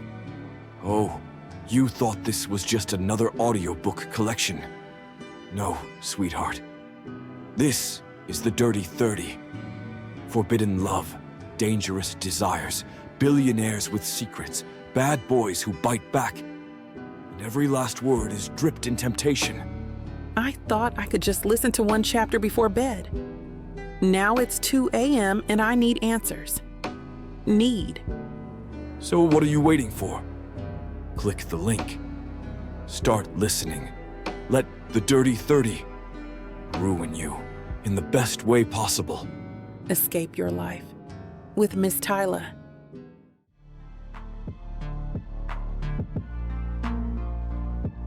Chapter 12. Reuben. I'm trying very hard not to stare at the same sentence for the 9th time, but my eyes refuse to move. The words on the page mock me, each phrase pulsing with the memory of Cameron's voice. I've been in my office for hours, sprawled behind a desk piled high with student papers, half-finished coffee cups, and most damning of all, a stack of Cameron James novels adorned with neon sticky notes. One such novel, The Love Hangover, sits open before me, chapter 14, where the heroine has an outburst that changes the entire trajectory of her relationship. I keep rereading the paragraph describing her emotional pivot, as though it might unlock the riddle of my own predicament. Finally, I tear my gaze away. My phone rests beside the keyboard, blinking with a low battery. 3 times today, I've tried to type a message to Cameron, some breezy check-in, a half apology, or a simple, "How are you?" But each time I slam the phone face down, because good God, what could I possibly say that wouldn't sound hollow or clingy after the chaos we unleashed in that hotel room? My chest tightens at the thought of her, the memory of her anger fused with scorching desire. The hush that followed, the ache of leaving her there. Every detail buzzes under my skin, a haunting mix of guilt and longing. I rub my temples, glancing at the clock. 9:27 p.m. The campus is mostly deserted, but I'm here, ignoring the gnawing hunger in my gut, reading novels I once scorned, underlining passages that make my pulse race. I lower my gaze to the open page, scanning the heartfelt dialogue. The hero begs for a second chance, and the heroine teeters on the brink of trust and doubt. A shaky laugh escapes me. That's us, except with more curses and a half-naked photo shoot on Bookstagram. Leaning back in my creaky chair, I pick up a pen, scribbling a note in the margin. Raw vulnerability drives tension. Contradiction equals realism. I smirk at how far I've fallen annotating romance novels with the same fervor I once reserved for 19th century poetry. Yet the more I read, the more layers I uncover in Cameron's writing. She's not just spinning fantasies. She's capturing the messy, vital swirl of human desire and fear. If only I'd recognized that from the start. My phone buzzes, startling me so much that I nearly drop my pen. Heart pounding, I flip the device over, wanting it to be Cameron. Instead, it's Claire, my colleague who's orchestrated my entire human data fiasco from the beginning. Claire, Reuben, you alive? You missed the faculty mixer. We ate all the mini quiches without you. I exhale a resigned breath, typing back. Me, yes, alive, doing some reading, didn't realize the time. She responds instantly. Claire, reading some romance, perhaps? Don't get locked in your office again. I shut my eyes, a faint smile tugging at my lips. Everyone thinks my transformation is comedic gold. Maybe it is. I sigh, ignoring the next ping from Claire, returning my focus to the highlighted lines. After a moment of silence, my thoughts drift to Cameron again. Is she as restless as I am? Probably not. She's so confident, so sure of herself. Except I saw the cracks that night, how she trembled when she let me in. The memory sets my pulse fluttering. I slip another sticky note into the love hangover, scribbling a brief reflection. Character's heartbreak fuels creative bravery. It strikes me that Cameron might have funneled her own pain into these pages, and I wonder if her heartbreak is as deep as what I caused. I rub my forehead, annoyance flickering. Rereading her entire catalog is both enlightening and excruciating, each scene reminding me of the damage I did when I posted that wretched review. Even though I've atoned publicly, rewriting my critique and praising her work, I can't escape the sense that I'll never fully repair the harm. A spike of frustration jolts me upright. I slam the book shut, glaring at the unhelpful phone. My thumbs hover over the screen, drafting a half-baked text. Cameron about the other night, but I delete the attempt before finishing. Good God, I mutter, pinching the bridge of my nose. Ghosting her is pointless. We've already crossed a threshold that can't be undone. Yet reaching out is terrifying. If she's still furious, she might tear me apart. Or worse, she might be indifferent. Grabbing a cold cup of coffee from my desk, I grimace at the bitter taste. It's fuel, though, enough to keep me from drowning in self-pity. I open Midnight Rendezvous, another of her novels, flipping to where I left off. A neon tab marks a pivotal moment for the characters, but my mind wanders, imagining Cameron's expression if she saw me analyzing her writing like a star-struck grad student. Eventually, I give up on the pretense of reading. I push the books aside and stare at my phone again. My reflection glares back from the black screen, rumpled hair, sleepless eyes, the faint line of stubble I haven't bothered shaving. Just text her, you coward. Clenching my jaw, I unlock the phone. I can't ghost her. She deserves more. Me. Hi, Cameron. I know we left things complicated.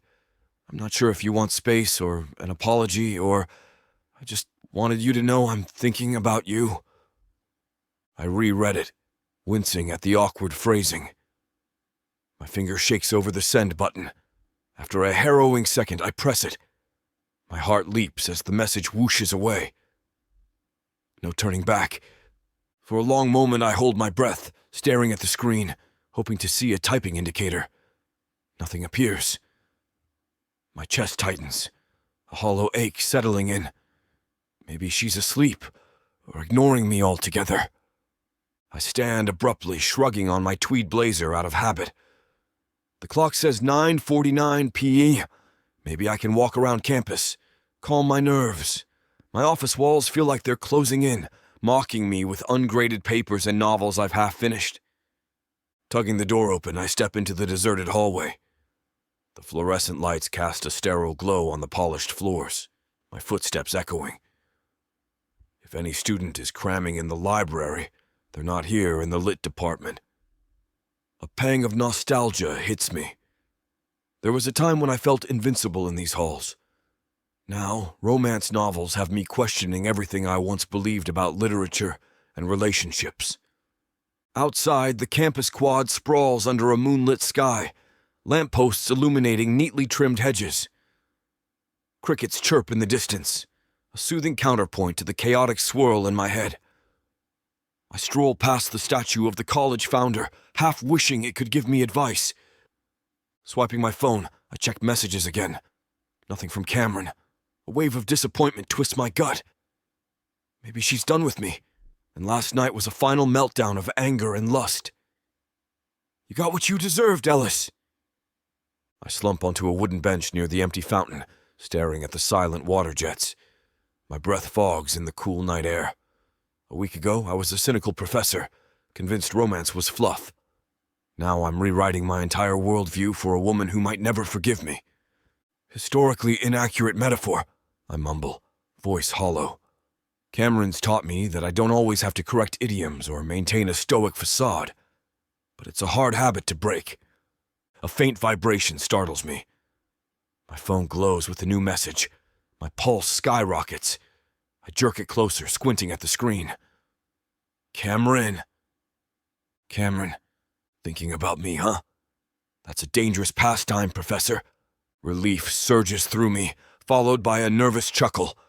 She's not ignoring me. I type back quickly, heart pounding. Me. I'm aware. My track record of dangerous pastimes is short, though, so let me have this. Seconds tick by, my fingers drumming on the bench. Then, Cameron, why text me at midnight? Don't say it's not midnight, I'm rounding up. I know how you are with precise numbers. A faint smile tugs at my mouth. She's teasing me, which beats silence or rage. I gather my courage. Me. It felt like the right time to see if you're okay. Or if you hate me more now. Or if I can fix things. There's a pause. The lamp overhead buzzes faintly, casting a harsh glow on my phone screen. I wonder if she's frowning at my words, rolling her eyes, or maybe smirking. Her reply arrives in a flurry. Cameron, I don't hate you more, but that doesn't mean I forgive you. I'm sorting stuff out. Also, next time maybe start with a hello before diving into confessions. A pang of amusement warms my chest. My lips curve at the thought of her curled up on her couch, phone in hand, brow furrowed. I type. Me. Fair point. Hello, Cameron. May I ask how you're doing tonight? Cameron. I'm rethinking a lot of life decisions, including letting you get under my skin. Didn't sleep much last night. You?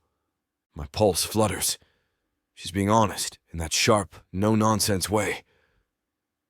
I swallow and decide to match her openness. Me. Haven't slept either. Spent the day reading your novels. Annotating them, actually. Realized you're a better writer than I ever gave you credit for. Cameron scoffs audibly. Spare me the fawning sugar plum. You're not off the hook, but thanks, I guess. I imagine her rolling her eyes, perhaps feeling a spark of pride despite herself. Warmth spreads in my chest. Despite everything, she's still talking to me. I take a breath, deciding to test the waters a little further. Me, no fawning. Just truth. The more I read, the more I see how much I missed by dismissing your genre. The typing bubble appears, vanishes, reappears. My stomach flips. Finally, her response pops up. Cameron, we all dismiss things we don't understand. Doesn't mean you're off the hook for the damage, but you're trying. I see that. My heart lurches, relief unfurling. She sees it. She might even believe it. I scramble for the right words. Me. I'll keep trying. For what it's worth, last night wasn't just anger or lust for me. It felt important. Cameron, stop. Not discussing that meltdown right now. I need time. A pang of disappointment gnaws at me, but I respect her boundary. She's not ready to rehash the details of the hotel room. At least she's not shutting me out completely. Me, understood. I'll wait. Talk about random stuff then. The next time you're free, maybe we can, I don't know, not fight in a public place. Her reply arrives after a tense moment. Cameron, I might be open to coffee or something. Not promising anything. But no more public drama, please. My blood pressure can't handle it. A soft laugh escapes me. Coffee or something. It's not a grand reconciliation, but it's an invitation to keep hoping. Me. Agreed. No more public spectacles. I'll let you pick the spot. I promise to show up fully clothed, too. Cameron. You better. Last time you took your shirt off, half the internet fainted. Good night, Professor. I grin at my phone like an idiot. She's not exactly flirting, but the tension has a playful edge now. It's a sign of progress. Me. Good night, Cameron. Sleep well. She doesn't reply after that. leaving me alone under the lamppost with a mixture of relief and longing swirling in my chest. I take a deep breath, letting the night air wash over me. My entire body feels lighter, as if some knot of anxiety just loosened. Shoving the phone into my pocket, I retrace my steps across the campus quad, heading back to the office to collect my things. The building is locked for the night, but I still have my key card, so I slip in through a side door. My footsteps echo in the empty hallway. When I reach my office, the overhead lights flicker on automatically. My desk looks exactly as I left it, books stacked precariously, sticky notes dotting each spine. The sight no longer feels oppressive. Cameron responded, and she didn't vow to kill me. That's something. A wave of exhaustion hits me, reminding me I've been running on caffeine and regret. I gather the novels into a neat pile, half smiling at the ridiculous rainbow of annotations. My transformation from romance skeptic to starry-eyed fan amuses me, but it also humbles me. Her work is more than escapism. It's a testament to resilience, love, and trust. Locking up, I walk out into the corridor, letting the door click shut behind me. My reflection in the dark office window is calmer than earlier, my shoulders less rigid, my expression marginally relaxed.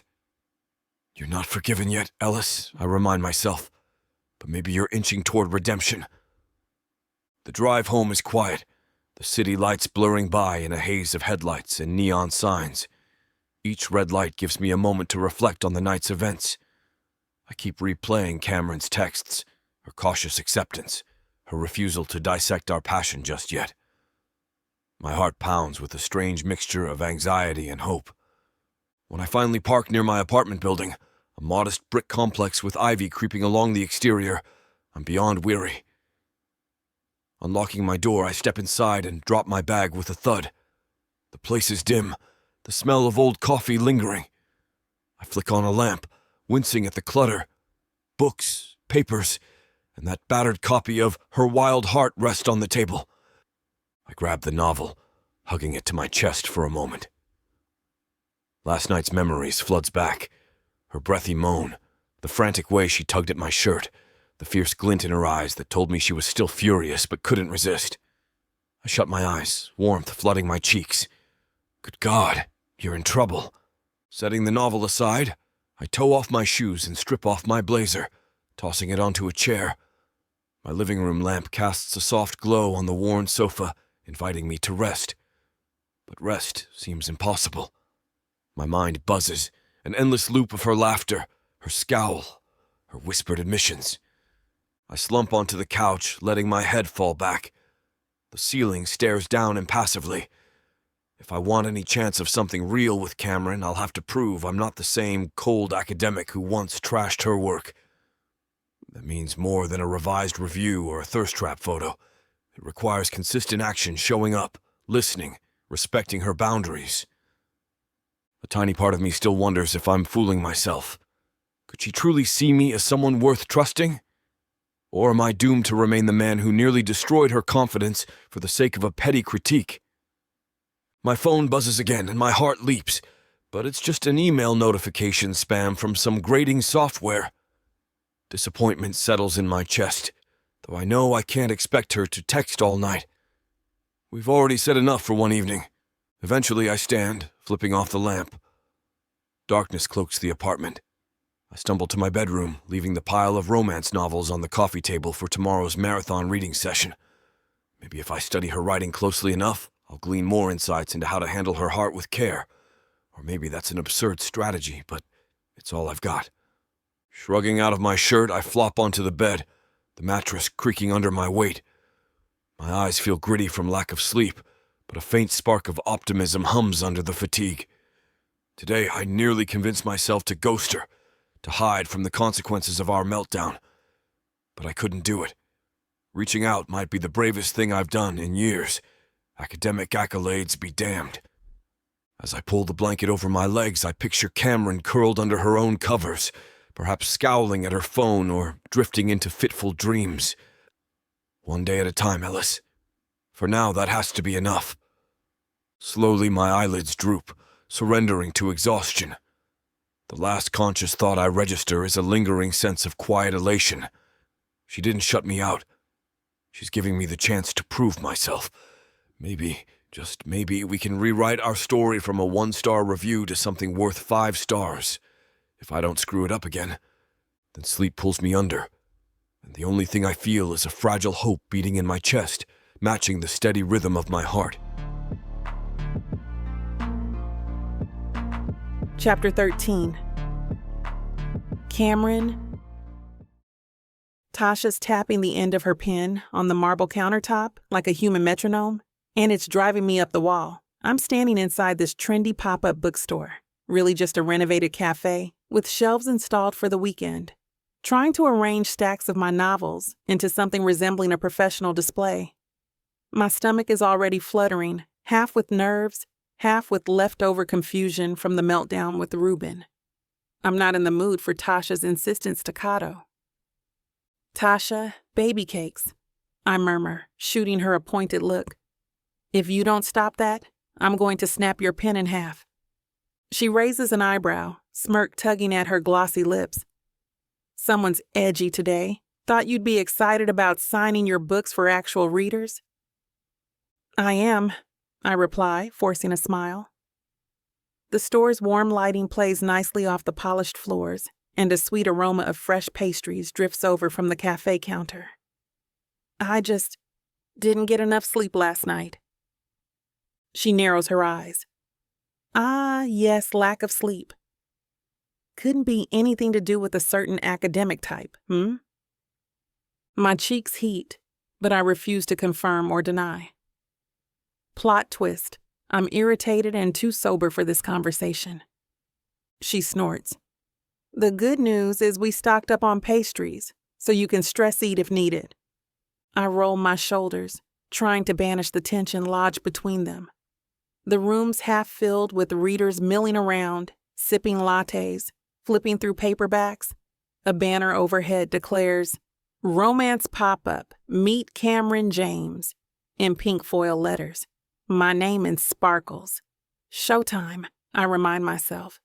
I smooth my teal blouse, adjusting the statement earrings shaped like tiny open books. With a deep breath, I slide behind the signing table. Tasha plants herself at my side, phone in hand, ready to capture social media moments, as she calls them. "All right, sugar plum gremlin, the doors are open," Tasha says in a sing-song. "Try to look gracious." The first readers approach, 2 women clutching copies of Her Wild Heart and The Love Hangover to their chests. They're all smiles, starry-eyed even, and my heart does a little flip. No matter how many signings I do, I still get a thrill from meeting people who love my stories. "Hi there," I greet, summoning my best warm tone. "Thanks so much for coming." They gush about how they discovered my novels, how much they adored the characters.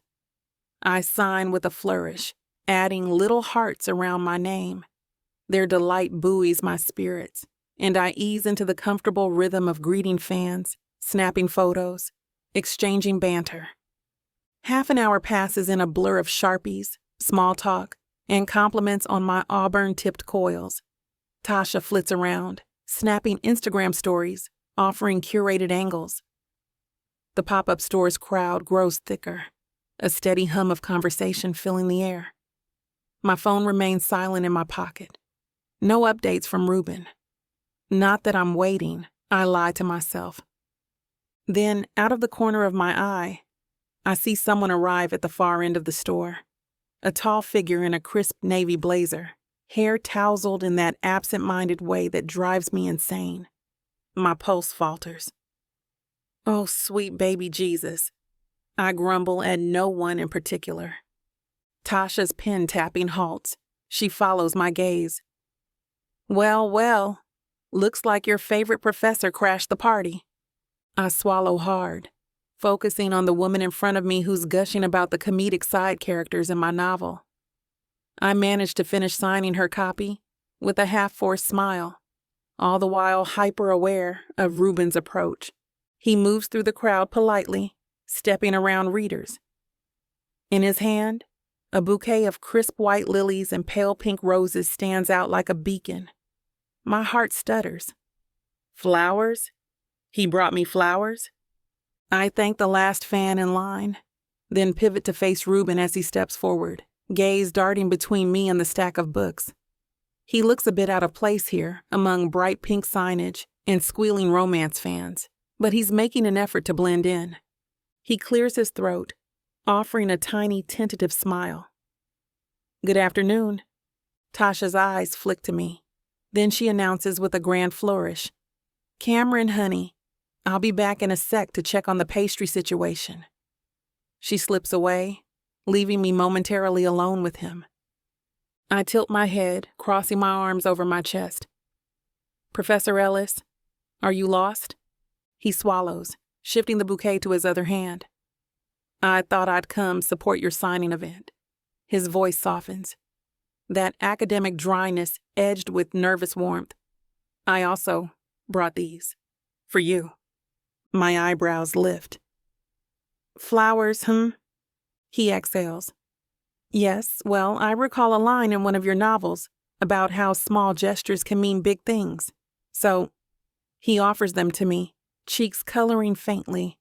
I hesitate, a swirl of conflicting emotions tangling in my stomach.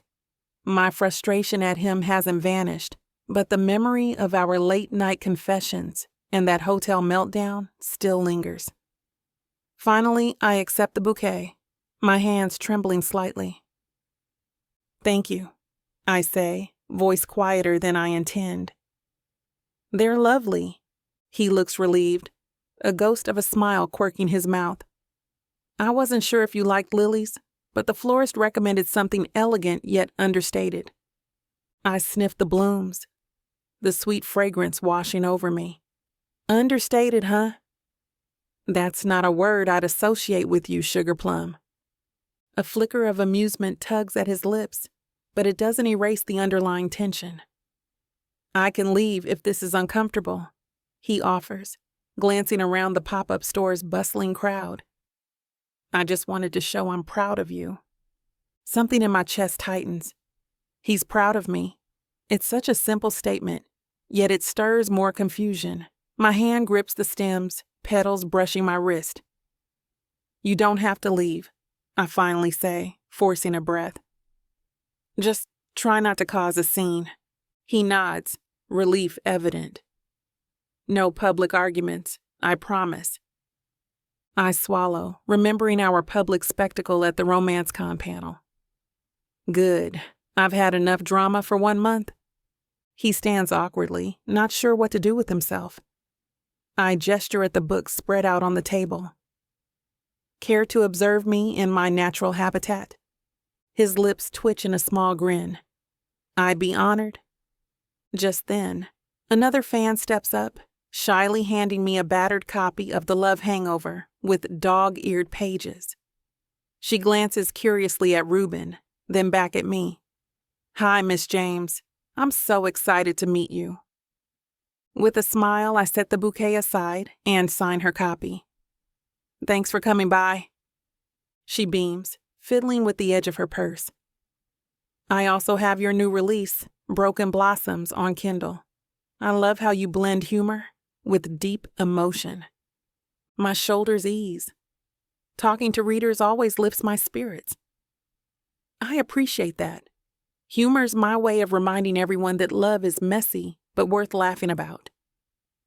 She throws a covert glance at Reuben, who stands quietly by my side. Is he your new muse? She whispers conspiratorially. I nearly choke on my own saliva. My eyes flash to Reuben, who's blinking, caught off guard. He's definitely not my muse, I say, heat creeping up my neck. Just a supportive friend. The word friend feels hollow, but I can't conjure anything more apartment. She giggles, nodding like she's convinced otherwise, then scampers off. I release a slow breath, trying not to glance at Reuben's reaction. Friend, indeed. Our relationship is in flux, more than enemies, less than lovers, but complicated by the memory of our night together. Another handful of readers lines up, And for the next 30 minutes, Reuben stands nearby, watching me sign books, occasionally fielding questions from curious fans about who he is. I overhear him explaining, "I'm an associate professor of literature," followed by polite small talk. At one point, Tasha reappears to snap a few candid photos, winking at me when Reuben's not looking. After the line trickles down, I finally have a moment to breathe. I gather the empty pastry boxes Tasha left behind, tossing them into a nearby trash can. Reuben steps up, hands in his pockets, eyes full of cautious admiration. "You're good at this," he says softly. "Engaging readers, making them feel seen." A surprising warmth floods my chest. I write for them. These events remind me why. He nods, gaze steady. I used to think romance writers churned out formulaic fluff, but watching you interact with fans, it's clear there's so much heart behind it. A mix of embarrassment and pride flutters through me. Glad you're finally seeing it. We stand in companionable silence for a moment, letting the ambient chatter and the soft music of the store fill the gap. I notice Tasha at the register, busy chatting with the manager.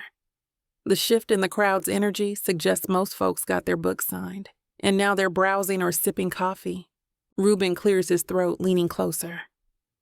"Cameron, can we talk somewhere private? Not for long, just a moment." My pulse spikes. "I'm working, Professor." He casts a glance around. "You've got a lull, and Tasha seems occupied."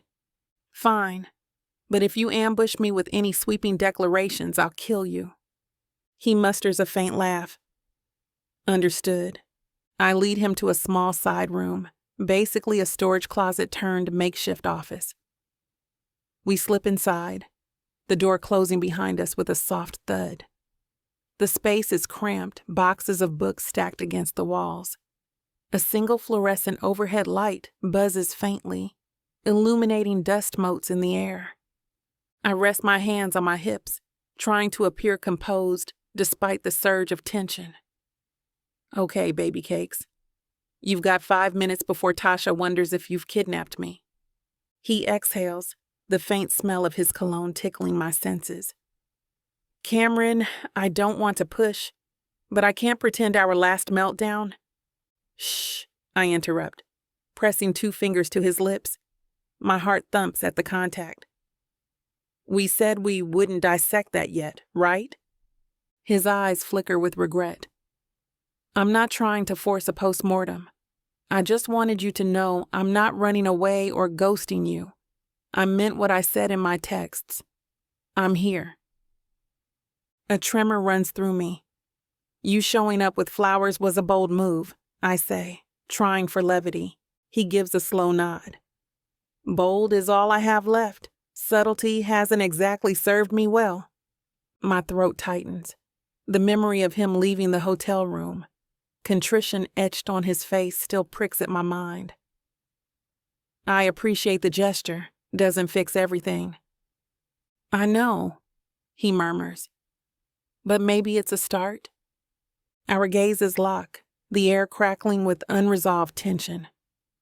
My body remembers every heated second we shared in that bed, and I hate how easily my defenses start to crumble. "Don't think I'm suddenly putty in your hands, Sugar Plum," I say softly, a hint of my drawl creeping in. "I'm still furious, still hurt, still unsure if you've truly changed, or if you're trying to rewrite your own storyline." He absorbs my words with a pained expression. "You have every right to doubt me." We linger in the hush, listening to our breaths mingle in the cramped room. For a split second, I wonder if we'll repeat our last fiasco. Tangled limbs, searing kisses. My pulse spikes at the mental image, but I shove it aside. He breaks the silence first, voice hushed. "I'd like to see you again, away from crowds, social media stunts, and panels." My heart flips. "You want a date? Or coffee? Or a walk in the park? Something normal?" He scrapes a hand through his hair, messing up the already tousled curls. "I can't fix the past overnight, but I'd like a chance to be more than the man who wrote that review. A wave of conflicting emotions hits me. Lingering resentment, stubborn pride, reluctant hope. Maybe Tasha's right. I should see if he's serious. I bite my lip, glancing at the boxes piled high around us. Fine, 1 coffee. But if you slip into condescending lit professor mode, I'll douse you an iced latte. His mouth quirks in a half smile. Deal. I won't bring a red pen or critique your sentence structure. The tension breaks slightly, replaced by a cautious shared amusement. I realize how close we're standing, the cramped space magnifying every brush of movement. My breath trembles at the memory of his hands on my skin, how easily we both lost ourselves. A soft knock on the door startles us apart. Tasha's muffled voice seeps through. Cameron, darling, if you two are murdering each other in there, let me know. I'll call the cops. I roll my eyes. We're fine, I call back, fighting a blush. Reuben's gaze slides down to my lips, then back up. The moment stretches, electricity humming. Slowly, he steps aside, letting me move past him to open the door. I'll text you, he murmurs, just loud enough for me to hear. I nod, heart hammering. Sure, we'll figure something out. We emerge into the pop-up store, the bustle of readers and baristas a stark contrast to our hushed conversation in the back room. Tasha stands by the table, arms folded, eyebrows raised. She smirks when she sees us and gestures toward the remaining fans who might want autographs. Reuben steps forward, inclining his head. I should let you get back to work. Thanks for humoring me. I grip the bouquet he gave me, swallowing. Yeah, thanks for stopping by. He hesitates, then, in a surprising move, leans down and brushes a feather-like kiss to my cheek. My breath catches. The crowd around us doesn't seem to notice. Someone's reading an excerpt aloud at the far end of the store, distracting onlookers. His voice drops, for my ears only. You look radiant when you talk to your readers. Thought you should know. Before I can respond, he slips away, weaving through the throng of customers. My cheek tingles where his lips touched, and I force myself to exhale. Tasha sidles up, her expression giddy. Baby cakes? I don't even need to ask, she crows, whispering. He brought you flowers and gave you cheek kisses in public. That man's either smitten or determined. I shake my head, pressing the lilies to my nose. Probably both, I mutter. She grins. And how do you feel? I cast a lingering glance at the door Reuben disappeared through. A knot of confusion and warmth churns in my stomach, but there's also a flicker of excitement. Like I'm stepping off a cliff, I confess quietly. But maybe I won't fall. Her grin softens. Then we'll get you a parachute, sweet baby. With a final breath, I slide back behind the signing table, adjusting my posture for the next wave of fans. My fingers trace the bouquet's soft petals, a reminder that maybe, just maybe, Reuben Ellis wants to be more than a footnote in my life, if I let him. Okay, I whisper to myself, shaking out my shoulders.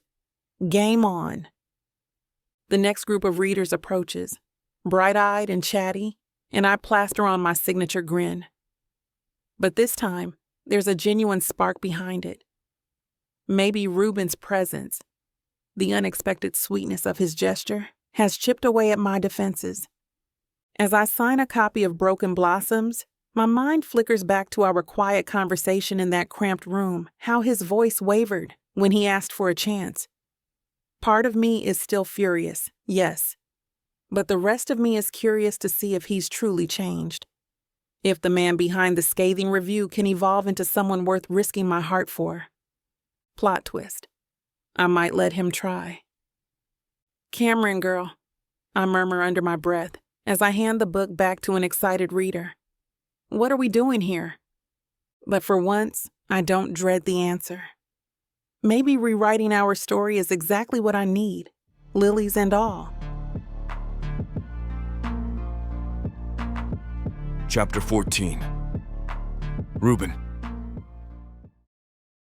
I'm elbow deep in flour, and I'm not sure how my day ended up like this. One moment, I'm following a half-baked tip about the best pies in Atlanta, and the next, I'm standing in Mama J's pie shop, wearing a borrowed apron that says, "Kiss the Cook," dusted from collar to cuff in a fine white powder.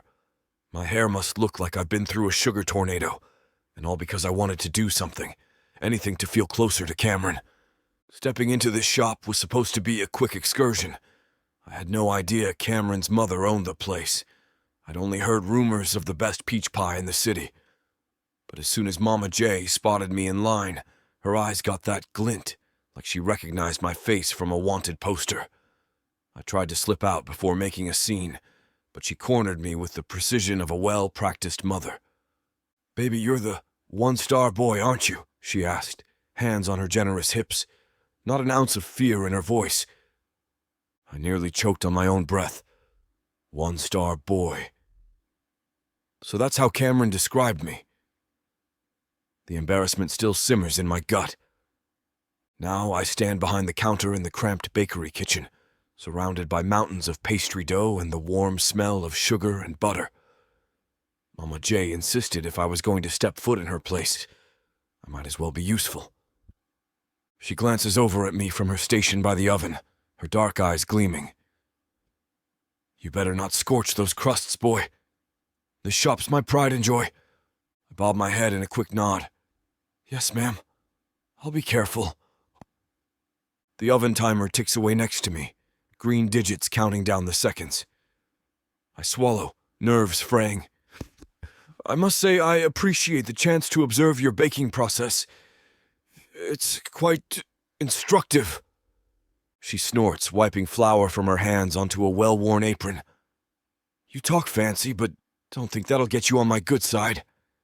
Cammy told me enough about your words to fill my oven thrice." A pang hits my chest at the mention of Cameron.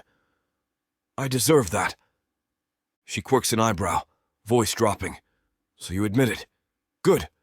Now roll out that dough smooth, no lumps. We run a tight ship here." I fix my gaze on the pale mound of dough, pressing the rolling pin gently. My mind flickers to Cameron, how she'd laugh if she saw me in this state. Flour-dusted, terrified, desperate for maternal approval. The memory of her sharp grin tugs at my lips, making me smile despite the tension. The last time we saw each other, she was signing books in that pop-up store, looking every inch the confident author. I showed up with flowers, stumbling over my own tongue, feeling like an intruder in her domain. Yet she didn't send me packing. That's something. The timer beeps shrilly, making me jump. Mama J mutters something about scared city boys, then opens the oven to reveal a row of perfectly golden pies. The sweet aroma of peaches and cinnamon engulfs the kitchen, and my stomach growls in response. She sets the pans on cooling racks, then points at my half-rolled dough.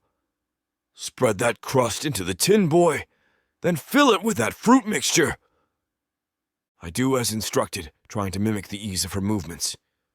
My first attempt looks lopsided, the edges uneven. She tisks, nudging me aside. "Here, let me fix that. We want neat edges. Presentation matters." I back away, cheeks hot. "You're quite skilled." She throws me a sidelong glance.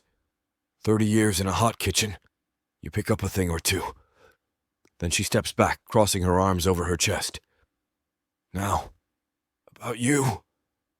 I hear you stomped on my Cammy's heart once upon a time." A pang of guilt clenches my stomach.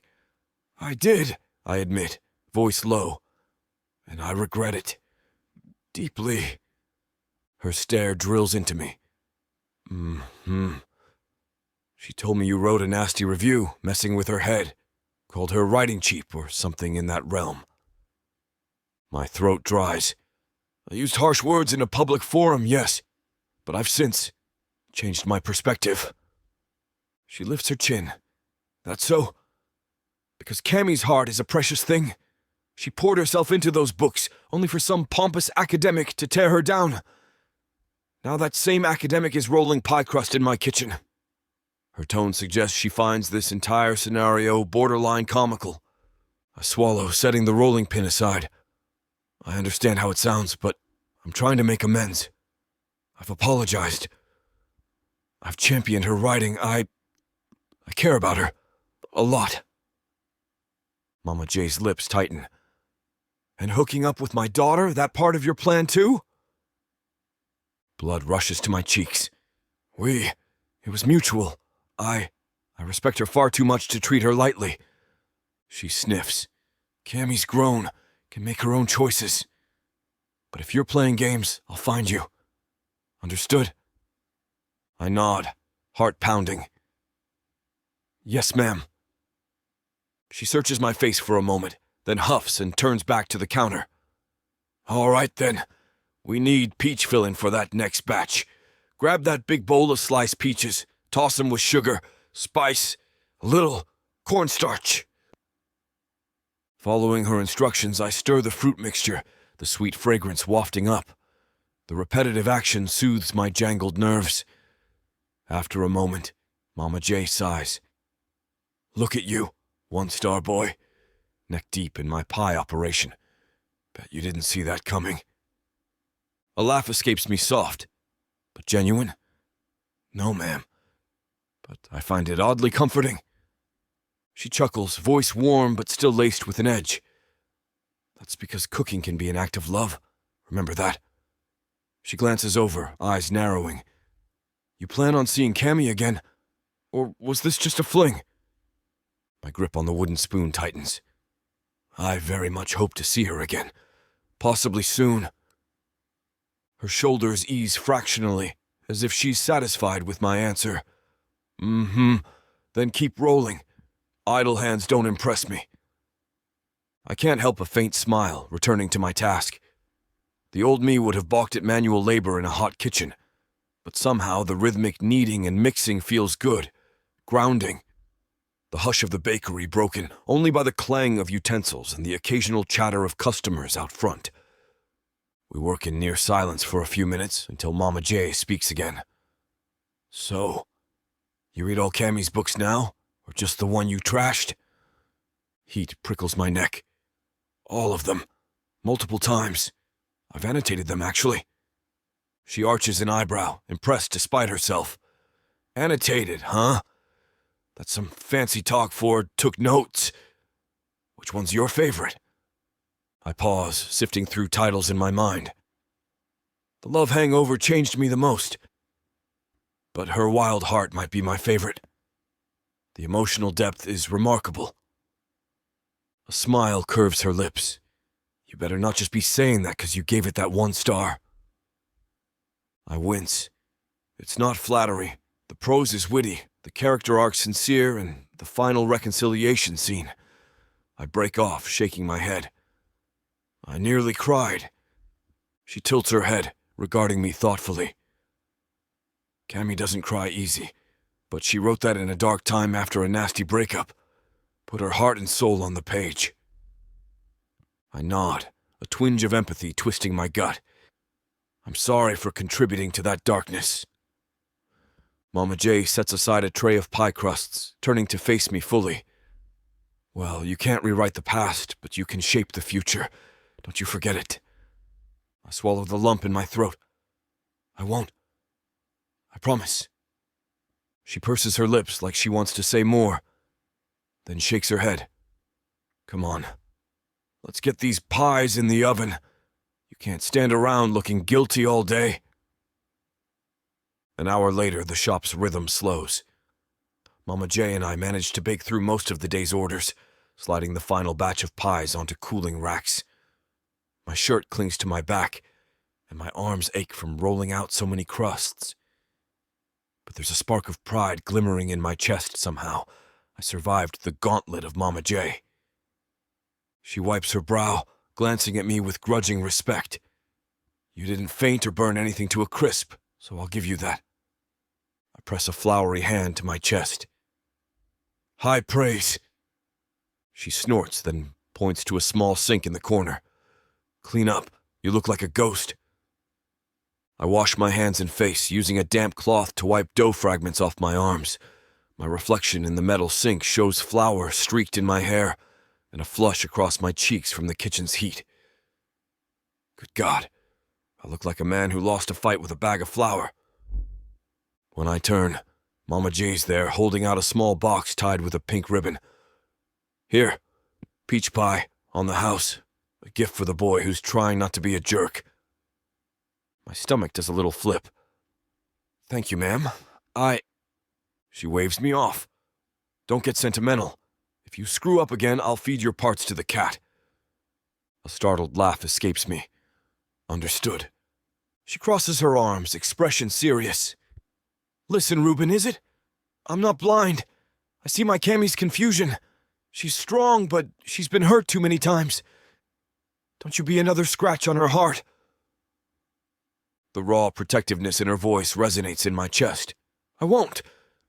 I want to be better than that. For a moment she studies me, her gaze piercing. Then she nods.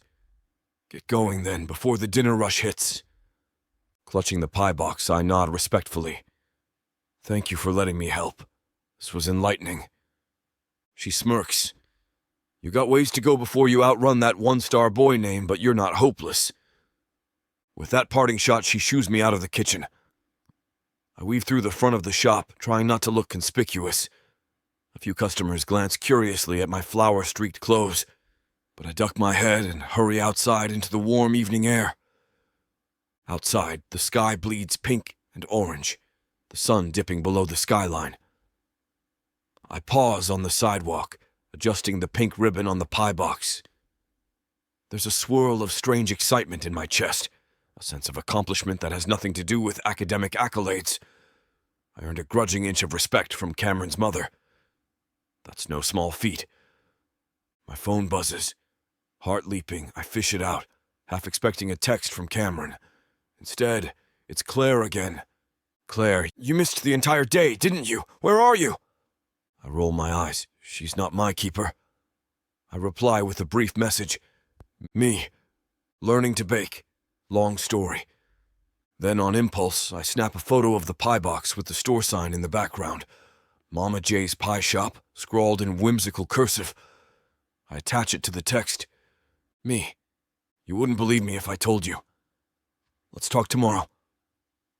Sending the message, I tuck my phone away and step off the curb. My plan was to hail a ride-share back to campus, but the pleasant evening air beckons me to walk a bit. The sidewalks are alive with families, couples, friends strolling under streetlights. I inhale deeply, letting the swirl of city scents fill my lungs. A hint of car exhaust, sizzling food from nearby restaurants, and the faint promise of summertime still clinging to the breeze. My mind drifts to Cameron. Would she laugh seeing me so disheveled? Would she be horrified to know her mom conscripted me into the pie army? Maybe both. There's a chance she'll be amused. Another chance she'll bristle, suspecting I'm trying too hard to integrate myself into her world. But I couldn't resist the notion of meeting Mama J under normal circumstances, however misguided. Now I know her mother's tough as nails, fiercely protective, yet surprisingly kind once you're not flailing. Footsteps scuff behind me. A group of teenagers passes, laughing among themselves. I sidestep, careful not to jostle them with my precious cargo. The pink ribbon flutters in the breeze, reminding me of Mama J's parting words. Don't you be another scratch on her heart. I tighten my grip on the box, a surge of determination filling me. I won't. I can't. Because every time I recall Cameron's hurt expression, I feel a punch to the gut. That's not who I want to be. Not anymore. After a few blocks, I spot a small park with a bench near a row of oak trees. The soft glow of lampposts illuminates a path winding through carefully trimmed grass. My feet ache from hours of standing, so I wander in, setting the pie box gently beside me as I lower myself onto the bench. A text pings again. My heart rate spikes. Maybe this time it's her. Sure enough, Cameron's name lights up my screen. Cameron. Tasha says you pulled some weird stunt at Mama J's. You better not have caused chaos in her kitchen. My lips part in a quiet laugh. News travels fast, apparently. I type back. Me. Chaos? Hardly. I rolled pie dough and survived. She threatened to feed me to a cat, but I consider that a success. A moment later, Cameron. Laughing emoji. So you marched into my mom's territory with no warning? You're braver than I gave you credit for, Sugar Plum. I feel a flush creeping up my neck. Me. I promise. It wasn't premeditated. I heard about her pies. Wanted to see for myself. Turns out she recognized me instantly. Called me one-star boy. Her reply is almost immediate. Cameron. Oh, Lord. She's savage. Don't take it personally. I smirk, glancing at the flickering lamppost overhead. Me. She's formidable. Yes. But she let me help. Sent me off with a peach pie as proof I survived.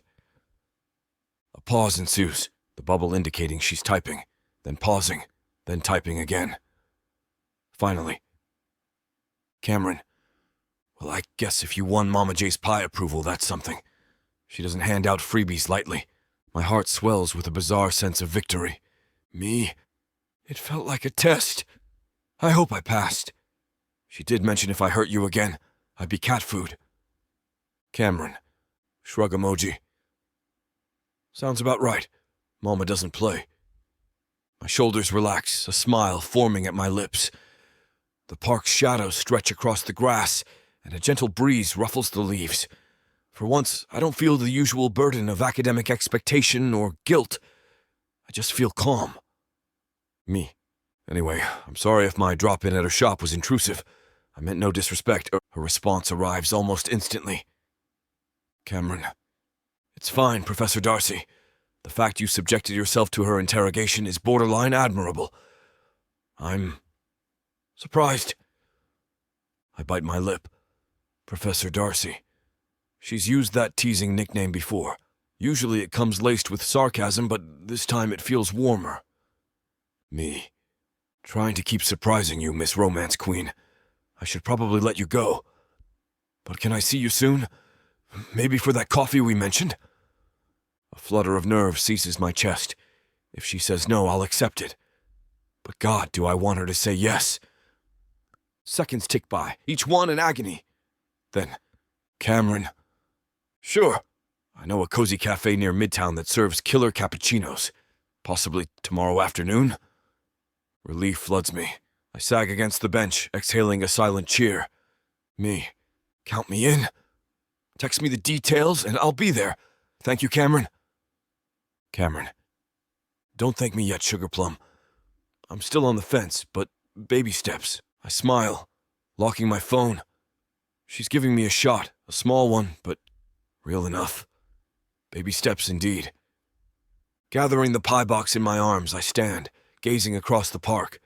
A pair of ducks waddles near a shallow pond, and I wonder idly if they have simpler love lives than me. Probably. But for the first time in a long while, I'm not drowning in regret. I'm edging toward something hopeful, however precarious. Cameron's mother might still call me one-star boy, but at least I rolled dough with her. Cameron might still be angry, but she's inviting me for coffee. Mama J wants me to prove my sincerity, and I plan to do exactly that, one homemade crust, one heartfelt conversation at a time. With the city lights glowing in the distance, I head back to the sidewalk, searching for a rideshare to whisk me home. My shirt is sticky with dried flour, my hair in disarray, and I probably smell like peaches. But a smirk plays at my mouth, because tonight I took another step away from cynicism and into the messy beauty Cameron's always championed. Good God, I whisper under my breath, hugging the pie closer. I think I might be falling. The breeze carries my words away, but the warmth in my chest remains. I may still be the arrogant professor who wrote a scathing review, but each day I'm rewriting that version of myself, one earnest gesture at a time. And if Mama J's pies are any indication, sometimes the sweetest changes take a little flour and a whole lot of heart. Chapter 15. Cameron. It's been a week since Reuben Ellis helped my mama bake pies. A week of cautious texts, short phone calls, and the hint of something unraveling in my chest every time I imagine him in a flour-smudged apron. That alone almost topples me into a meltdown of reluctant affection. But I'm still guarding my heart, clinging to caution like a lifeline. Tonight, though, I push aside caution. I invite him to my condo for dinner because, well, I want to see what happens when neither of us is hiding behind bookstore shelves or Mama's watchful gaze. Tasha says I'm either a genius or a masochist, and I still can't decide which. But something in me craves closeness with him, a chance to figure out if we're building anything real. The doorbell rings, jolting me from my internal monologue. I glance around my living room, candles lit, not too many, just enough to cast a warm glow over my bookshelves. My small dining table is set with plates and wine glasses, plus the takeout I plated so it looks homemade. Don't judge me. I never said I was a kitchen goddess like Mama J. I take a steadying breath, then open the door. Reuben stands there, holding a bottle of wine and wearing that navy blue blazer that makes him look equal parts academic and heartbreakingly handsome. His stormy gray-blue eyes flick over me, and a faint smile curves his lips. "Good evening," he says quietly, stepping inside when I motion him forward. "You look radiant." My cheeks warm at the compliment. I might have fussed over my outfit, a fitted maroon dress that hugs my curves, hair twisted up so my auburn tips frame my face. I shift a little, trying not to seem too flustered. "You clean up nicely, Professor, but next time I'm patting you down for red pens." A huff of laughter escapes him. "I left them in the car, Sugar Plum." I wave him toward the living room, taking the wine from his hand. "Merlot?" "Yes, I thought it might pair well with whatever we're eating." He hesitates, scanning the table. Although I'm not sure how to pair wine with the takeout. I let out a mock gasp. "Excuse you, that is lovingly handcrafted by a local chef named Miss Curry, who runs a delicious Thai spot." His eyes twinkle, that dry humor I'm starting to appreciate. As long as it's not fish sauce and Merlot, I'm game. We settle into the small dining nook. He holds my chair out, an old-fashioned gesture that both irritates and charms me. I pour wine into our glasses, ignoring the flutter in my stomach at the closeness of his hand near mine. Then I sink into my chair, eyeing him across the flickering candlelight. I swirl my glass, inhaling the rich aroma. "So, no cat-related threats from Mama J this week?" He rubs the back of his neck, a faint flush coloring his cheeks. "Not yet, though I wouldn't put it past her to text me cat memes if I step out of line." A laugh escapes my throat. "You should count yourself lucky. She rarely texts in the first place. If she's spamming you with cat memes, that means she likes you enough to keep tabs." He brightens, clearly relieved. "I'll consider that a triumph." We launch into idle chatter about my upcoming deadline, his grading pile, the comedic fiasco of Tasha wanting to film a behind-the-scenes writer vlog with me. It's easy banter, the tension from our last meltdown replaced by a tentative comfort. He teases me about my flamboyant table centerpiece, a big bowl of oranges I stacked for aesthetic. I nudge his shin under the table, calling him baby cakes in a warning tone. We're dancing on that edge between playful and charged, and every time our eyes meet, the memory of how his body felt against mine roars to life. Once we've had our fill of noodles and conversation, I rise to gather the plates, intending to put them in the sink.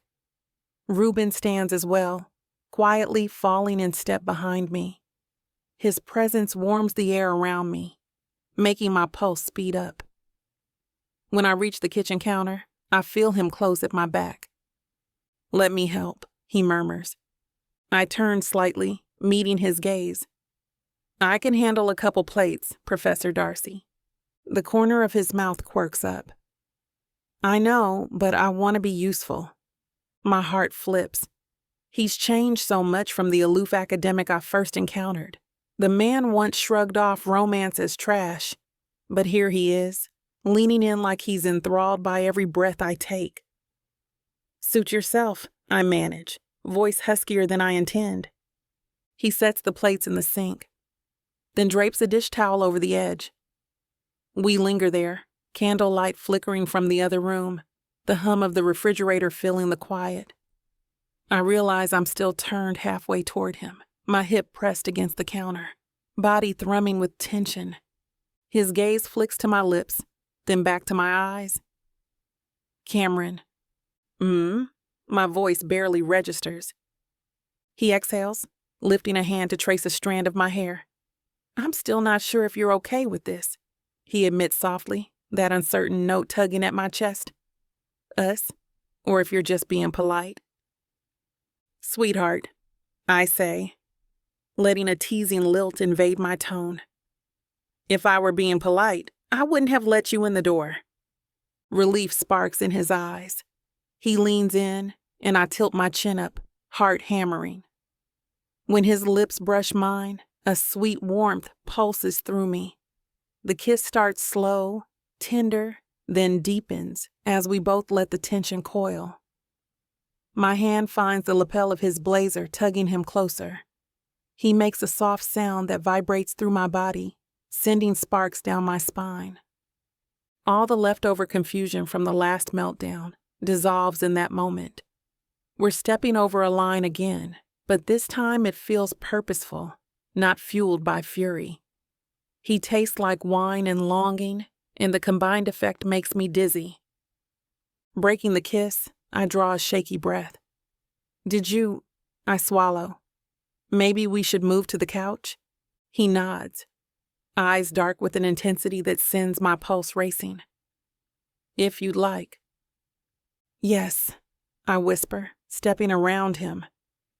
My nerves jangle, but desire overrides everything else.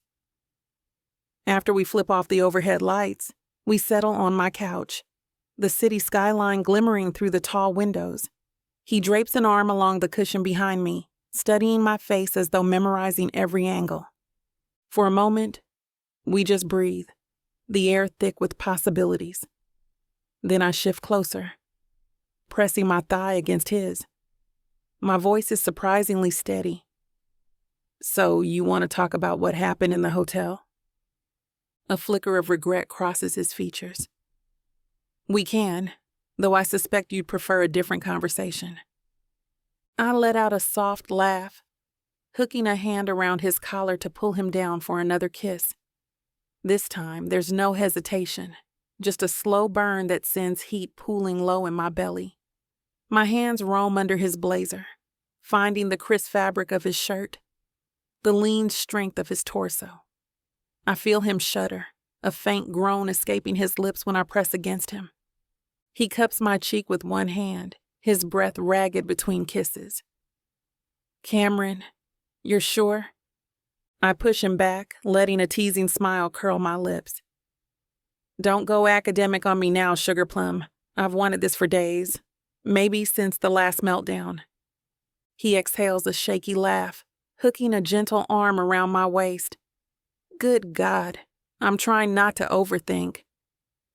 Try harder, I murmur, leaning in. We lose ourselves in a swirl of sensation. His soft groans, my gasping laughter, the rustle of clothes as we peel away layers. I guide him toward the bedroom, flipping on a bedside lamp that casts warm shadows on the walls. My heart pounds, every nerve alive with anticipation. He hesitates at the threshold, a fleeting moment of awe in his gaze that makes me feel cherished, not just wanted. Then we're on the bed, hands tangling, mouths searching.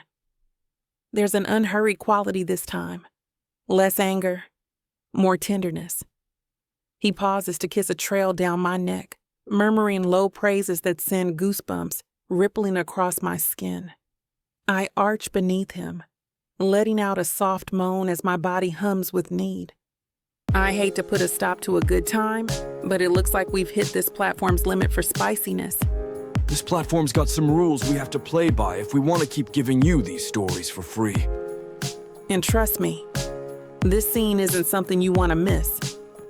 While we can't get into all the details here, you can still dive into the full, uncut version at tylerwalker.com. Miss Tyler has an entire collection of unabridged audiobooks and ebooks waiting for you. And the best part? You can treat yourself with 40% off when you use the code SAVE40. That's right. You'll save on any digital product, even bundles that are already discounted. Miss Tyler would never let anyone feel the kind of disappointment you must be feeling right now. So why wait? Treat yourself with Miss Tyler. We collapse, tangled and breathless.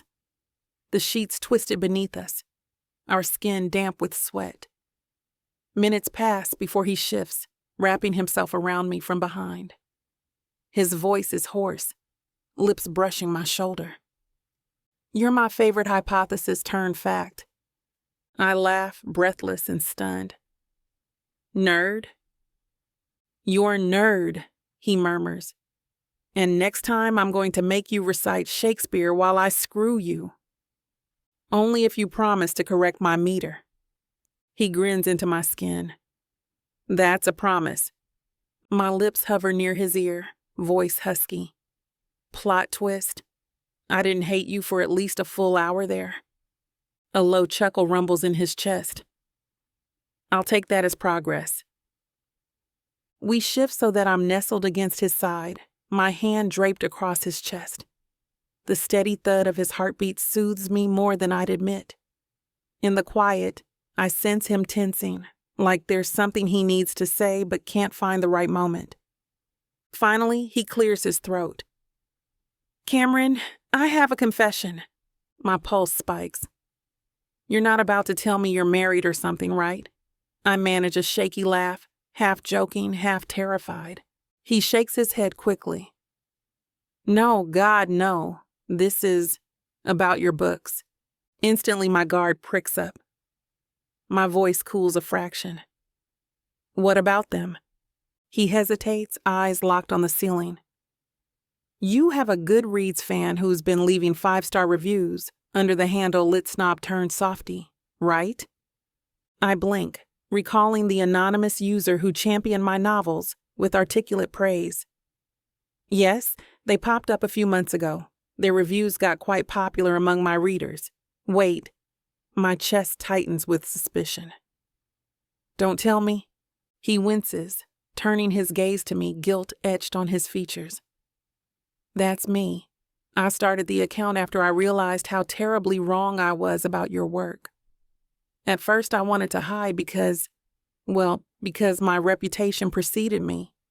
Then I found myself addicted to praising your stories publicly, but anonymously. A storm of emotions swirls inside me. Anger that he kept this secret, amusement at the idea of him writing those gushing reviews, and a surprising flicker of warmth. You're the one who wrote, her prose is a masterclass in witty banter and emotional resonance? The same user who singled out my romantic arcs as transcending formulaic tropes? He flinches. Yes, guilty. My mouth hangs open, torn between scolding him and wanting to laugh. Professor Ellis, you sneaky little sugar plum gremlin. You realize half my fandom was trying to guess who you were?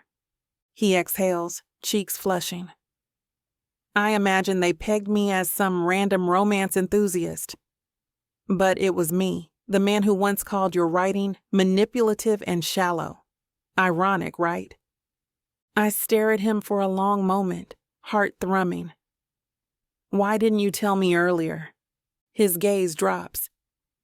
Because I was afraid you'd think it was a stunt, just another way to rewrite my reputation. I wanted to prove my admiration was real, but I also knew how suspicious it might seem. I process his words, recalling the genuine passion behind those reviews, how they highlighted nuanced points even longtime fans missed. The memory leaves me breathless. He truly devoured every page. A slow smile creeps onto my face, surprising me. You realize you're basically my biggest cheerleader now, right? He huffs a quiet laugh, relief mingling with sheepishness. Yes, and it's well deserved. You're brilliant. And I was a fool not to see it. My chest aches with a mix of affection and lingering hurt. I can't say I love being lied to, but I guess if you're going to have a secret identity, praising me publicly is the least offensive reason. He laces his fingers through mine, voice earnest. I'm sorry, truly, no more secrets. We lie there, the weight of his confession settling over us. I can't deny it's oddly flattering. He fell so hard for my work that he became a clandestine fangirl. The cynic in me wants to scold him, but the romantic in me sees it as a grand if awkward gesture of atonement. Finally, I let out a long breath. Okay, you're forgiven, mostly. He meets my gaze, genuine gratitude shining. That's more than I deserve. For a minute, we just look at each other. The hush in the room laced with the hum of the AC. Then, craving the warmth of his skin, I lift his hand, pressing a feather-like kiss to his knuckles. Keep reviewing me, baby cakes, but next time, use your own name. A ghost of a smile tugs his lips. Deal. Though I'm not sure the internet is ready for me to declare you the queen of modern romance. I snort. Honey, the internet was never ready for any of this fiasco. He chuckles, drawing me closer until my head rests against his shoulder. My mind flashes with memories of that first brutal review, the heartbreak that followed, the comedic battles we waged. Now we're here, tangled in each other's arms, forging something that teeters between ex-enemies and potential soulmates. It's an odd, exhilarating place to be. I close my eyes, letting the steady rise and fall of his breathing lull me. Outside, the city lights glow through my window, a reminder that tomorrow might bring new challenges. But for now, with Reuben's heartbeat under my cheek, I feel something close to peace. He murmurs, voice drowsy, You know, I might have one more confession. I stiffen slightly, half laughing. Oh God, what now? Are you secretly a romance writer too? He makes a choked noise, half amusement, half surprise. That's not a terrible idea, but no, I just wanted to say, you're kind of incredible, and I'm sorry it took me so long to see it. Warmth washes over me, a quiet tingle that spreads from my chest to my toes. Plot twist. You've always been a fool, but at least you're a reformed one. He laughs, a soft rumble that vibrates against my side. Yes, definitely reformed. And ridiculously infatuated. My chest squeezes at his unabashed honesty. Good.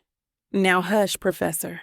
Let me enjoy this moment before I remember how you nearly ruined my entire life. A wry grin touches his lips, but he obliges, pulling me closer until our breathing sinks. A sweet hush wraps around us like a blanket, and for a heartbeat, I wonder if this is how it feels to let someone inside. Truly, even after they've broken your trust. I drift on the edge of sleep, body sated and heart fluttering. The AC hums, the city hums, we hum. Two flawed people trying to rewrite a one-star tragedy into something worthy of 5 shimmering stars. Maybe we'll get there. Maybe we won't. But as of this moment, I'm ready to give him the chance to prove that love, with all its messy complexities, can be worth the gamble. If it doesn't work, I can always kill him off in the next draft of my novel. A smile ghosts my lips at the thought, and I tighten my hold on him, letting the steady thud of his heart lull me into a tender, cautious hope. Chapter 16. Reuben. I adjust my collar, trying to ignore the subtle tremor in my hands. The auditorium echoes with the soft clamor of an intellectual crowd. My colleagues, visiting scholars, a handful of graduate students. They're here for a so-called modern perspectives on literature discussion. But everyone knows it's really an excuse for old-school academics to pat themselves on the back. I've been to enough of these events to anticipate polite applause, stiff conversations, and not much else. But tonight is different. Because Cameron James just walked in. her auburn-tipped coils gleaming under the overhead lights, wearing a sleek olive-green dress that hugs her in all the right places. She's breathtaking, and the knowledge that she's here at my invitation sends my pulse into a new realm of nervousness. Good God, I think, running a hand over my hair. I'm about to defend romance novels in front of a room of skeptics, and she's going to watch me do it. She catches my eye from across the auditorium. A mischievous smile quirks her lips, part encouragement, part, "This better be good, Professor." My chest tightens with a burst of gratitude. I still can't believe she agreed to come. Until recently, she barely tolerated my presence. Now we're something more, something hopeful, messy, and thrilling. I clear my throat and beckon her over to the front row of seats, where I've reserved a spot with her name on a small placard. Cameron steps lightly down the aisle, hips swaying in that confident way that drives me half mad. She sinks into the seat, crossing her legs with casual elegance. I can't resist leaning in close, voice low. "Thank you for being here," I murmur. "I know it's not your usual scene." She arches an eyebrow. "Honey, you dragged me to a fancy-lit event full of stuffy academics. At least offer me a glass of wine before you start the show." A smile forms on my lips. "I stashed a bottle of Merlot in the faculty lounge for afterwards, sugar plum. We'll celebrate or commiserate, depending on how this goes." She snorts, folding her arms. "I look forward to it. Now go to your fancy academic thing, baby cakes." Her playful dismissal sends warmth flooding through me. I straighten my shoulders and make my way to the small stage at the front. The podium stands under bright lights, a mic clipped to its surface. Already 3 other panelists sit behind a long table, flipping through note cards or chatting quietly. They glance at me as I approach, polite smiles masking whatever they think about my presence. One of the panelists is Dr. Fields, an older professor known for his dismissive stance on genre pollution, as he calls it. He and I have sparred in department meetings before, but tonight might be our biggest clash yet, because I plan to champion romance in front of him and everyone else. Deep breath, Ellis, I remind myself, settling in behind the podium. You can do this. The moderator, Dean Vance, taps her mic, clearing her throat. Good evening, everyone. Thank you for attending our Modern Perspectives event. We have several distinguished voices from our literature department to discuss how popular genres intersect with traditional academic discourse. Let's welcome Associate Professor Reuben Ellis to start us off. Light applause breaks out. I take a moment to scan the crowd, my gaze catching on Cameron. She gives me a tiny nod, encouragement shining in her dark eyes. I steady myself. Good evening, I begin, voice echoing. I stand here as someone who once considered certain genres, particularly romance, unworthy of serious academic study. I wrote critiques and reviews that dismissed an entire field as frivolous, but recently I've undergone a shift. My lips quirk in a wry smile. Or, to quote a certain romance author I admire, a plot twist. A quiet ripple of amusement moves through the audience. I spot Dr. Fields folding his arms with a skeptical frown. I press on, emboldened. When I first encountered romance novels, I saw them as formulaic, lacking the complexity I valued. But after extensive reading, I flick my gaze at Cameron, remembering those nights annotating her books. I realized romance can explore themes like vulnerability, societal constraints, and emotional growth in ways that rival classic literature. In fact, the genre's popularity indicates it resonates with a broad readership, tapping into universal experiences of love and connection. From the corner of my eye, I notice Cameron's proud smile. It bolsters my confidence. I dive deeper, referencing how romance authors weave social commentary into their work, how characters embody diverse backgrounds, tackling racism, sexism, and class issues head-on. Each point flows more smoothly than I expected, my passion fueled by nights spent devouring Cameron's backlist. When I finish, a hush settles over the auditorium. Then, surprising me, there's a smattering of applause, scattered but genuine. Dean Vance nods approvingly. Thank you, Professor Ellis. We'll open the panel to discussion now. Dr. Fields leans forward, lips pursed. Professor Ellis, you mentioned social commentary and romance. But wouldn't you say the genre's reliance on a guaranteed happy ending undercuts its ability to reflect real-world complexity? I clench my jaw. Focus. This is the moment. On the contrary. The happy ending is a hallmark that provides hope, but the journey there can be fraught with challenges, heartbreak, and significant personal growth. The presence of a hopeful resolution doesn't negate the depth of conflict, rather, it highlights resilience and the human capacity for overcoming adversity. He raises an eyebrow. Isn't that rather simplistic? I bristle, but I recall Cameron's voice teasing me about adjusting to criticism. Simplicity and depth aren't mutually exclusive. Look at Shakespeare's comedies, love stories with neat resolutions, yet we analyze them endlessly. Romance novels carry that same potential for layered interpretation. A mild rumble of agreement threads through the audience. Dr. Fields glances at the other panelists, uncertain. Dean Vance smiles and invites questions from the crowd. A bespectacled grad student in the second row raises her hand. Professor Ellis, do you think romance novels deserve a place in the standard literature curriculum? My heart pounds. I remember Cameron's frustration at academia's dismissal. Yes, especially contemporary romance that tackles race, gender, and class in nuanced ways. Including them in syllabi could broaden students' understanding of narrative forms, emotional arcs, and cultural commentary. Denying romance a seat at the table is, in my view, an egregious oversight. From the front row, Cameron crosses her legs, smirking in delight. I force myself not to grin too widely, though a rush of adrenaline surges through me.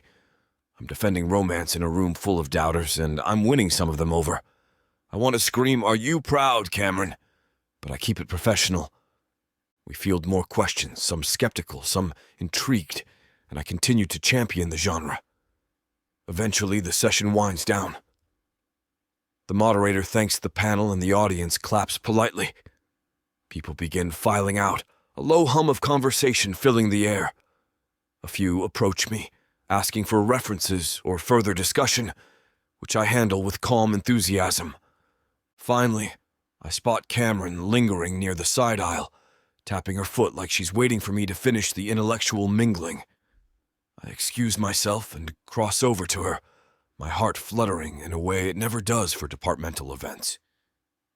She arches an eyebrow as I approach, arms folded. Well, well, Professor Darcy. Look at you, quoting romance theory like you invented it. Heat prickles my neck. Did I sound ridiculous? She smirks, tugging the lapel of my blazer affectionately. You sounded like a man who actually believes in this genre now. I'm mildly impressed. A surge of relief washes over me. Mildly? Just mildly? She giggles, leaning in to whisper, I'm proud of you, Sugar Plum, but I can't stroke your ego too hard or you'll get cocky. My heart glows at her candid praise. Thank you. It means a lot.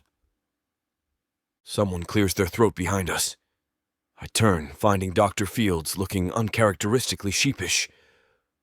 Professor Ellis, he says, glancing at Cameron with hesitant politeness. That was an unexpected stance. I'd like to read some of these nuanced romance novels you mentioned. Perhaps you have recommendations? My chest puffs slightly. He's listening. I nod, rummaging for a piece of paper. Certainly. A few authors I'd recommend. I list a handful, including Cameron's name, though I don't highlight that she's standing right here. Cameron watches the exchange with a quirk of her lips, amusement dancing in her eyes. Dr. Fields thanks me, then drifts away, presumably to brood or Google romance bestsellers. Once he's gone, Cameron slips her arm through mine, pulling me gently aside. Can we get out of here? She murmurs. If I have to listen to another pretentious argument about whether love is a valid topic, I'll scream. A grin spreads across my face. Absolutely. I promised you wine, didn't I? She pats my chest lightly, and I fully intend to collect. Let's bounce, baby cakes. We exit the auditorium and navigate the bustling hallway, past small clusters of academics discussing the evening's revelations. I nod politely at a few who congratulate me, but my focus is on Cameron's warm hand tucked into the crook of my elbow. Once outside, the crisp night air envelops us. Overhead, the campus lamps glow, illuminating the path toward the faculty lounge in a neighboring building. Cameron glances around, shivering in the breeze. Tell me there's no after-party with your colleagues. I chuckle. There might be, but we're skipping it. My office has a stash of plastic cups, and we can lock the door if we want privacy. She smirks, leaning close. Oh, scandalous! Tristan, the professor's office? That's one fantasy I haven't read yet. A rush of heat floods my face. God, your bluntness is going to kill me! Her laugh is throaty, and I can't deny the pleasant twist in my gut at hearing it. We head inside another building, my keycard granting us entry after hours.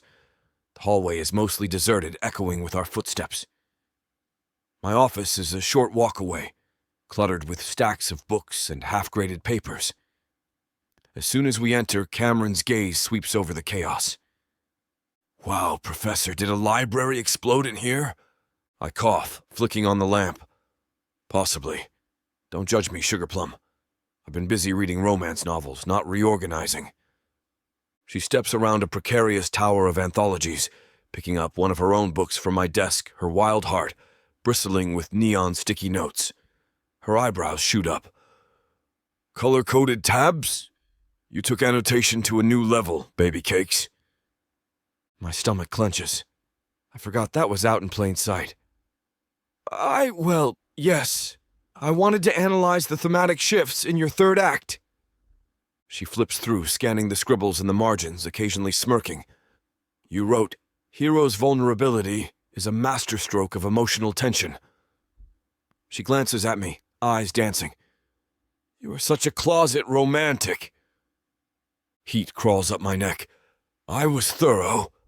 Setting the book aside, she bites her lip, a tender expression ghosting across her face. Thank you, she says softly, for reading my work so deeply. It means more than I can say. A gentle hush falls. My heart twists with affection. I clear my throat, eager to lighten the mood before we both get too emotional. Wine. Right. I rummage through a small cabinet, retrieving a bottle of Merlot and 2 plastic cups. Apologies for the lack of crystal. The budget committee cut us off. She laughs, accepting the cup I hand her. You fancy lit types sure know how to treat a lady. I pour the wine carefully. We clink cups, a little mock toast. To new beginnings, I offer, voice warm.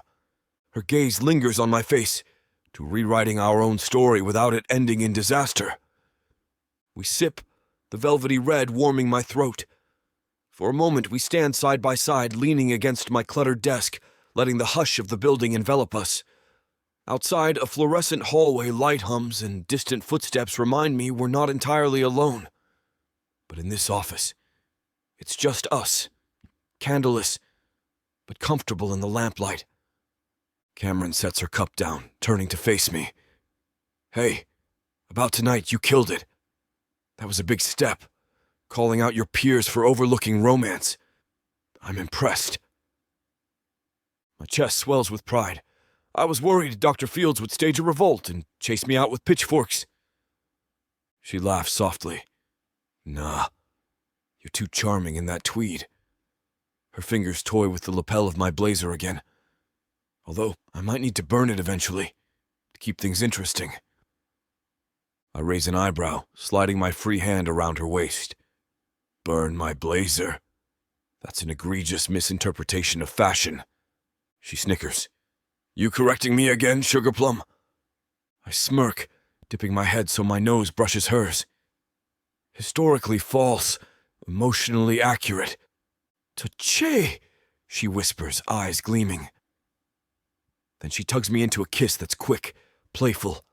I hum, my grip tightening on her waist. The sweetness of wine mingles with the softness of her mouth, and I lean in, half forgetting we're in a public building. Her hand drifts to my chest, gently pushing me back. Careful, Professor. If someone walks in, we'll give them a show. Disappointment and a flicker of mischief war within me. I can lock the door. She laughs, adjusting her hair. You really want me that scandalous? I hesitate, desire thrumming, then sigh. We probably should keep it professional. I've already stunned them enough for one night. Another time, she purrs, a teasing promise in her tone. She retrieves her cup, taking a slow sip of wine. So, big shot.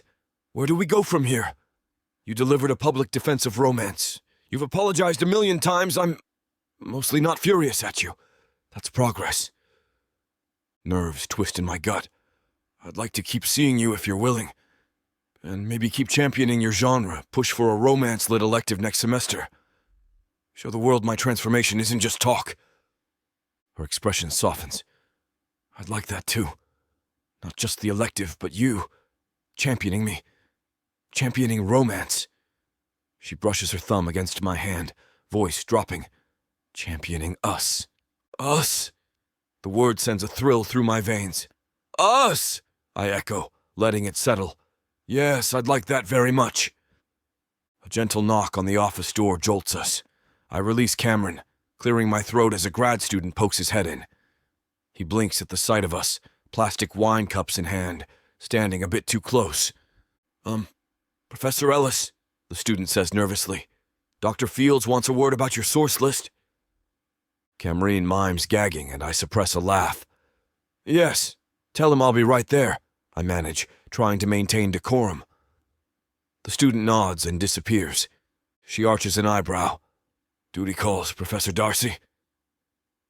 I set my cup aside, turning to her. Wait for me here? We can wrap up and then maybe get actual glasses at a real bar? She grins. Deal, Sugar Plum. But don't take too long or I'll rummage through your desk and find your secret notes about me. My cheeks flare with heat. You wouldn't. Her smirk is all challenge. Try me. With a final laugh, I slip out into the hallway to handle Dr. Fields' inquiries. My steps are lighter than they've been in months, because for the first time I feel secure in my conviction. About romance, about Cameron, about us.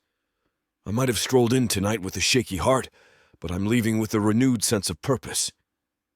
If I can get the old guard to read a few romance novels, maybe the world can shift a little. Maybe there's hope for cynics like me, for redemption, for rewriting the worst reviews into something meaningful. As I approach Dr. Fields, I square my shoulders, ready to debate. But at the back of my mind, I imagine Cameron leaning against my office door, arms crossed, waiting with that playful grin.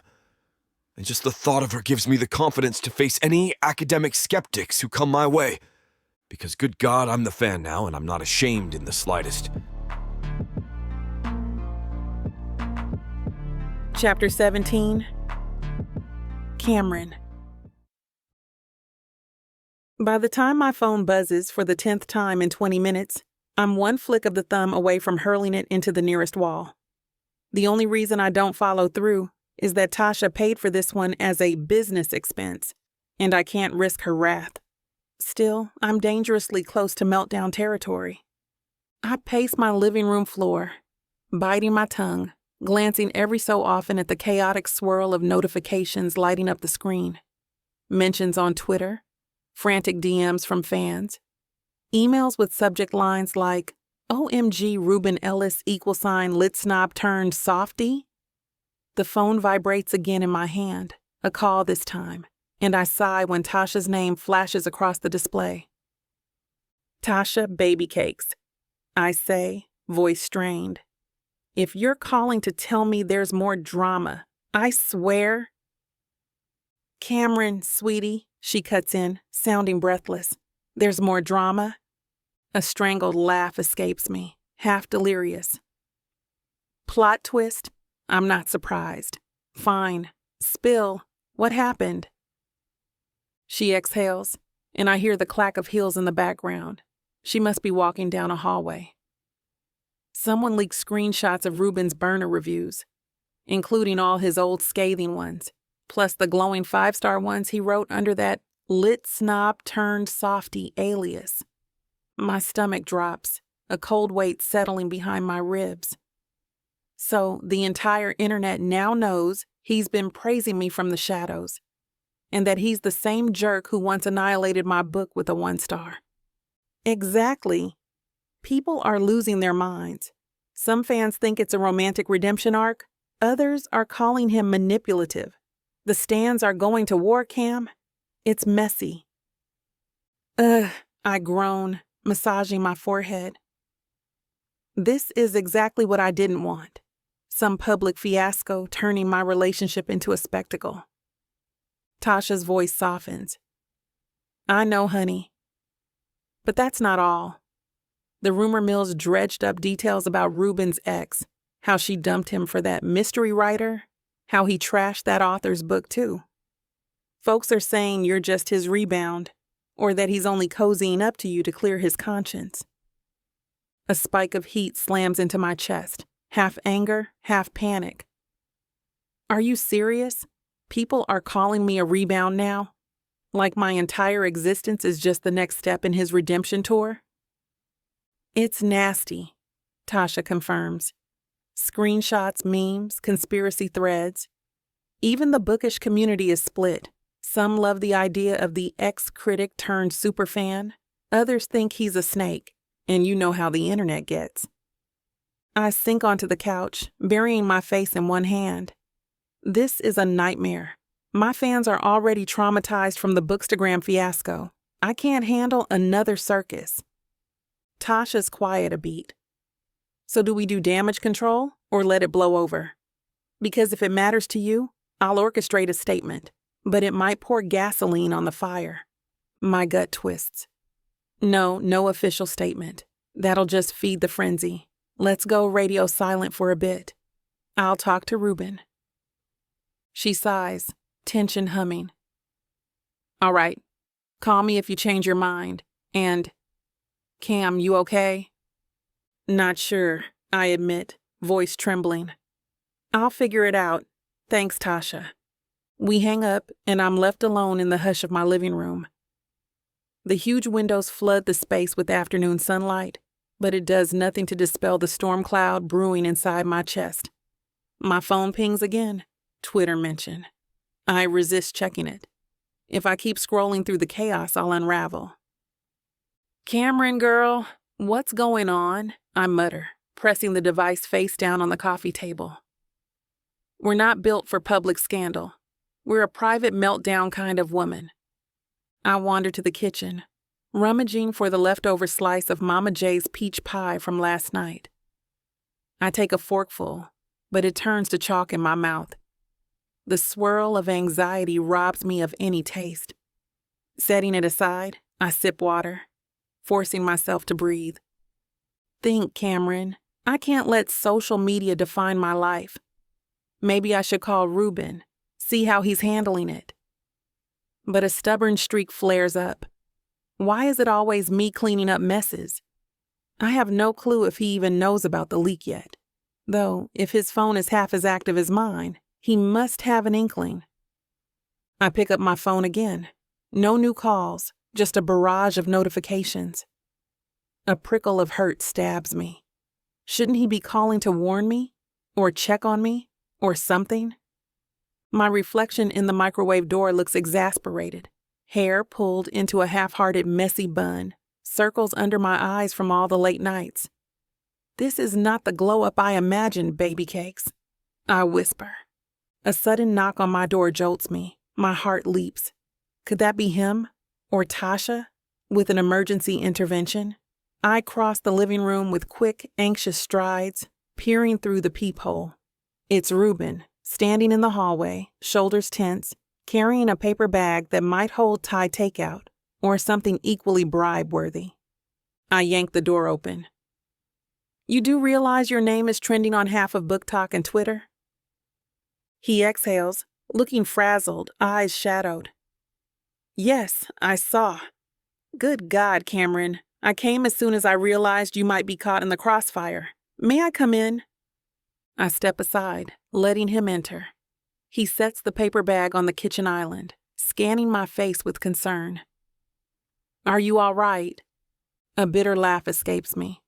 No, I'm definitely not all right. Screenshots of your entire review history, including the nasty ones, are plastered across social media. People are calling me your doormat, your rebound, your PR stunt. Pick a label. He winces, raking a hand through his messy curls. I'm so sorry. I had no idea this would go public. I never wanted you exposed like this. Yeah, well, wanting and doing are different things. I snap, anger flaring from the stress. I press my palms onto the counter, leaning forward. Did you at least try to figure out who leaked them? He nods, jaw tight. I have an idea. There's a petty colleague in my department, Dr. Lane, who might have had access. He's been suspicious for a while, hinted that I was reading romance under a secret account. But I can't be certain. My stomach churns. So your colleague doxed you, essentially, for petty academic drama, and now the entire romance community sees me as a prop in your redemption story. His shoulders slump. I never wanted that. You know I've been trying to make amends. The last thing I wanted was another public fiasco. I draw in a ragged inhale, meeting his gaze. His eyes brim with guilt, tinted with desperation. Well, fiasco is here. People are digging up your ex's drama, your old reviews, everything. They're painting me as your emotional punching bag. He moves closer, tentatively laying a hand on my arm. Cameron, I jerk away, tears of frustration burning behind my eyes. Do you realize how humiliating this is? My fans are fighting each other, calling you a manipulative jerk, calling me naive for letting you back in. The gossip is overshadowing my work again. His lips press into a thin line. I know. Let me fix it somehow.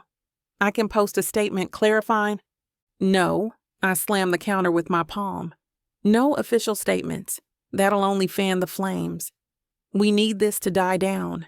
I hate that my personal life is turned into an internet battleground. He pinches the bridge of his nose. I'll do anything to protect you from this. I can vanish from your life so the rumors stop. My chest tightens, a sharp pang beneath my ribcage. Don't twist my words, Professor. I snap, voice cracking.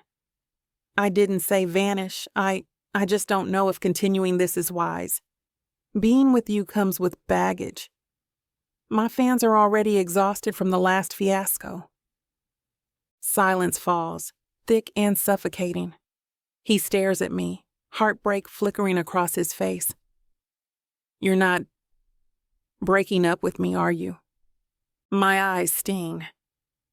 We're not even official enough to break up, Reuben. Or are we? Hell, I don't know. He steps forward, voice subdued. I thought we were building something. We said baby steps, rewrites. I meant that. Tears threaten, but I set my jaw. Baby steps are fine, but what about this insane spotlight? I can't keep fighting an online war every time your past crops up. My career is already scrutinized. You can fade back into academic anonymity if it gets too hot. Your colleagues might gossip, but they'll move on. Me? The romance community sees me as either the doormat or the fool. He flinches, anguish twisting his features. I wouldn't leave you to handle this alone, I swear. We fall into a hush again. My breath trembles. I ache to trust him, but the swirl of negativity online stabs at my insecurities, my fear that I'm a novelty to him, or that he's using me to redeem his reputation. All those nasty rumors feed the darkest corners of my self-doubt. Reuben presses a hand to his forehead. Good God, he mutters, voice thick with sorrow. I wish I could shield you from this. I never imagined my old reviews would become a scandal. I was so focused on proving I'd changed that I forgot the internet never forgets. I swallow hard, a shaky exhale escaping me. We can't bury the receipts. They're out there. The question is, can we handle the blowback? He looks at me with haunted eyes. I can, if it means staying by your side, but if it hurts you too much. The sincerity in his tone cracks something open in my chest. My anger softens, replaced by a conflicted longing. He's willing to stay, even if it's a nightmare.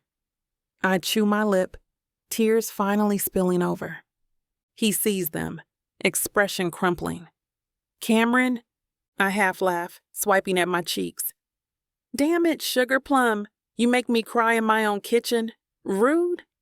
He reaches out carefully, letting me step into the circle of his arms.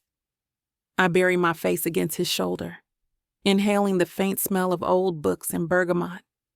A wave of conflicting emotions washes over me. Anger, fear, love, or something close enough to burn. We cling to each other in silence, the hum of the fridge the only sound. After a moment, he speaks, voice low. I'll do whatever it takes. I can step out of the spotlight. I'll even shout from the rooftops that you're not my rebound. I'll do anything. I sniff, pulling back slightly. You can't fix everything, Professor. This fiasco is bigger than us. He nods, jaw tight. I know, but we can face it together. Something in me stirs, an echo of Tasha's voice telling me to let him show me who he is now. Together, I whisper, testing the word. I want to believe it. He kisses my temple, a gentle press of lips that makes my chest ache. I brought takeout, he says eventually, voice almost trembling. Tom kha soup, pad thai. I thought we might need comfort food. A watery laugh slips out. You do know your way to my heart. Let's eat.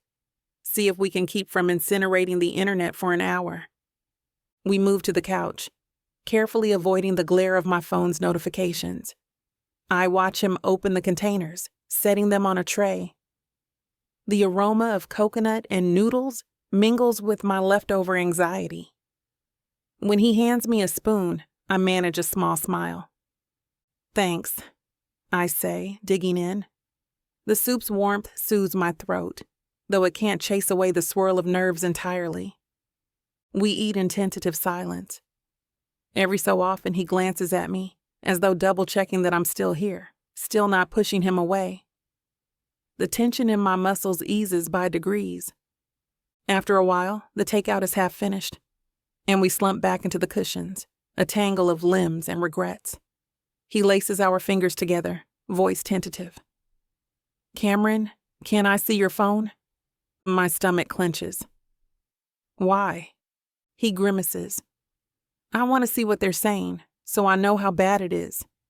I hesitate, chest constricting. But if we're in this together, maybe letting him witness the chaos is necessary. Wordlessly, I unlock my phone and pass it over. He scrolls in tense silence, jaw set. Occasional flickers of anger cross his features.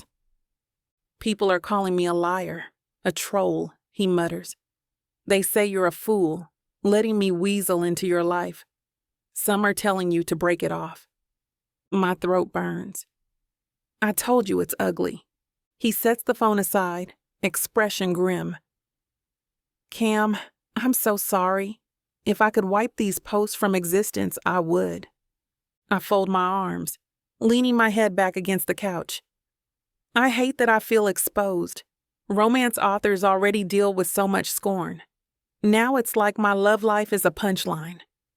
His hand slides up to cut my cheek, gentle but insistent. Listen to me. You are not a punchline, or a doormat, or any of those vile names.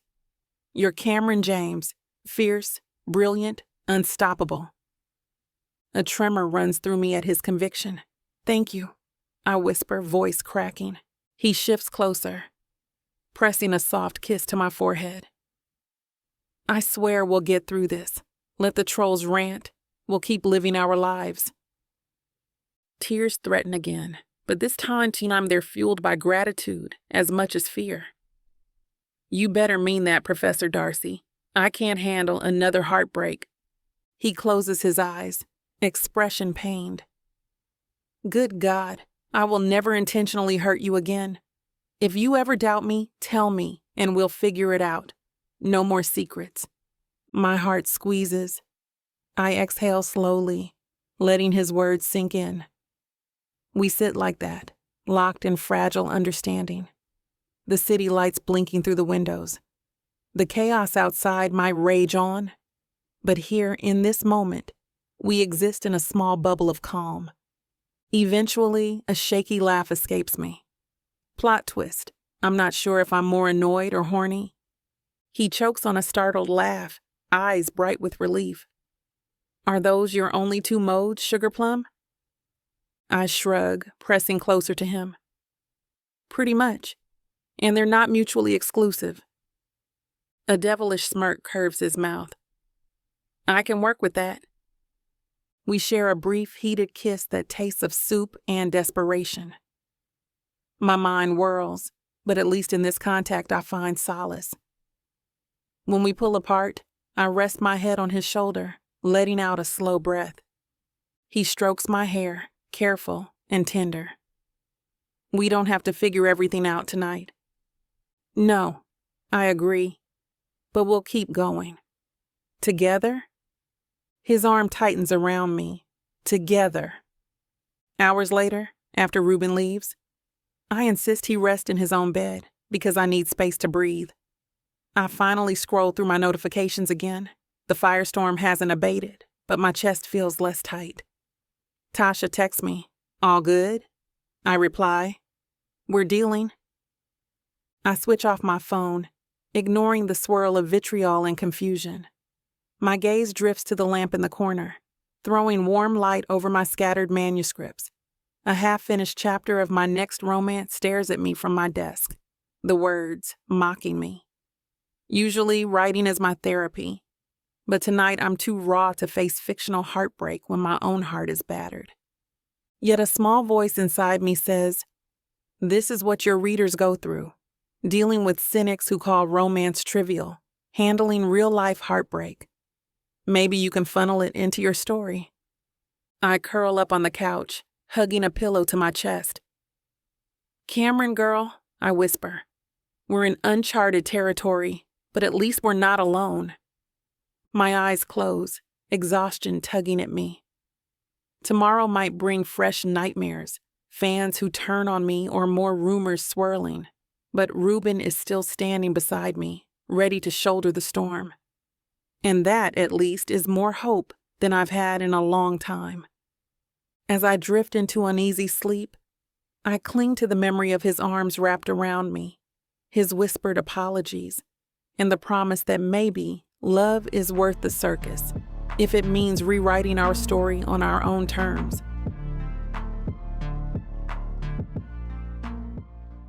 This is it, baby. This is what you can get me that'll make me happy. You know I'll get you whatever you want. All you need to do is ask me and I'll give it to you. This ain't just it. This is everything I could ever want. Now I'm curious. What does a strong, sassy woman like yourself want so badly? Baby, you know what I want? Can't wait to hear. The Big Baddie Bundle from Tyler Walker. It has everything I need. 20 ebooks with over 1 million words of sassy romance and spice that'll keep you on your toes. 10 audiobooks containing over 60 hours of that seductive voice telling me naughty things all night long. You don't need an audiobook for that, baby. Right here. You may be fine and all, but no one tells it like the way Miss Tyler does. And I need her in my life. The Big Baddie Bundle is everything you need. You can get it for 80% off. Go to TylerWalker.com to browse the bundles that earn you the best deals. It's time you treat yourself. Because you deserve it. Escape your life with Miss Tyler.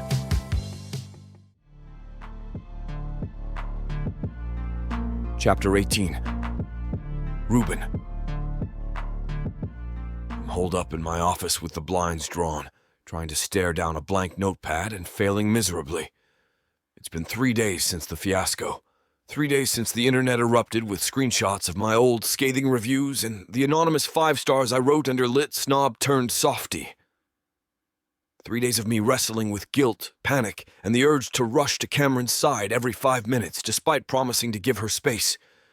She said she needed time to breathe, to figure out her next step, and I agreed, if only to avoid smothering her. But good God, resisting the pull to see her is like trying not to inhale when you're underwater.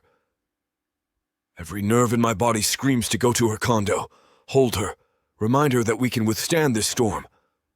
But I promised. So here I am, a coward behind locked blinds, ignoring the swirl of gossip outside. A scuffed coffee mug sits on my desk, the dregs of this morning's caffeine swirling at the bottom. Normally, I'd attempt to do something academically productive, grade essays or finalize lecture notes. But my brain can't focus. My colleagues are probably whispering in the faculty lounge, half pitying me, half mocking me for causing such an unorthodox scandal. Romance meltdown in the lit department. I can almost see the headlines on some sleazy gossip site.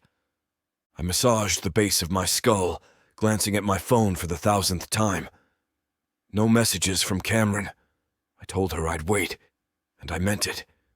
Still, the silence gnaws at me. I open my notepad to a blank page, ignoring the battered copy of Her Wild Heart bristling with sticky notes, perched precariously on my bookshelf. Maybe I can write down the swirl of apologies I want to give her in person. Or maybe I can glean a coherent statement to quell the online mob. Except she specifically asked me not to release any official statements, so this meltdown is mine alone to handle. A firm knock at the door breaks my pity party. I stiffen, clearing my throat. Yes? Dean Vance pokes her head in, the edges of her silver hair framing sharp eyes. Reuben busy? I scramble upright. Not at all, Dean. Come in. She steps inside, letting the door click shut behind her. My stomach lurches with apprehension, suspecting she's about to deliver some lecture about how I disgraced the department by championing romance or fueling a viral scandal. Instead, she examines the messy stacks of books on my floor with mild disdain. You've been scarce, she remarks, voice calm but pointed. Might I ask why your office blinds are drawn at noon? I attempt a weary smile, just focusing on work, avoiding distractions. She arches a brow, stepping closer to my desk. Yes, well, the campus chatter suggests you're avoiding more than distractions. Something about a, shall we say, fiasco involving leaked reviews? Heat flushes my cheeks. Yes, ma'am. I'm sure you've heard the rumors. She inclines her head. I have, though it's not my place to pry into your personal life. However, it does affect your professional standing. Some colleagues are concerned about your credibility. Others, ironically, find your transformation from romance skeptic to advocate rather intriguing. I exhale, shoulders sagging. I never meant for any of this to explode publicly. I was just reevaluating my perspective. My old reviews found their way to the internet. Her gaze sharpens. The internet is a mighty beast, Reuben. Tameable, but prone to biting. I've come to discuss something related to that reevaluation of yours.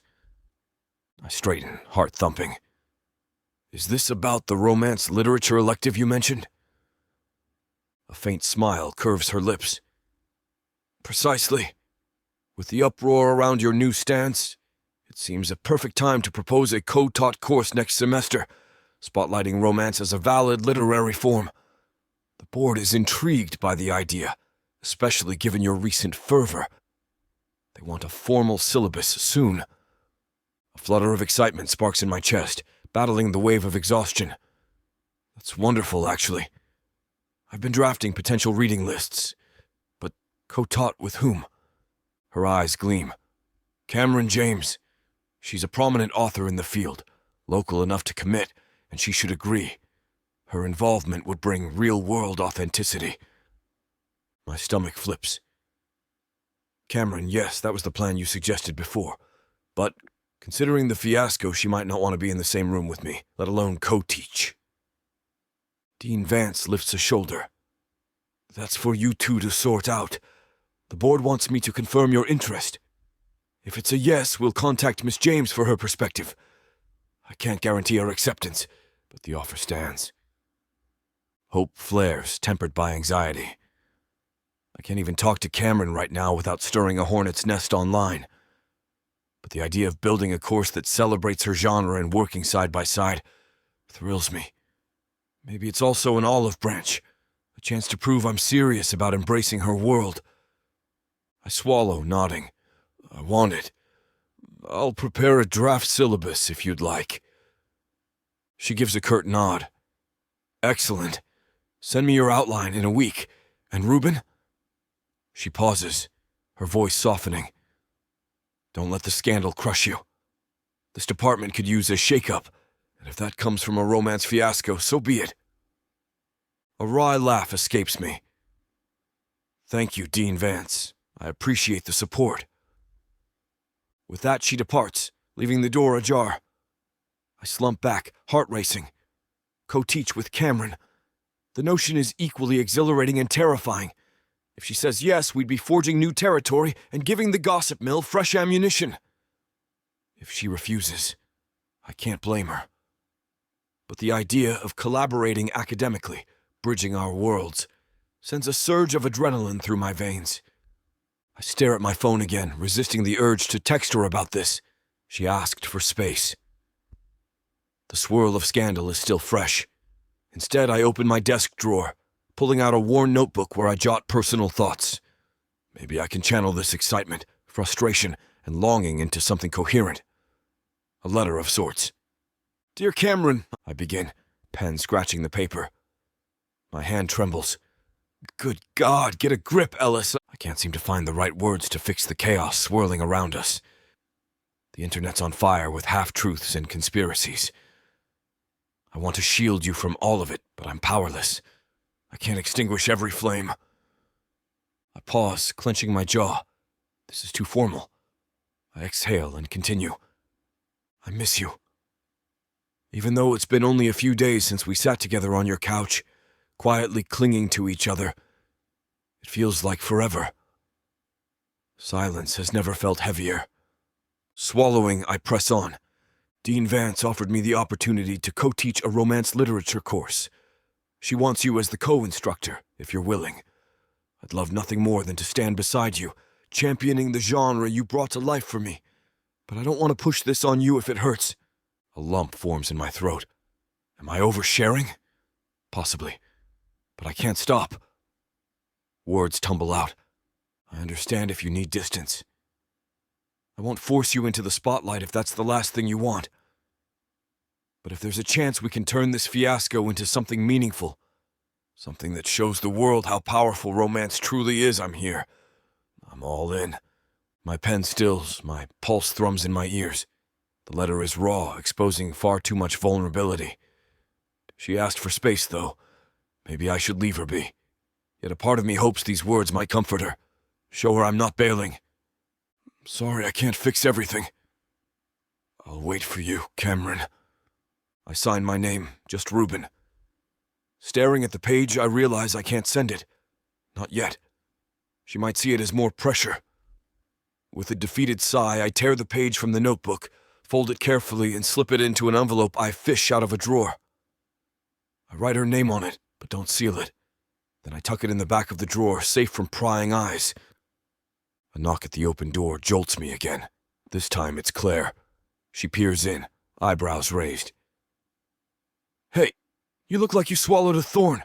Everything okay? I quickly close the drawer. Yes. Just dealing with everything.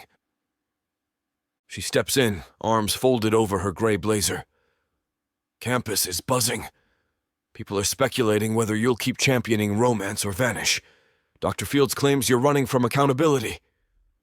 She rolls her eyes. Idiot. My jaw tenses. I'm not running, just giving Cameron space. De-escalating. Claire tilts her head. You sure that's wise? No offense, but letting the rumor mill spin unchecked might worsen matters. I press my palms flat on the desk. Cameron specifically asked me not to fan the flames with statements or media presence. She'd rather let it fade. I'm respecting her wishes. Claire studies me, then sighs. All right, just let me know if you need any moral support, or if you decide to burn Dr. Fields in effigy. I have matches. A reluctant chuckle escapes me. I'll keep that in mind. She nods and slips out, leaving me alone again with my swirling thoughts. I glance at the half-open drawer where Cameron's letter lies hidden. My chest aches with the urge to send it, to beg her to meet me tonight. But I resist. She'll reach out when she's ready. The day drags on in a fog of half-hearted grading and restless pacing. By evening, I lock up my office and step into the crisp autumn air. The campus is quiet, lampposts illuminating the pathways. My phone remains stubbornly silent regarding any new messages from Cameron.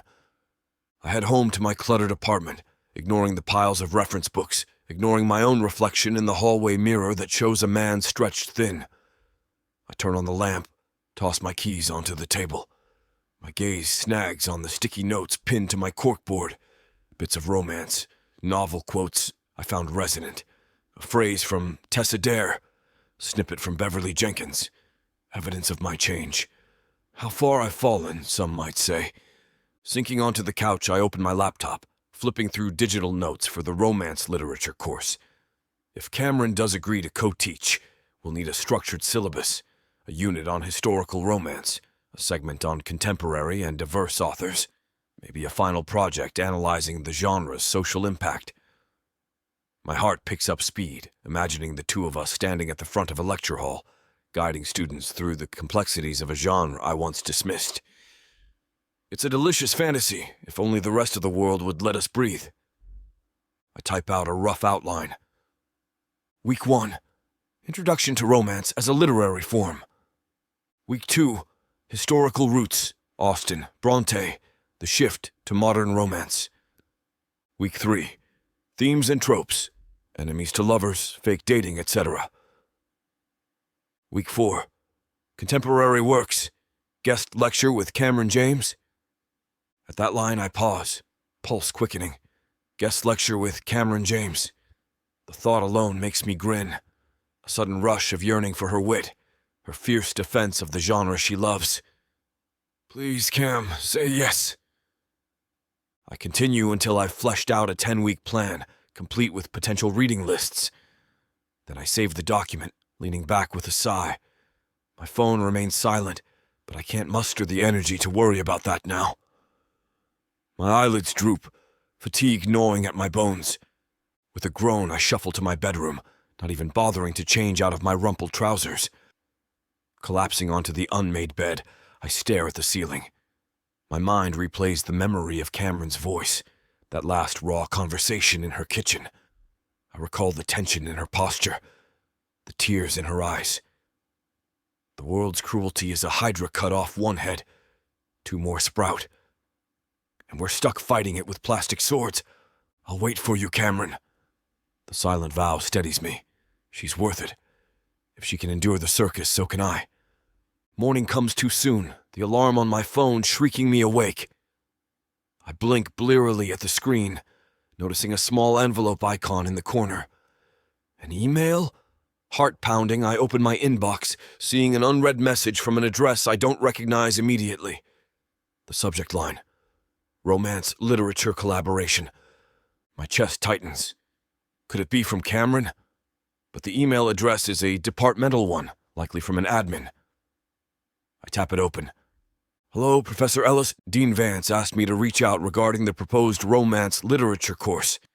She mentioned you're preparing a syllabus and that Miss Cameron James may be co-teaching. We'd like to schedule a meeting next week to discuss logistics. Please confirm availability. My stomach sinks. So it's official enough for the admin to poke me? That means they want me to secure Cameron's involvement soon. But I still haven't told her. Good God. How am I supposed to approach her about this amidst the scandal? I close the email, running a hand through my hair. I'll respond, but first I need to talk to Cam. The phone in my hand grows heavier by the second. I can't keep putting this off. Even if she wants space, She needs to know about the course. If it's too soon for a call, maybe a carefully crafted text. But I recall the letter in my desk drawer, the one I never sent, the one where I poured out my heart. Perhaps I should send a truncated version, minus the raw confessions. Something that says, "We have a chance at an official academic collaboration. Are you interested?" That's not exactly romantic, though. I groan, flopping back onto the pillows. Then, steeling myself, I draft a text. Me. Cameron? Hi. I know you wanted space, but there's a development. Dean Vance wants us to co-teach a romance lit course next semester. It's not confirmed. She asked if I'm on board and whether you'd consider it. No pressure, but I'd love to discuss. I stare at it for a solid minute, heart pounding. Send.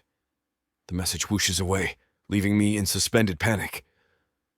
I force myself to get dressed, rummaging through my closet for a half-decent shirt, ignoring the stack of tweed blazers that once made me feel secure. The scandal taught me comfort is overrated. Everything changed. I changed. By the time I'm fully awake and somewhat presentable, a beep signals Cameron's reply. I snatch the phone. Cameron. That's a lot. I'm not sure. Let me think about it. Thanks for letting me know, Professor. My chest tightens. At least she replied. I type back. Me. Of course. No rush. I can wait for as long as you need.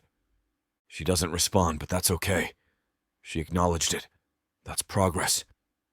Baby steps, I remind myself, just like we promised each other. I toss the phone onto my bed, grabbing my bag and stepping into the hallway. My reflection reveals circles under my eyes, lips pressed in a determined line. I don't have all the answers. The scandal might still overshadow us. But if there's one truth I cling to, it's that I'm not the man who wrote that hateful one-star review anymore. Cameron sees it, even if the internet remains unconvinced. As I lock my apartment door, a flicker of optimism stirs in my gut. A romance literature course is on the horizon, one that could break down barriers I once upheld. And maybe, just maybe Cameron will stand beside me, flipping the narrative from fiasco to something triumphant. It's a fragile hope, but it's enough to carry me through campus crowds and suspicious glances. Because the letter in my desk drawer and the memory of her tearful hug in that kitchen remind me we're forging a new story, one where a stiff-backed professor and a brilliant romance queen might unite more than just our hearts. We might unite entire worlds, academic and romantic, if we can survive the fallout. Good God, I think, pushing open the door to my office with renewed purpose. If that's not worth fighting for, I don't know what is. Chapter 19. Cameron.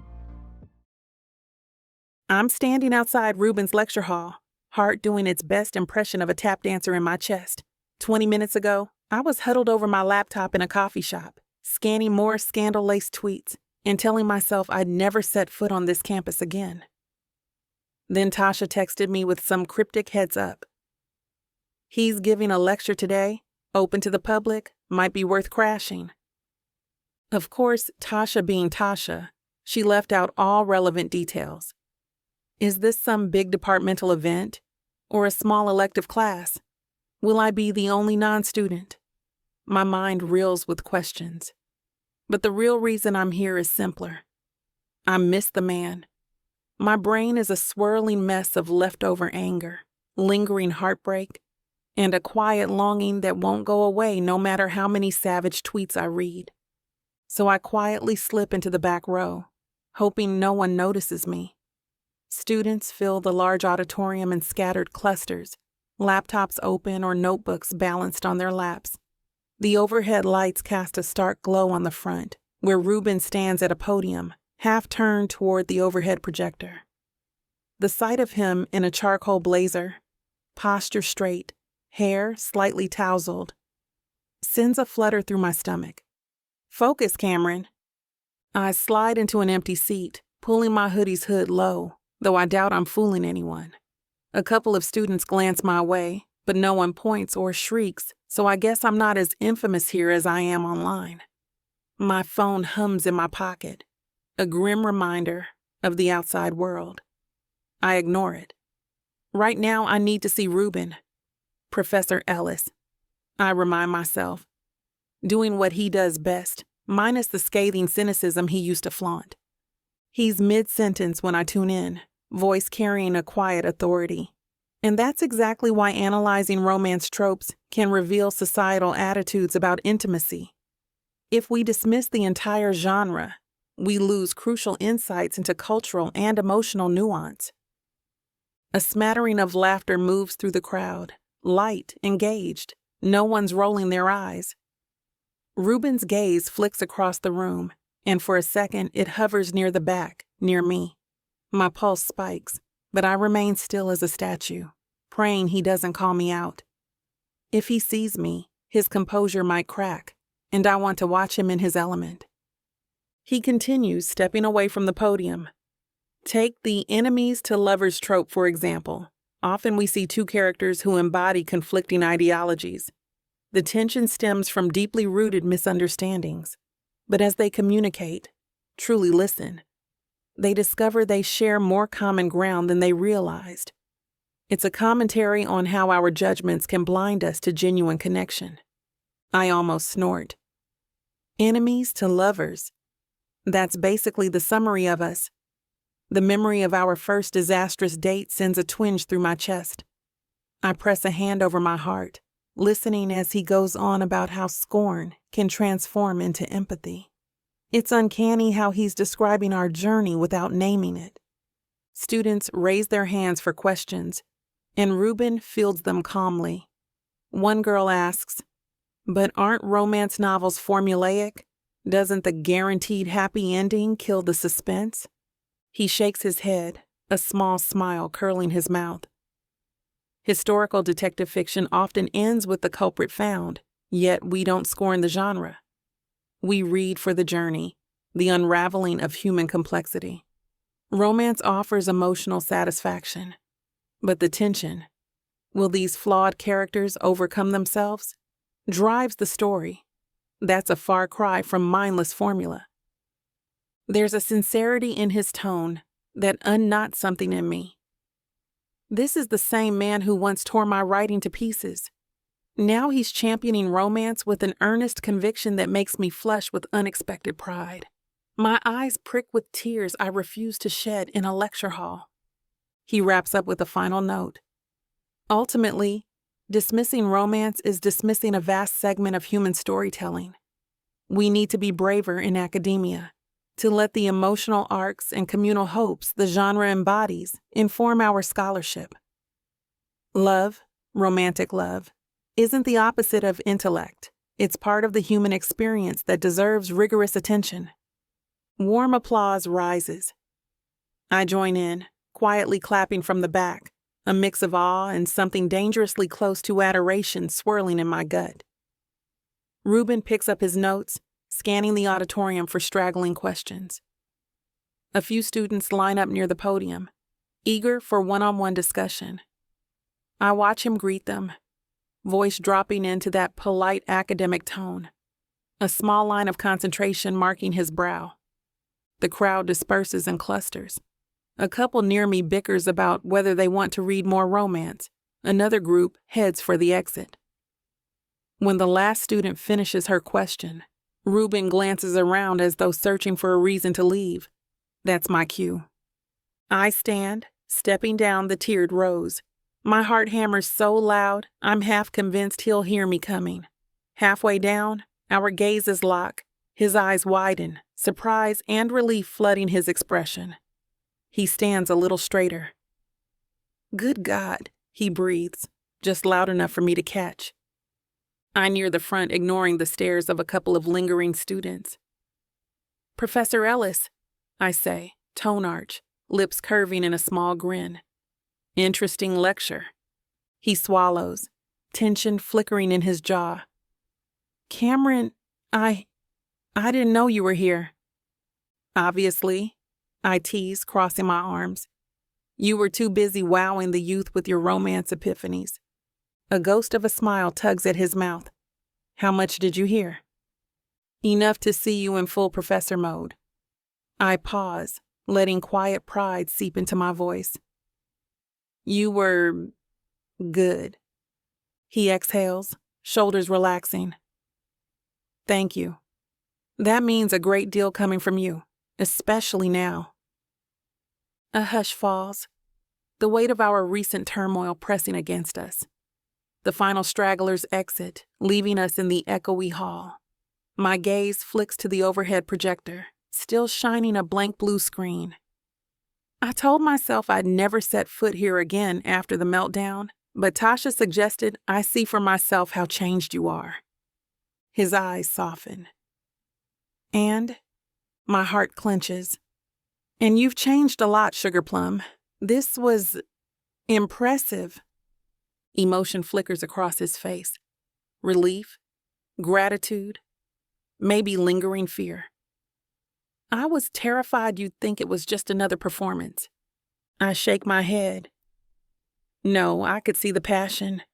No act could pull off that level of sincerity. We stand there a moment, neither moving. My phone buzzes in my purse, but I ignore it, focusing on the man in front of me. So, next time you defend romance, maybe don't call it a meltdown, okay, Professor? We don't need more drama. He huffs a faint laugh. Duly noted. Are you? Did you want to talk? We can find a quieter spot if you prefer. I flick my gaze around. A random custodian is sweeping near the back row. Lead the way. He gathers his notes in a tidy pile, gesturing for me to follow him out a side door. We walk in companionable silence down a corridor that leads to a small courtyard, ringed by benches and sparse greenery. The setting sun casts warm orange light, the first sign of evening creeping across campus. We settle on a bench. He rests his notes on his lap, studying my face. I'm glad you came. I tilt my head, letting the breeze brush my auburn tips across my cheek. I needed to see if you practice what you preach, baby cakes. He looks a little sheepish. Fair. I hope it wasn't a disappointment. A half smile graces my lips. Quite the opposite, but it doesn't magic away the scandal. People are still talking. I'm still uncertain. He nods, leaning forward, forearms on his thighs. I understand. How are you holding up? My throat tightens. Some days, I want to scream. My mentions are a war zone. Fans wonder if I'm being exploited, if I'm a doormat, if you're an opportunist. I pause, voice trembling. Part of me wonders too. He turns, anguish in his eyes. I hate that. I wish I could snap my fingers and prove to everyone my intentions are genuine. But words aren't enough, I know. Yeah, I whisper, fiddling with a loose thread on my sleeve. But your actions speak volumes. Seeing you talk about romance so passionately, that matters. He exhales slowly, relief washing over his features. We lapse into silence, listening to the rustle of leaves overhead. The gold glow of the sun highlights the angles of his face, reminding me how striking he is even when worry lines mark his brow. Eventually, he clears his throat. I got an email from Dean Vance. She's proceeding with the plan to propose a romance literature course. She'd like us to co-teach if you're willing. My heart jumps. Co-teach? That was real? He nods, a small spark in his eyes. Yes, she's excited about bridging academia and contemporary romance. I started drafting a syllabus. I chew the inside of my cheek, letting the idea sink in. Co-teaching would thrust us further into the public eye, both academic and romance communities. More scrutiny, but also a chance to legitimize the genre I love, to stand beside Reuben, forging something new. Is this your way of forcing me to see you every week? I tease, voice subdued. His lips twitch. Perhaps a perk, not the main reason. But it's a lie if I say I didn't relish the thought of collaborating. I want to show people what real romance literature looks like. Your works, among others. A complicated swirl of pride and fear rises in my chest. So you'd have me as a co-lecturer, not just a guest cameo? He nods, meeting my gaze. Full partner, equal voice? Students would read your novels as part of the core syllabus. My breath catches. My books, studied in an academic course, taught by the very man who once eviscerated them. The irony is dizzying. I exhale. It's a huge step, Reuben. The scandal's not even dead. And we'd be throwing ourselves back into the spotlight. Could blow up in our faces. His hand drifts closer. A hesitant offering. Or it could prove to the world we're not some messy fling, that we believe in the genre's worth, and that this fiasco doesn't define us. My chest tightens, tears pricking behind my eyes. You think so? He nods, voice soft. I do, but only if you're comfortable. I won't push you. I stare at his fingers curling near mine. Slowly, I reach out, brushing my fingertips along his palm. Warmth floods me, a subtle reminder of the nights we've spent, the battles we've fought. We came this far. Okay, I say finally, surprising myself. I'll consider it seriously. Maybe it's time we rewrite the narrative. For ourselves, for the students, for everyone who thinks romance is a joke. A glimmer of delight sparks in his eyes. He closes his hand around mine, gently but firmly. That's all I can ask. We linger in the courtyard, a hush settling as the sun dips lower, casting long shadows across the benches. My phone thrums in my pocket. Normally, I'd check it out of habit, but at this moment, I ignore it. The world's demands can wait. Reuben's gaze drifts to my lips, and a surge of awareness tenses my body. Cameron, he murmurs, voice wavering. I missed you. My heart lurches. I missed you too, Sugar Plum. His lips curl into a half smile. That's progress from "you're the reason my career is a nightmare" a few weeks back. A reluctant laugh escapes me. Baby steps. Professor Darcy. We're allowed to shift from meltdown to cautious hope, right? Absolutely, he says, leaning in. I let him close the distance, our mouths meeting in a slow, tender kiss that banishes the day's tension. My hand rises to cup his cheek, feeling the faint rasp of stubble. He tastes like coffee and relief. The swirl of longing in my stomach reminds me how deeply I've come to care for this man. Scandal be damned. When we break apart, I rest my forehead against his, breath ragged. Plot twist. I'm on board with continuing, meltdown or not. He chuckles, sliding an arm around my waist. I'd like that. Also, I promise not to publicly embarrass you again with secret accounts or thirst traps. A giggle escapes me, muffled by the collar of his blazer. One thirst trap might be permissible if done tastefully. He arches a brow. Tastefully, Should I consult Tasha for direction? I swat his chest. Don't you dare. She'll film an entire documentary. Now that would be a fiasco, he says, face creasing in amusement. We fall silent, savoring the gentle evening air. Footsteps echo behind the building, a reminder that we're on a college campus. I glance around, aware we're not exactly hidden. Reuben notices my flicker of tension and eases back, though he doesn't release my hand. You want to go grab dinner? He asks, voice hopeful. Something off campus, away from prying eyes? I hesitate, the swirl of worry returning. You sure we won't be spotted by someone ready to post photos and spin new rumors? He grimaces, but nods.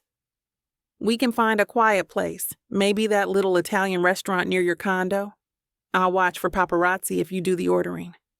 I laugh shakily, surprising myself with how appealing that sounds. Deal, sugar plum gremlin. He kisses my knuckles lightly, then stands, offering his arm with an old-world courtesy that still makes me roll my eyes and grin. I take it, letting him guide me through the courtyard back toward the main walkway. The hush of evening cloaks us in a fragile sense of peace, even if the world beyond might still be in chaos. As we walk, my phone buzzes again, and this time I glance at the screen. Tasha's name and about 15 exclamation points. Probably checking if I found Reuben's lecture. I'll fill her in later, once I'm sure where we stand. For now, I cling to him, letting my shoulders relax. The meltdown might not be over, but for the first time in weeks, I feel like we're rewriting our ending, one step at a time. Maybe the fans will keep screaming, the haters will keep hating, and the tabloids will keep searching for drama. But we'll keep forging ahead, forging us. In the quiet, I picture co-teaching a class on romance, referencing my own novels, hearing Reuben defend them with that fierce sincerity. The thought sends warmth flooding my chest. I may have told him I'd consider it, but deep down, I already know my answer. Because this next chapter is ours to write. If the haters can't handle a snobby professor turned simp and a stubborn romance queen turned believer, well, that's their problem. We'll be here, bantering and kissing and championing a genre that gave me a career and gave him a reason to change. As the campus lampposts flicker on, we head down the sidewalk, hands joined. My heart still battered. My phone's probably a landmine of negativity, but hope thrums beneath my ribs. Tonight, we dine under dim lights, maybe share a bottle of wine, and ignore the swirl of gossip. Tomorrow, I might say yes to co-teaching. That's enough for now. I lean my head against Reuben's shoulder, inhaling the faint trace of cologne in old pages. He presses a soft kiss to my temple, and my eyes flutter shut. Baby steps indeed. But that's how all good romances unfold. Slow burn, tensions flaring, and an ending worth the wait. And maybe, just maybe, Reuben and I will rewrite ours into a masterpiece no scandal can tear apart. Chapter 20. Reuben. The plan is both spectacularly absurd and uncharacteristically romantic. Two things I never imagined describing about any idea of mine, let alone one that involves a ring, a clandestine book blurb, and a carefully orchestrated ruse in Cameron's favorite indie bookstore. Yet here I am, standing in the back room of Novel Nook, heart thumping in my throat, sweaty palms pressed to the spine of a faux dust jacket. I close my eyes for a moment, inhaling the scent of paper and fresh ink. Good God, how did I get here? Just a few months ago, I was that rigid professor who penned a scathing review on a romance novel, a novel belonging to the woman I'm about to propose to. If I think about it too long, I might unravel from the sheer improbability. I let out a shaky exhale. Next to me, Zeke is fussing with a phone camera, documenting this epic moment for social media. Or so he claims. He's the flamboyant photographer who orchestrated my infamous shirtless bookstagram fiasco, and now he's filming every minute of my meltdown with the glee of a stage manager.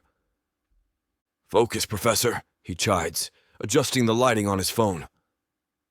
The store manager is letting us have this back corner for exactly 15 more minutes. You better get this display set up so we can do a quick run-through. I grimace, smoothing the crisp edges of my fake book jacket. It's printed with Cameron's name. Swipe right for regret. A romance rewrite. But inside, there are only blank pages except for the last one, which I've replaced with a love note and a hidden ring. My ring. The ring that until last week I never thought I'd be brazen enough to buy. God, Zeke, I mutter, voice tight. This is ridiculous, isn't it? She might run screaming, or laugh in my face. Or she might say yes, he interrupts, carefully tidying a display sign featuring Cameron's photo. Don't chicken out now. You're the one who insisted on a grand bookstore proposal. I press on my nape. Yes, but that was before the meltdown, the scandal, that he's just using her as rumors. Now I wonder if a public spectacle is the worst thing I could do. Zeke smirks, tapping the corner of the sign with a stylized heart. You want to prove to the world you're not playing around, right? Then give the world a show so epic they can't question your devotion. I swallow hard. Am I truly about to do this? The store manager peeks in, a harried expression on her face.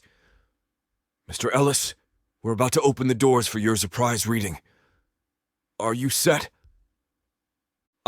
Yes, I stammer, forcing a smile. Thank you for your cooperation. She smiles politely, disappearing into the main store. My gut twists. No turning back now. I glance over the display.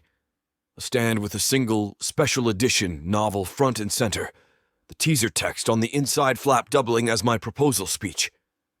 The ring, a simple but elegant diamond, is nestled in a cutout near the end.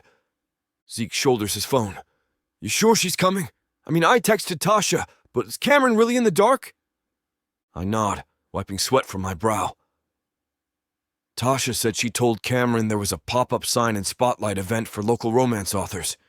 Cameron's name on the store website, so she'd show up to do some meet and greet.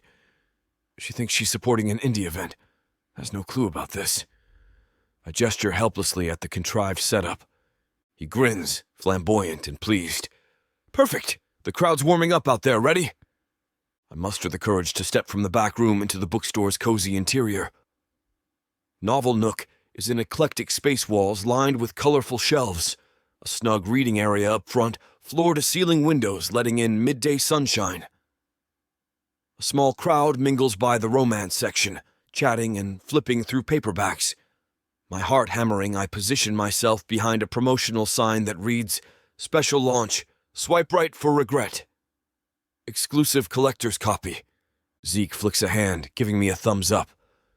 I peek around the display, scanning for any sign of Cameron. Anxiety churns in my gut. Maybe this is the worst idea. She's still dealing with the meltdown, the negativity online. What if this is too big a leap too soon? Just then the door opens, letting in a warm shaft of light, and in walks Cameron. My breath catches. She's wearing a fitted black jumpsuit, hair loose in bouncy curls, sunglasses perched atop her head. Tasha is with her, gesturing enthusiastically, pointing toward the back. Perfect. They're heading straight toward me. I slip behind a rack of new releases, practically crouching between towering romances and thrillers, heart pounding. Cameron glances around, expression curious. A store employee greets her, offering a bright, Miss James, great to see you. We have a new display for Swipe Right for Regret. Could you come take a look? She frowns. Wait, Swipe Right for Regret? That's my working title for a new project, but I haven't even sold that one yet. Tasha, what's happening? Tasha just winks, pressing a finger to her lips. Trust me, baby cakes. You'll want to see this.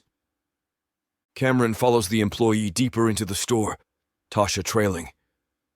Zeke squeezes my shoulder, phone at the ready. I fight the urge to leap out. My pulse roars in my ears. Steady, Ellis. Finally, Cameron arrives at the display. She freezes, reading the sign with a puzzled tilt to her head. A hush seems to fall over the nearby browsers as though they sense something is happening.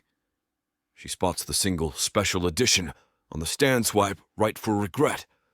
A romance rewrite. Her eyes narrow, confusion warring with intrigue. She picks up the book, running her fingers over the cover. Then she carefully cracks it open, scanning the first blank pages. Her brow furrows in disbelief. I can practically see the wheels turning in her head. Tasha nudges her, and Cameron flips to the middle, still blank voice catching. What the? I signal Zeke. He starts filming. Good God, my heart is about to burst from my chest. Cameron flicks further, until she reaches the one printed page near the end. She reads the text silently, lips parted. I can't stand being hidden any longer. I step out from behind the new releases, adrenaline flooding every nerve. She glances up sharply, eyes wide. Reuben, What in the sweet baby Jesus is this? Tasha giggles, stepping back to let me approach. People nearby hush, half lost in the moment, half confused at the spectacle. I swallow, forcing my voice not to quake. Cameron, I wrote a new blurb for Swipe Right for Regret. A real one. Not a scathing review or a secret 5-star, but an honest dedication. She stares, shell-shocked. You wrote me a blurb? In a blank book? I nod, stepping closer, placing a trembling hand on the faux dust jacket. Yes, and I'd like to read it to you, if that's okay. She glances around, noticing the small crowd forming. A flicker of anxiety crosses her face, but she exhales and nods. All right, Sugar Plum, but you better not embarrass me or I'll kill you. A faint smile twitches my lips. Understood. I clear my throat, opening to the printed page. My voice trembles, but I press on. To the woman who redefined my worldview. Once upon a time, I dismissed romance as trivial, a cotton candy distraction from so-called serious literature. Then I met you first in your words, then in your fire and resilience. You taught me that love stories are essential, that vulnerability is power, and that a 1-star review can become a 5-star life if we're brave enough to rewrite it. Cameron James, I don't just want to read your words or champion your books. I want to be by your side, forever, as we craft our own story of second chances and happily ever after. My throat locks, but I push the final line. Will you marry me? A collective gasp ripples through the onlookers. Cameron's eyes shine, a hand flying to her mouth. A hush wraps the store in anticipation. My knees nearly buckle, but I rummage for the ring, nestled in the cutout near the back of the blank pages. Heart pounding, I kneel on one knee, ignoring the frantic hammer of blood in my ears. Cameron James, I say, voice choking with emotion. I'm sorry if this is sudden, but we've faced too much drama, too many near misses for me to wait. You are the plot twist I never saw coming, and I want to keep writing our story together, as many chapters as we can fill. Will you do me the honor of marrying me? Tasha squeals. The staff and random customers erupt in hushed cheers, phones snapping pictures, capturing video. My face feels like it's on fire. I hold the ring up, the simple diamond glinting under the overhead lights. Cameron's expression cycles through shock, wonder, fear, and something else, maybe love, or terror, or both. She looks down at me, tears brimming in her eyes, voice trembling with the force of her emotion. Reuben Baby Cakes, are you sure? My chest tightens. I am. I know it's been a whirlwind, but I've never been surer of anything in my life. You taught me love is worth risking heartbreak for. Please, say you'll risk it with me. She stands there, tears slipping down her cheeks, hand over her mouth. The crowd leans in, suspense thick enough to choke on. Zeke's camera phone is probably capturing every breath. Tasha is bouncing on her heels, clapping quietly. Cameron lowers her hand, staring at the ring. Her lips part, but the words don't come. A knot of dread forms in my stomach. Good God. Is she about to say no? She exhales, voice cracking. Reuben, I'm so overwhelmed right now. Between the meltdown, the scandal, the possibility of co-teaching, everything swirling. This is... Too much, I whisper, throat tight. Her eyes flicker with 1,000 unspoken emotions. She meets my gaze, tears glistening. It's big, Sugar Plum. So big. I adore you, I do. But marriage? Right now? A ripple of uncertainty pulses through the watching crowd. I can sense cameras focusing, eager for a dramatic answer. My heart plummets. She swallows, dashing away a tear with the back of her hand. Then, with trembling resolve, she rests her palm against my cheek. I can't say yes yet. I need time, Reuben. My stomach clenches. The store hushes, onlookers exchanging glances. Zeke's phone dips, capturing every micro-reaction. Tasha stands wide-eyed, covering her mouth in shock. I blink, pushing the rising sting of disappointment aside. You're not saying no? Cameron's lips press together. Not no, not yes. I love you, or I'm close enough to it that it terrifies me. But I need to be sure we're doing this for the right reasons, that we're stable beyond the meltdown. She steps back, eyes shimmering. I want to rewrite our ending, but I can't jump into the epilogue this fast. A murmur runs through the crowd, half confusion, half awe.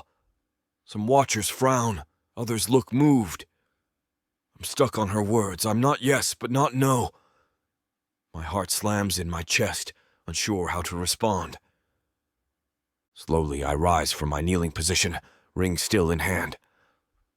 My legs feel weak. Cameron, She lifts a trembling hand.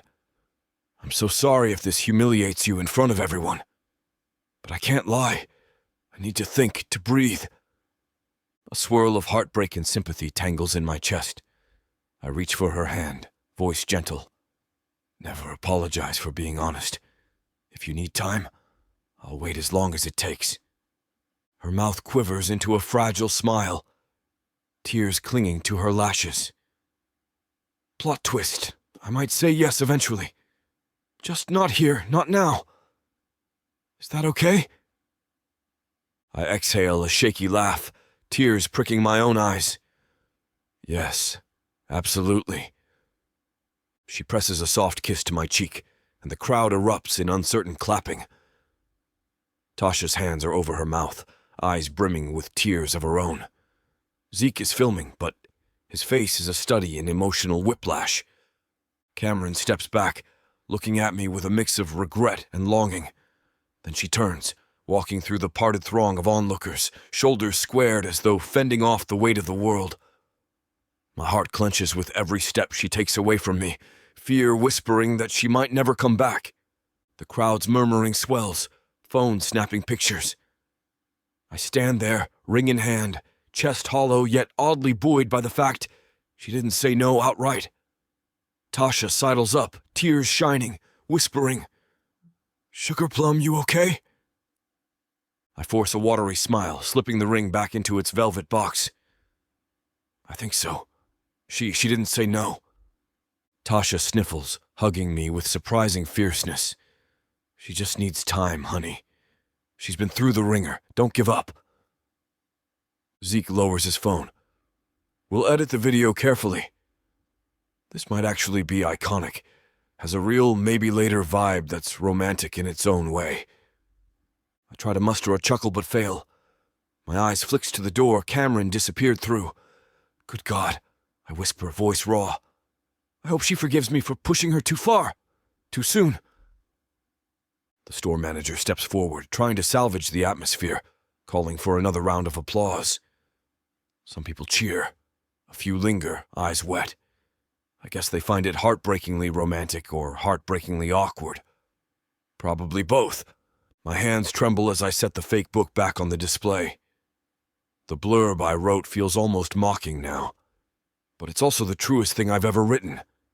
Maybe one day Cameron will read it again and decide she's ready, or maybe not. I promised I'd wait, and I will.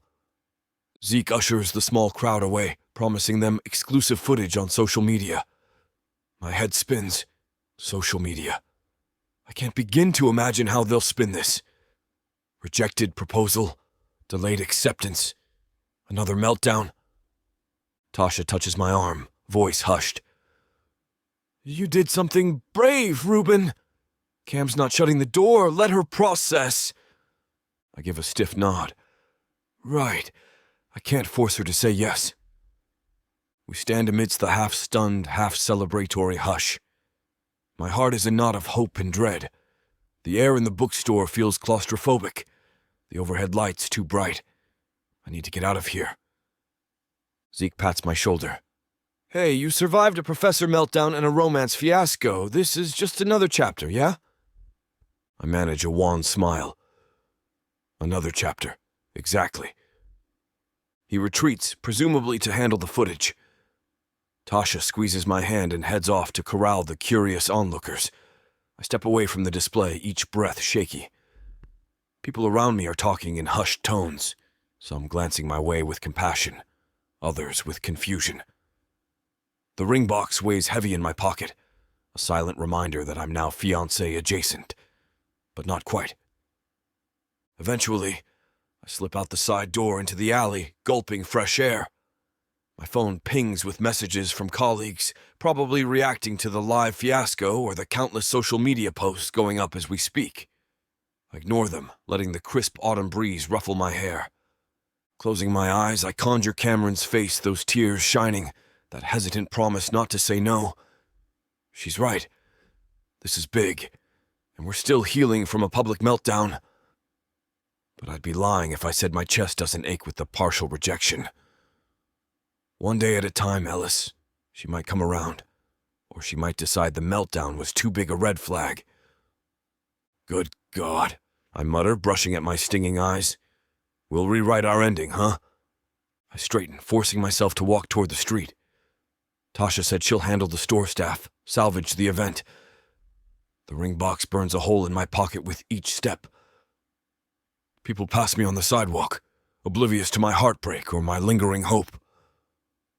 As I reach the curb, a swirl of conflicting emotions churns in my chest. Heartbreak because she didn't say yes, relief because she didn't say no, and a fierce determination to prove that we can write a better story. Cameron just needs time, and I'll wait forever if that's what it takes, even if it kills me to do so. My phone buzzes again, Zeke, probably, or Tasha, or the entire romance community with newly minted memes. I ignore it, turning my collar up against the chilly breeze. A cab pulls up, the driver rolling down the window. You need a ride, pal? I hesitate. I have this urge to wander the city streets until my feet give out. Another part acknowledges I might spiral if I'm alone in the dark. So I nod, sliding into the back seat. As the cab pulls away from the bookstore's bright awning, I clutch the ring box. The ring Cameron almost said yes to, or might eventually say yes to, or might never wear. My mind replays the moment her eyes teared up. She's terrified, and so am I. But maybe fear is part of love, especially a love built from the ashes of a one-star review. This love was never going to be simple. We'll get through it. My chest cracks with a mixture of sorrow and possibility. I hope. We ride in silence, the city lights flickering by. Despite the heaviness in my heart, a spark of hope refuses to die. Because I've seen Cameron's resilience. If she can face the meltdown with stubborn grace, we can face a hesitant maybe together. So, the story stands on a precipice. One kneeling proposal, no definitive answer, a swirling crowd of uncertain watchers. Yet I can't shake the feeling that the best chapters are still to come, if Cameron is willing to turn the page. I close my eyes, leaning my head against the seat. She didn't say yes, but she didn't say no. That sliver of possibility is enough to keep me breathing, keep me believing. Because sometimes, a not now is the start of a bigger, better rewrite. And if any two people can pull off a do-over, it's the romance queen and the professor who fell from cynic to simp. The cab rolls on, merging into the hustle of traffic. My chest throbs with longing, but I force a steady inhale. We'll see, Sugar Plum. I'll be waiting. You think you can catch me? You think you can tame me? Oh, I know I can. And you know it too, baby. I gotta tell you, you're not the first to try. But don't worry, baby. I'll be the last. With sass like that, maybe I'll be the one that needs to tame you. Let's cut to the chase, big boy. What you selling me? Your appetite is big AF. I have just the thing that'll satisfy you. Oh, really? And what's that? Over 120 hours of romance audiobooks. Brought to you by Tyler Walker Romances in the Big AF Audio Bundle. 120 hours? That sounds amazing. Your knees won't work afterwards if I do my job right. Don't make promises you can't keep. Well, I can keep this promise. Because these audiobooks are unabridged with all the spicy scenes that will make you put your earbuds on. You know, Tyler can get freaky because she marked the bundle down by 69% for a limited time. I can't wait to take this bundle for a ride. Visit TylerWalker.com and get this audio bundle.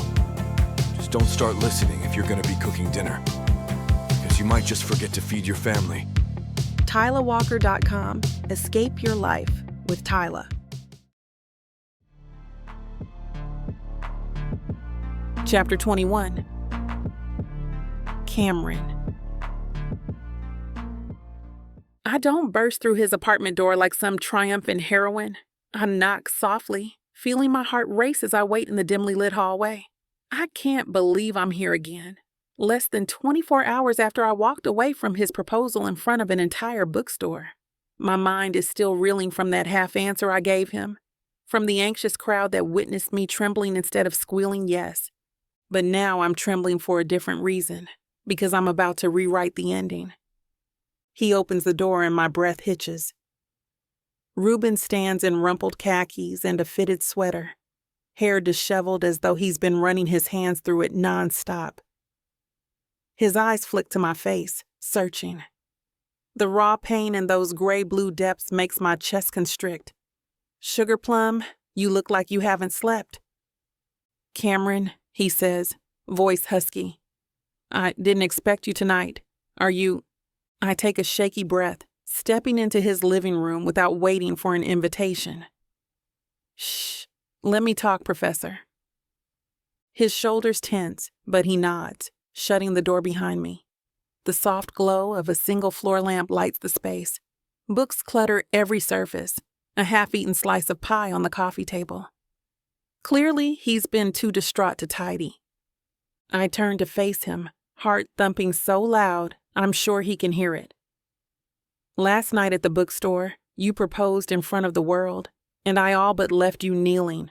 That was cruel, and I'm sorry. He shakes his head, eyes pained. You weren't cruel. You were honest. I swallow hard. Still, I can't stand the idea of you thinking I might say no forever, because I drag a breath into my lungs, words sticking in my throat. I love you, Reuben Ellis. So damn much it terrifies me. His lips part, relief and wonder radiating across his face. Cameron, I lift a hand, cutting him off gently. Let me finish, baby cakes. I love you. I want to be with you. Meltdown or no meltdown, scandal or no scandal.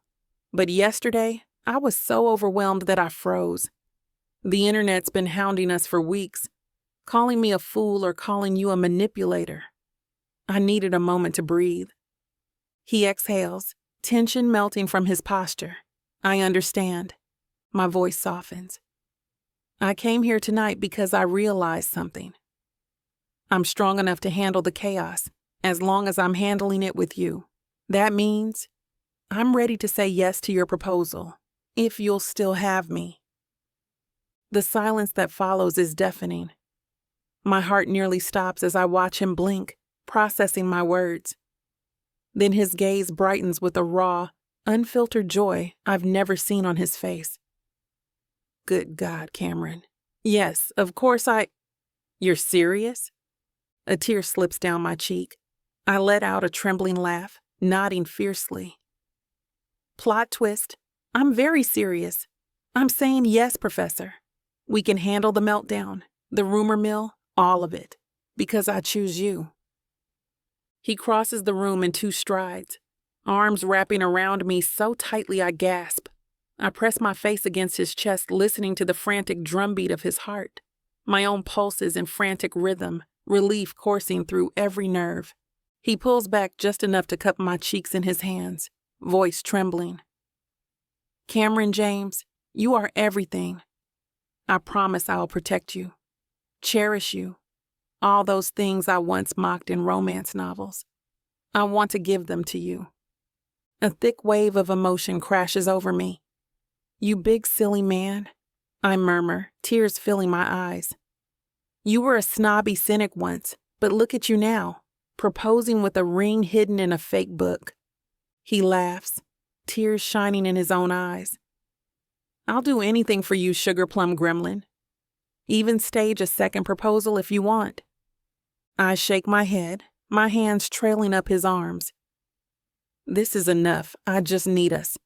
We stand there in the dimly lit apartment, breathing each other in, words failing to capture the torrent of feeling. The moment stretches until he shifts, gently guiding me deeper into the living room. Books line every wall, stacked in uneven towers, a testament to his insatiable curiosity. In the corner, a battered armchair overflows with half-read paperbacks, romance included. He brushes a thumb across my cheek, voice low.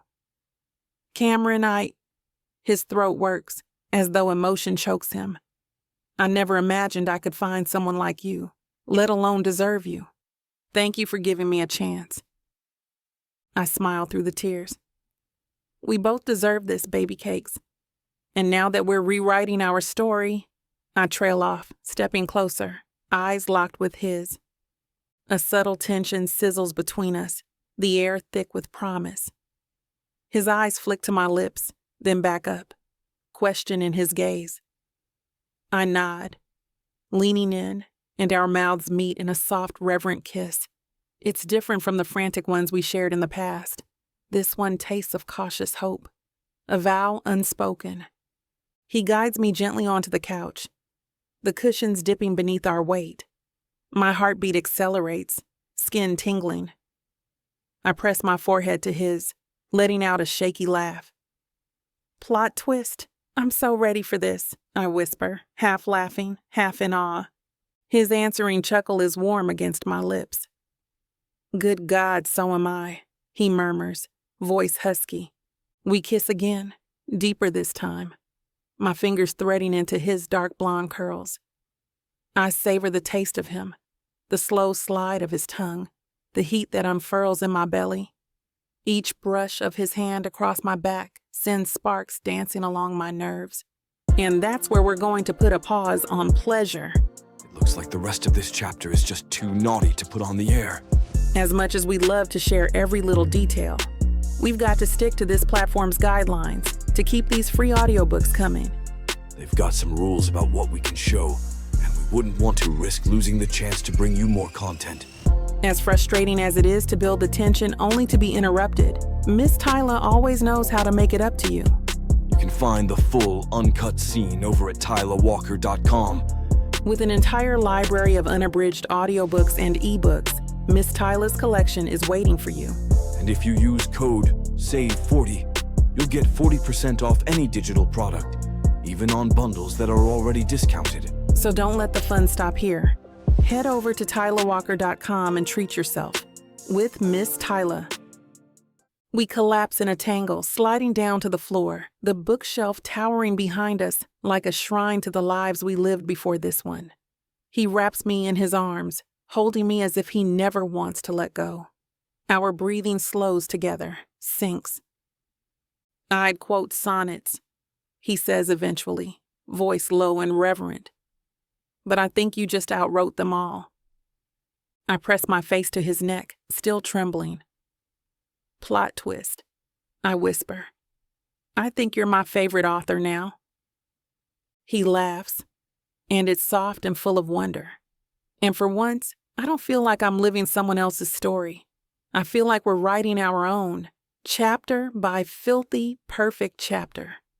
For a while, we just lie on the carpet, limbs tangled, his fingers tracing idle circles on my shoulder.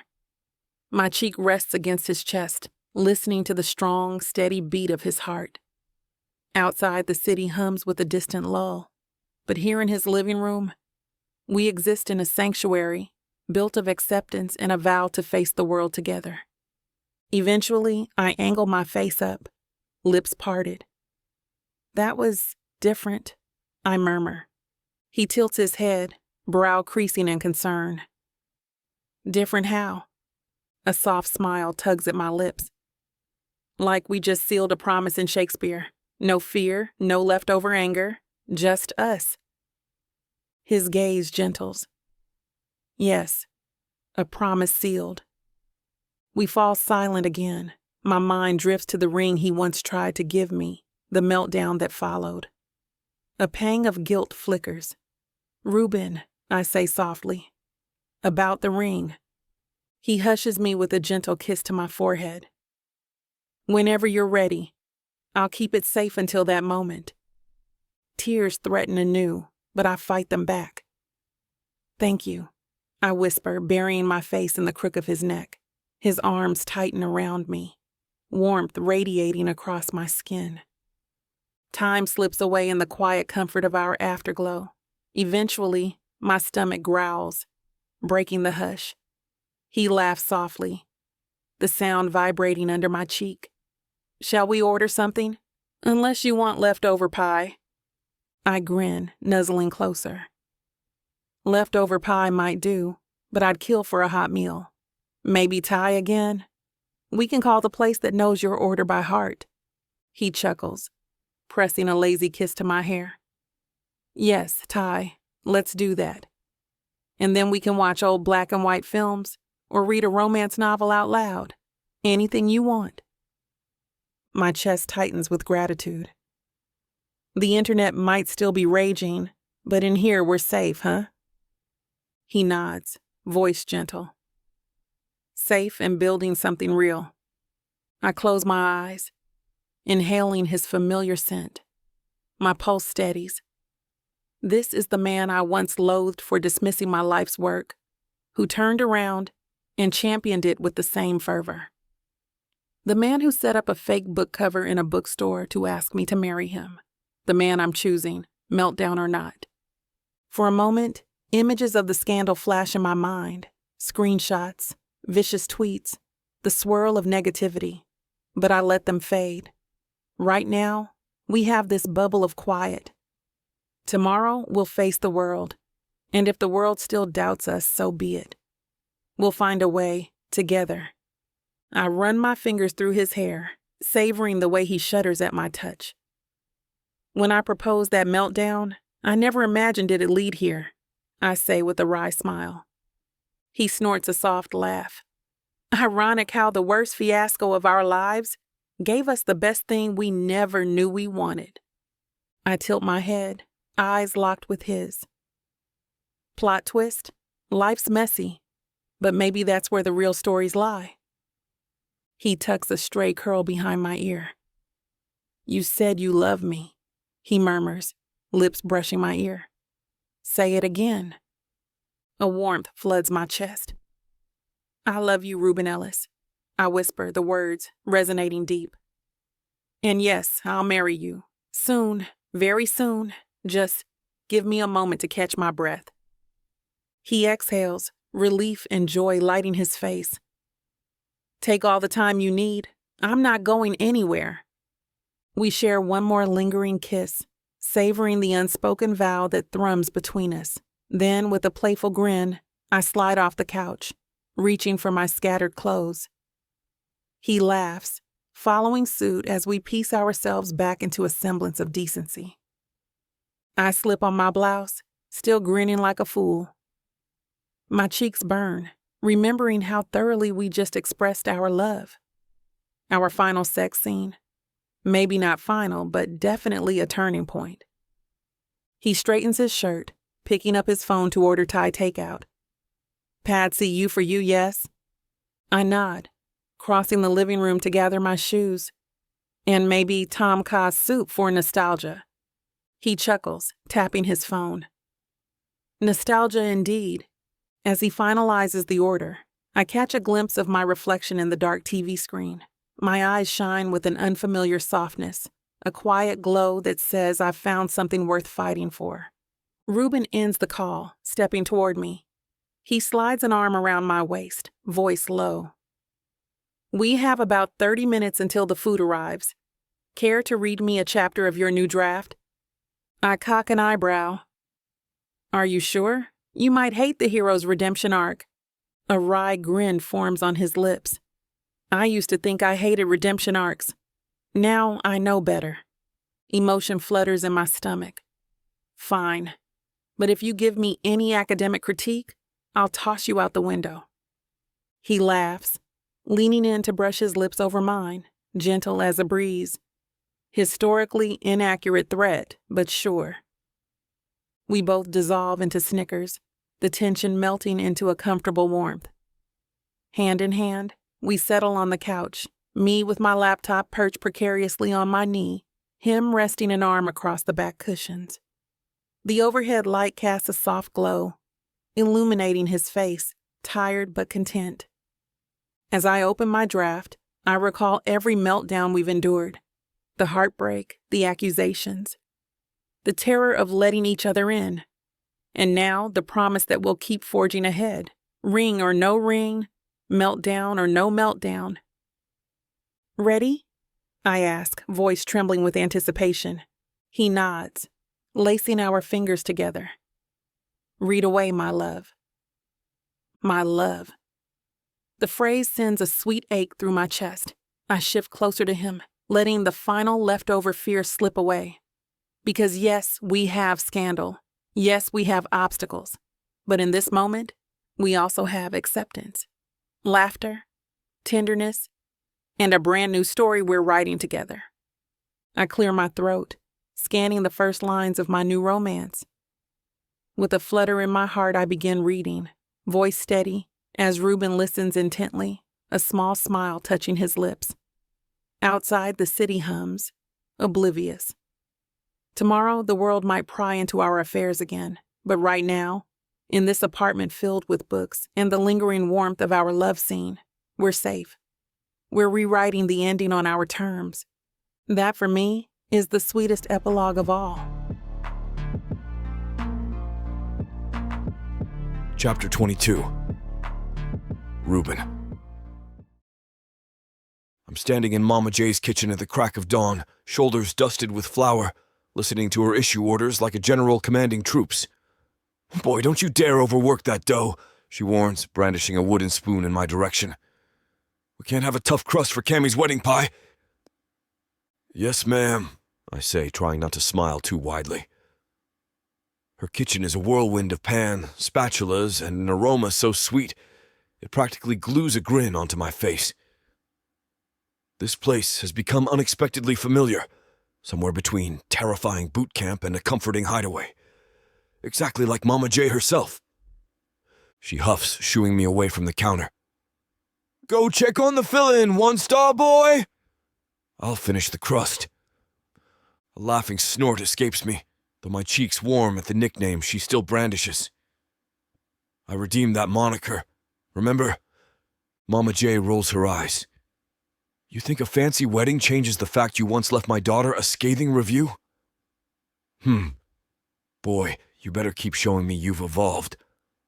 I stifle a laugh and move to the stove, where a pot of peach filling bubbles, a new recipe Mama J concocted for what she's calling the book-shaped wedding pie. She claims it's the next level of her standard peach pie.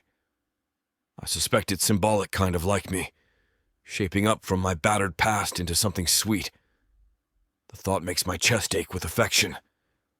"Smells incredible," I remark, stirring carefully. "You've outdone yourself." She sniffs, pointing her wooden spoon at me. "Less chatter, more stirring. We gotta move this pie to the event space by noon if we want time to decorate it properly." The event space is a charming, refurbished barn just outside the city, where Cameron and I decided to hold our wedding. The building's mismatched wooden beams and twinkle lights appealed to me on a sentimental level. Cameron said it felt perfectly offbeat, a place to celebrate the improbable romance we built from ashes. Zeke burst through the swinging door at that moment, camera in hand, practically singing, "Hello, newly minted flower monster." His flamboyant floral shirt flutters as he zips around, capturing footage from every angle. "I can't believe you're making your own wedding pie. This is gold for the wedding trailer." "Zeke, must you film everything?" I ask, wiping a hand across my brow. I'm hardly photogenic covered in dough. He cackles. "Honey, chaos is the brand. Besides, you're hash, Professor Hottie, and the camera loves you. Now say something romantic about the pie." I level him with a flat stare. "Romantic about the pie? Zeke, that's an egregious misinterpretation of this entire scenario." He cackles louder, waving the camera. "See, that academic talk is pure gold. People will swoon. Keep it coming. Mama J barks, 'Boy, don't let that pot burn.'"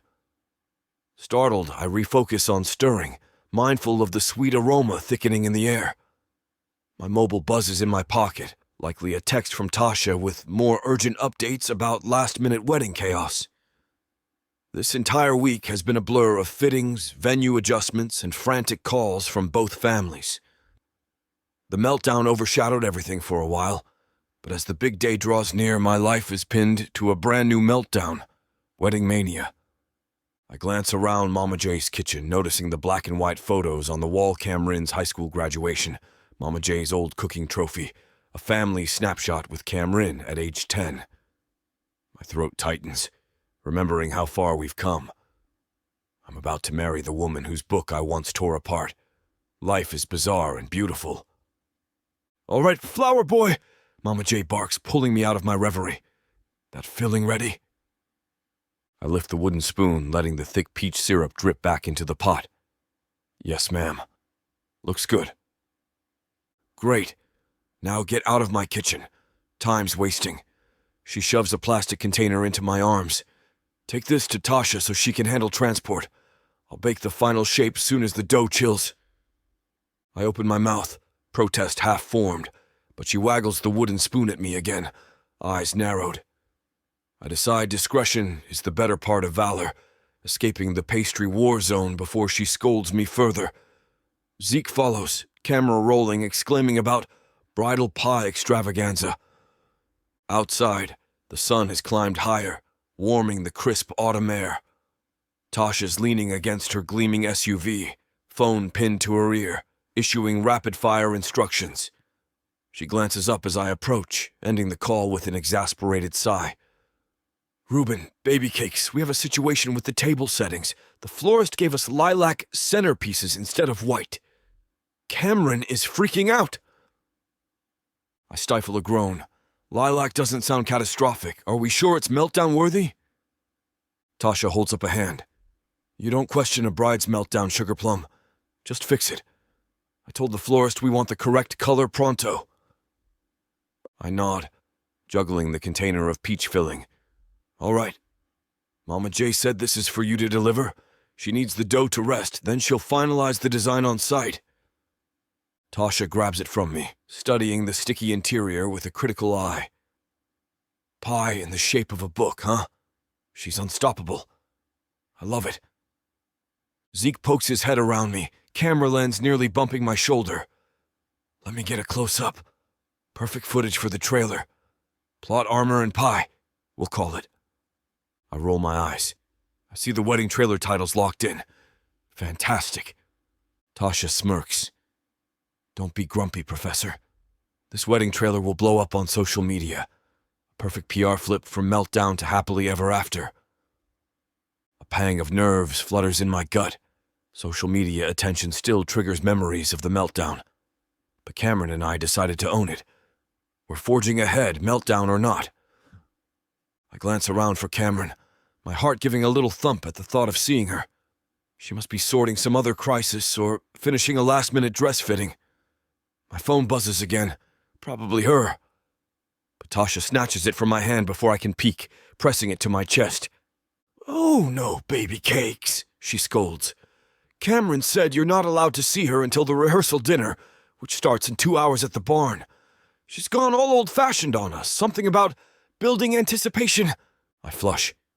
2 hours? That's quite soon. Zeke spins around, camera capturing my alarmed expression. "We got a groom meltdown on our hands?" he teases. Perfect content. I shoot him a glare. Totally off the mark, but I'll allow it. He roars with laughter. Tasha thrusts the peach filling into her car, then checks her watch. "We gotta hustle, boys. I need to deliver this to Mama J at the barn, then swing by the florist to strangle them. You two go finalize your vow notes or something." My cheeks burn.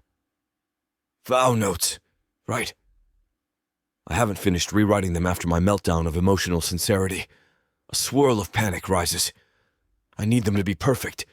Tasha climbs into her SUV, revving the engine. "Stay calm, Sugar Plum. Everything's under control." She zooms off, leaving Zeke and me in the driveway outside Mama J's shop, dust swirling in her wake. Zeke lowers his camera. So, vow notes? I groan, raking a hand through my hair. Yes, vow notes. I keep revising them. Now I only have 2 hours left? He pats my shoulder. Focus on the heart. No one cares about perfect syntax. They care about raw love, baby cakes. I muster a wry smile. Thanks. That's ironically the best advice I've gotten all morning. 30 minutes later, I'm slumped at a corner table in a nearby cafe, laptop open, rewriting the last paragraph of my vows for the 10th time. My cappuccino sits forgotten, foam dissolving. The vow doc stares me down. Cameron, from the moment we collided in that disastrous dating app to the meltdown that nearly broke us, you've shown me that love is the bravest story we can write. I pause, chewing my lip. Is that too sappy? Maybe not sappy enough. Good God, I'm overthinking again. I recall Tasha's advice. Focus on heart, not syntax. With a sigh, I let my guard down and type, I promise to champion your words, your fears, your triumphs, because you made me believe in happily ever afters when I thought they were childish. Now I know they're simply courageous. With you, I want to face every meltdown, rewrite every ending, and savor every chapter in between. Exhaling, I read it over. My eyes sting with emotion. It's earnest. Possibly cringe, but it's from the heart. That'll do. 2 hours pass in a blur of last-minute errands. Finally, I arrive at the barn, a rustic building strung with fairy lights, tall grass swaying in the evening breeze. The rehearsal dinner is set outside under a large white canopy.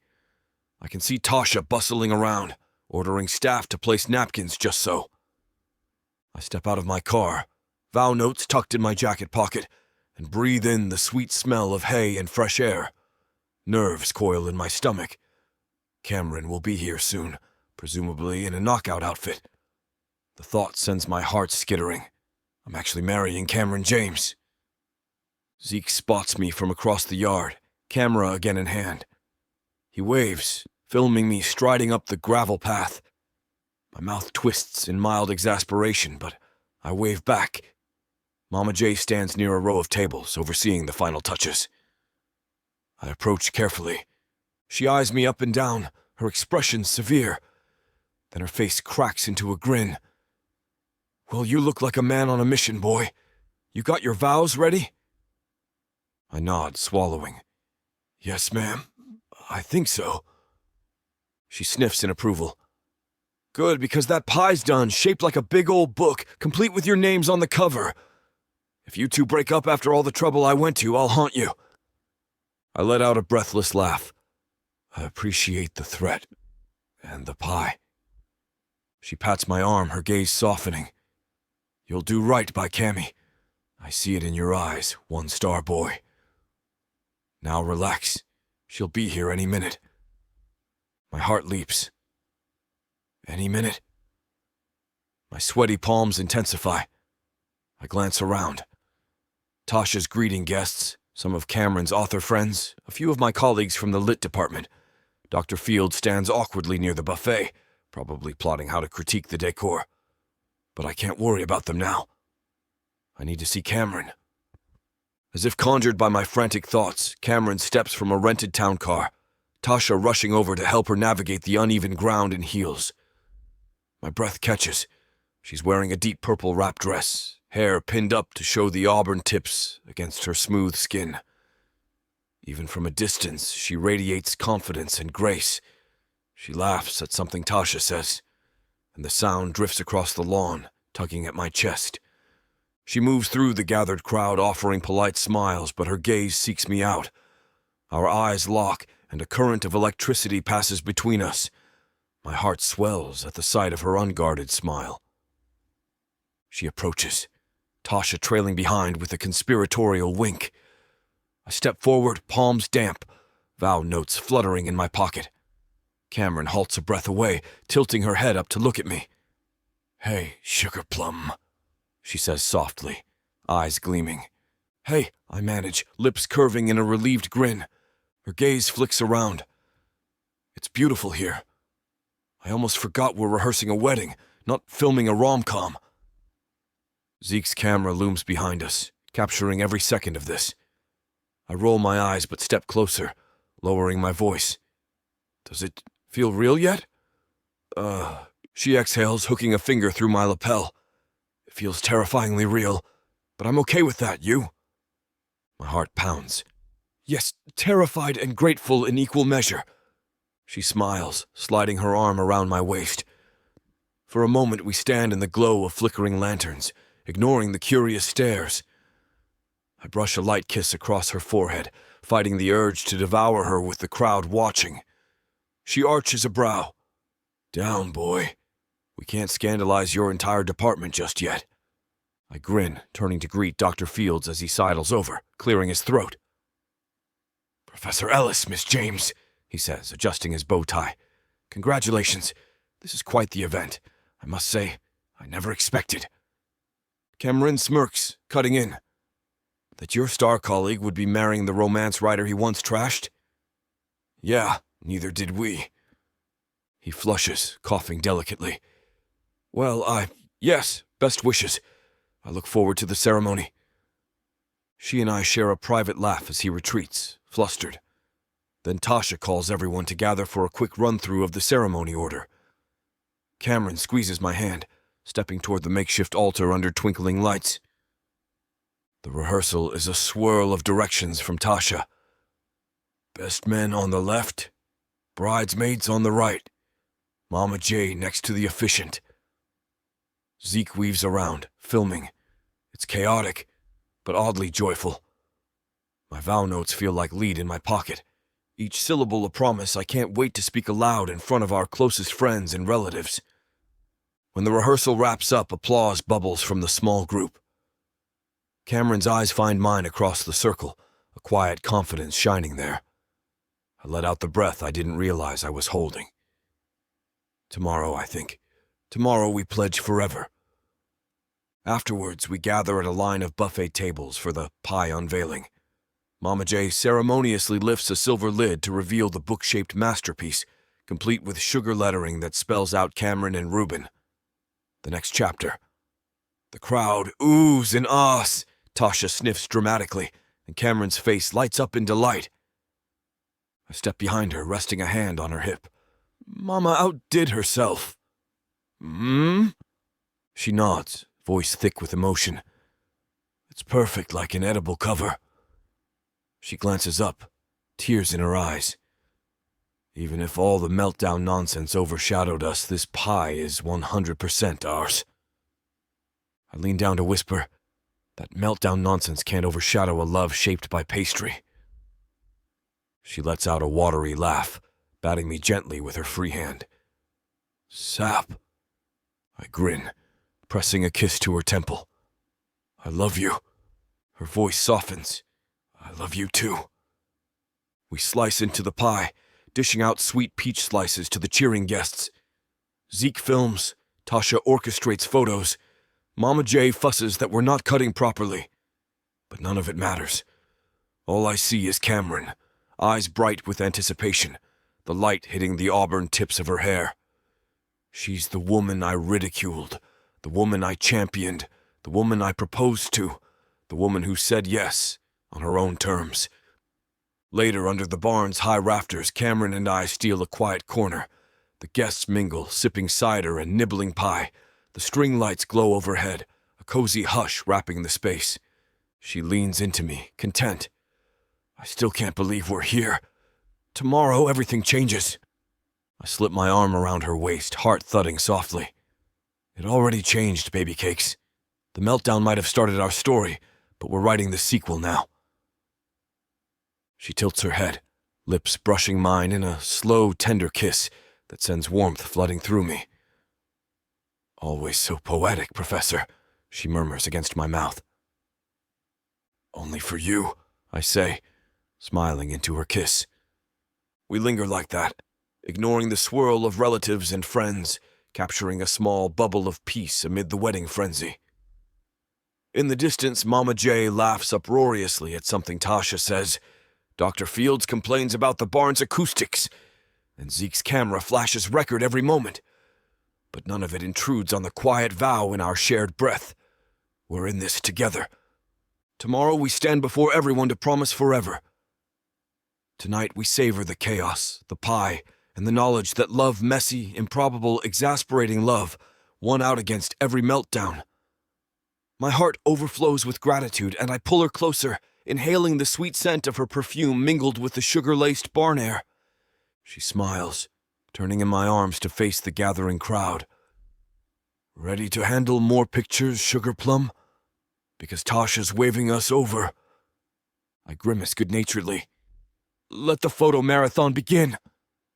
Plot twist, she drawls, stepping away.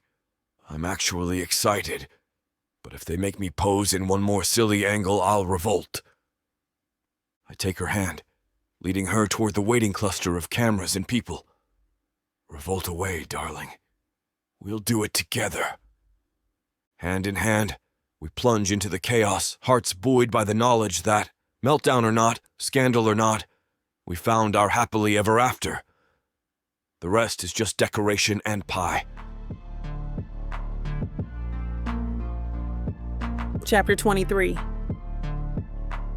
Cameron. I wake up to the sound of my phone alarm, blaring at an ungodly hour, and my first thought is, I should be more nervous. It's my wedding day, for goodness sake. My entire timeline has been counting down to this moment. Tasha's planner app, my mother's unwavering schedule, and probably half of social media, given how messy our meltdown was. But as I blink at the pale morning light seeping through the curtains of this cozy bridal suite, a surprising calm settles over me. Of course, the calm only lasts a millisecond before Tasha barges in, balancing a tray of croissants and fruit, her phone pressed to her ear. Yes, I said peonies, not tulips, she hisses into the receiver. Then she notices me stirring. Cam, baby cakes, you're awake? Good. We have exactly 5 hours until you say I do. The florist is being incompetent, but I'm handling it. Don't panic. I stretch, my stiff muscles protesting the early hour. 5 hours, I think, heart fluttering. Morning to you too, Tasha, I mumble, pushing myself upright against the pillows. My reflection in the dresser mirror reveals mild bedhead, my auburn-tipped curls flattened on one side. So much for bridal glamour. Peonies, huh? Tasha ends the call with a dramatic sigh. We had a minor flower fiasco, but it's under control. She sets the tray on the small table near the window. Eat something, honey. Mama J threatened to feed you with a funnel if you skip meals today. Noted, I say around a yawn. My eyes drifts to the floor-length garment bag hanging in the corner, a sleek white gown I picked for the barn wedding. Simple lines, a subtle shimmer, perfect for an unconventional bride who once swore she'd never do anything so mainstream as get married. Plot twist. Life flips on you, Sugar Plum. You all right? Tasha's voice softens, the bossy edge fading as she watches me. Nerves hitting? I drag a hand across my face. I'm excited, I think, surprised by how earnest my voice sounds.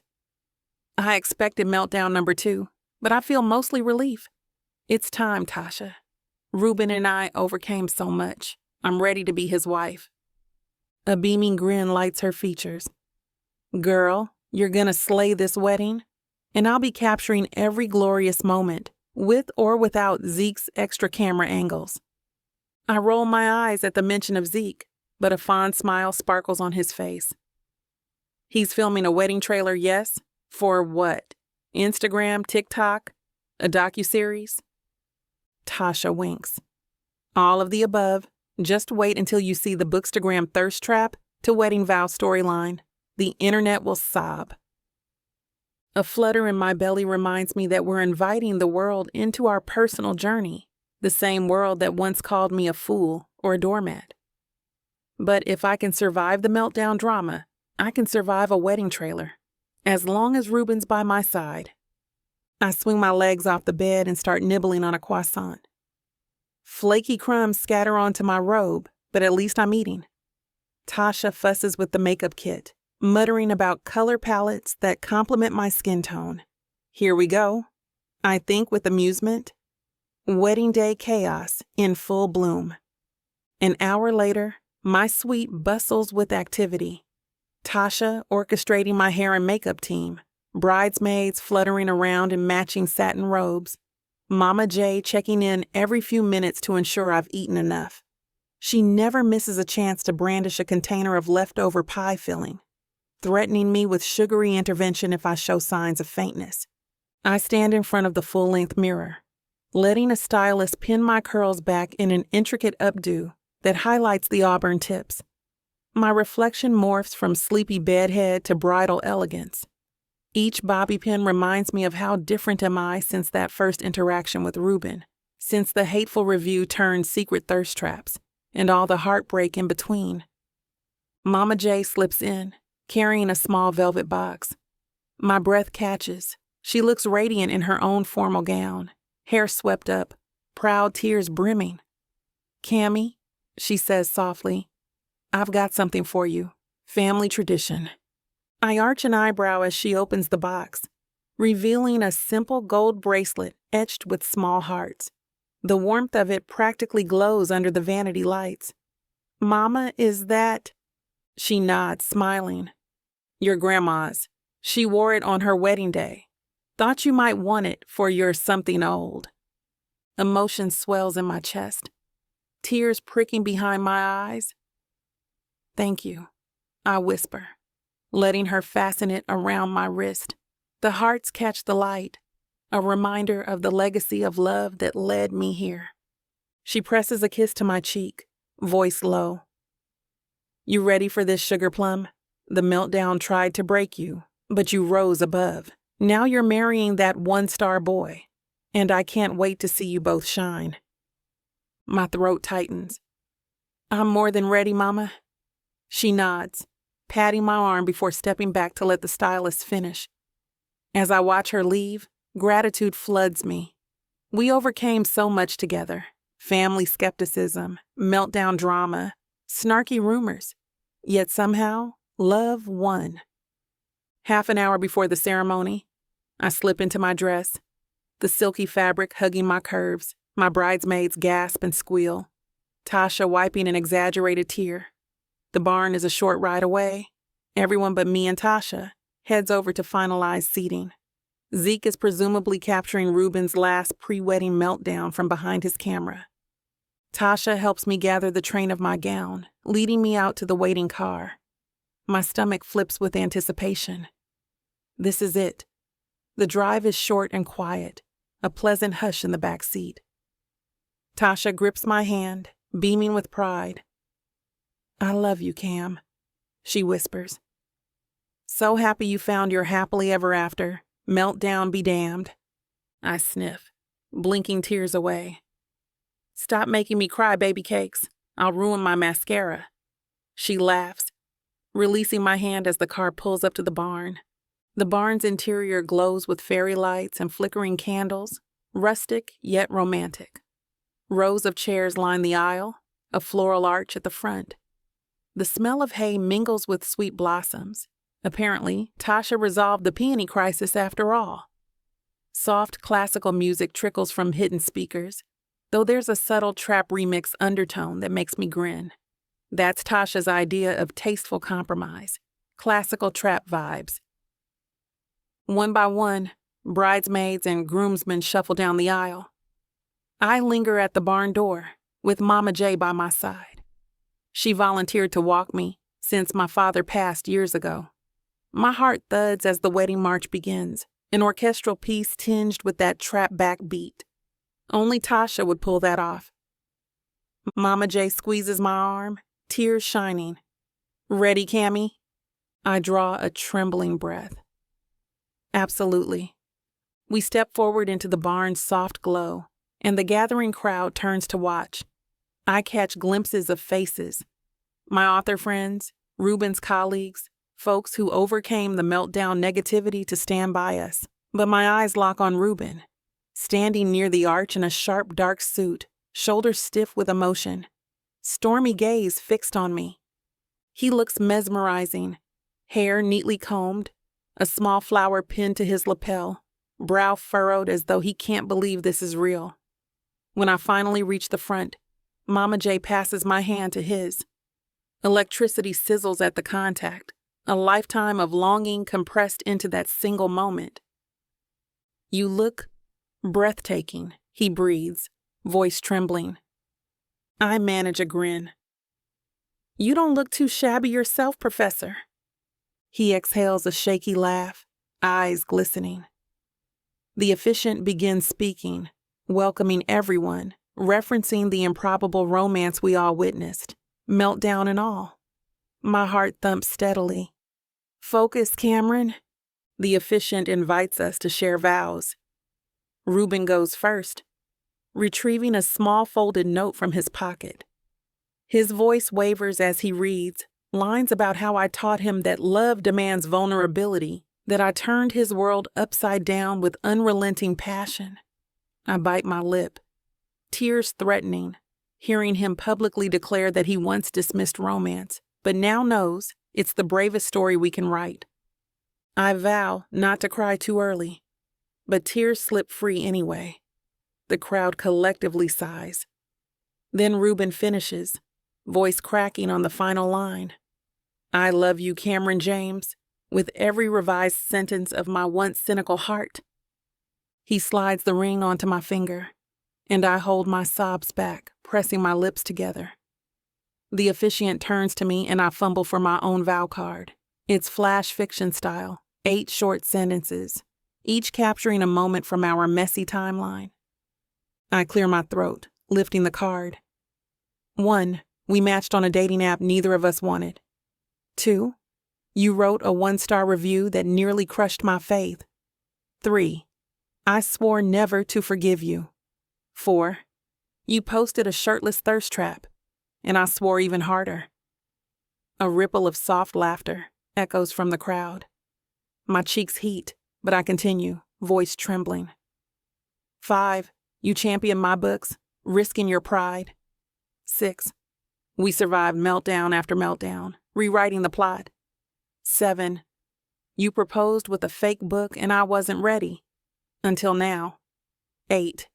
Reuben Ellis, I choose forever with you, my favorite plot twist. A collective gasp of delight ripples through the barn. Reuben's eyes brim with tears as I slip the ring onto his finger. The officiant pronounces us married, or soon to be. We share a kiss that tastes of tears and unbridled joy. The crowd erupting in cheers and laughter. Zeke's camera captures every second, no doubt for the wedding trailer. I don't care. Right now, all that matters is him. His lips on mine, his heart beating against mine. When we part, he whispers, "Good God, I'm so lucky." I grin against his mouth, voice trembling with laughter. Don't you forget it, baby cakes. The reception unfolds under the barn's open rafters, a swirl of dancing guests and celebratory chaos. The tables are laden with comfort foods, plus Mama J's book-shaped pie as a centerpiece. Tasha hustles around, ensuring everything stays on schedule, though she occasionally sneaks onto the dance floor for a boogie. The classical trap remix transitions from a gentle orchestral piece to a catchy beat that gets everyone moving. Reuben and I share our first dance, stepping beneath a canopy of fairy lights. My heart thuds as the music swells, a classical tune with a trap backbeat, because Tasha insisted we reflect the meltdown meets the majestic. I can't hold back a laugh. "This is so extra," I whisper, sliding my arms around Reuben's neck. He smirks, leaning in. Extra, yes, but perfectly us. We sway, the music's bass resonating in my chest. He draws me closer, voice hushed. "Thank you for saying yes. I swear, I'll spend my life proving meltdown couples can thrive." A surge of emotion grips me. We'll prove it together, Sugar Plum. No more scandal, unless we want them for comedic effect in our next book. He chuckles, pressing a tender kiss to my forehead. We spin slowly, the crowd applauding in rhythmic claps. I catch glimpses of Mama J dabbing her eyes, Tasha filming with her phone, Dr. Fields awkwardly swaying with some unknown relative. The entire scene feels surreal, like stepping into the final chapter of a grand romance I once insisted I'd never star in. The music fades, replaced by cheers. We slip off the dance floor to greet guests, accept well wishes, and sample the buffet. At some point, Reuben takes my hand, guiding me toward a quiet corner near the old barn doors. He produces a small hardcover from behind his back. My heart flips. Another book proposal? I tease, eyeing the plain cover. He chuckles. Not quite, but close. Open it. I do, finding the dedication page that reads, "For Cameron, my favorite plot twist." I glance at him, tears forming again. You dedicated your next... Wait, is this the lit course syllabus we're co-teaching? He nods shyly. I bound it as a token of our new beginning. You said you'd consider co-instructing. Then you said yes, so I wanted something tangible. My throat tightens. Inside the pages, I see the official outline, reading lists, discussion prompts, referencing everything from Jane Austen to modern romance heavyweights, including me. The level of detail makes my chest swell with pride and gratitude. Reuben, I whisper, hugging the makeshift book to my chest. You never stop surprising me. He leans in, voice dropping. I had a good teacher in the art of romance subversion. I let out a half laugh, half sob, surging onto my tiptoes to kiss him. The crowd roars in approval, cameras flashing. Ordinarily, I might cringe at so much public attention, but tonight, I welcome it. The meltdown haters can watch us dance, watch us dedicate books to each other, watch us defy their cynicism. Hours later, the guests finally trickle out, leaving just a handful of close friends. The barn glimmers with the last flickers of fairy lights, the dance floor empty except for Tasha trying to coax Zeke into a final boogie. Mama J chats with Dr. Fields about her pie technique, making him blush furiously. Reuben and I stand in the center, arms wrapped around each other's waists, exhaustion and euphoria mingling in our veins. The warm glow of the overhead lanterns casts golden patterns across the wooden floor. He leans his forehead against mine, voice a tired murmur. We did it. We survived the meltdown, the wedding mania, the triple fiasco. We're husband and wife. My heart flips at the word wife. Plot twist? I'm unbelievably happy, I admit, pressing a soft kiss to his mouth. Thank you for rewriting the story with me. His arms tighten, breath hitching. Cameron, I still can't believe I once scorned your writing. You literally changed my life. I grin, linking our fingers. You changed mine too, baby cakes. Our meltdown was epic, but this love is bigger. He laughs softly, drawing me in for one last dance as the faint echo of trap orchestral music lingers. We sway, alone in the glimmering barn, a hush settling around us that says it's just the two of us now. My mind drifts to the dedication page I glimpsed earlier, and an idea sparks. Oh, I say, pulling back to look at him. I have a final surprise for you too. His eyebrows lift. Surprise? I nod, biting my lip. My next novel, Love Under Siege, Redux, I'm rewriting the dedication. It'll read, for my favorite plot twist, Reuben Ellis, who took a 1-star fiasco and turned it into the greatest love story of my life. Emotion floods his face, raw gratitude shining in his eyes. Cameron. I place a finger to his lips, blinking tears. You taught me that even a meltdown can lead to a happily ever after if we're brave enough. So that's what I'm putting in print, letting the world see that we overcame every scathing comment, every meltdown, every rumor, and we did it together. He closes his eyes, exhaling shakily. I love you, Mrs. Ellis. A thrill runs through me at the name. though I suspect I'll still be Cameron James publicly. Maybe Cameron James Ellis? We'll figure it out. Right now, all that matters is the promise in his arms, the hush of the barn, and the warmth of a future we shape with each new chapter. He dips me gently, another swirl of laughter escaping my throat. Tasha squeals from the sidelines, clapping in delight. The final trap remix echoes, as if the DJ forgot to turn it off. We dance to that beat, hearts thrumming in tandem, lights flickering overhead. And as we spin in slow circles, I realize this is the final chapter of the Meltdown saga, but the first chapter of everything else. A wave of joy floods me, tears slipping down my cheeks. The Meltdown tried to break us. Critics tried to shame us. But we conquered it all with love and humor and a willingness to rewrite ourselves. He pulls me upright, resting our foreheads together. "Cameron," he says, voice reverent, "I vow to keep championing you, your words, your entire genre, forever." I grin, chest tight with emotion. "And I vow to keep flipping your world upside down, Sugar Plum, so you never get bored." A warm hush envelops us as he leans in. Our lips meet softly, that sweet hush broken by the cheering of our friends, the final swirl of lights, and the flutter of possibility in my heart. Because if this meltdown taught us anything, it's that love thrives in the unlikeliest places, like between an academic snob and a romance queen, and the real magic is choosing to believe in the rewrite. Tomorrow, or the next day, we'll face life's next meltdown. But for tonight, we dance to a classical trap remix under a canopy of fairy lights, wedding rings glinting, pie crumbs on our lips, and hearts brimming with a brand new story that's entirely our own. Chapter 24.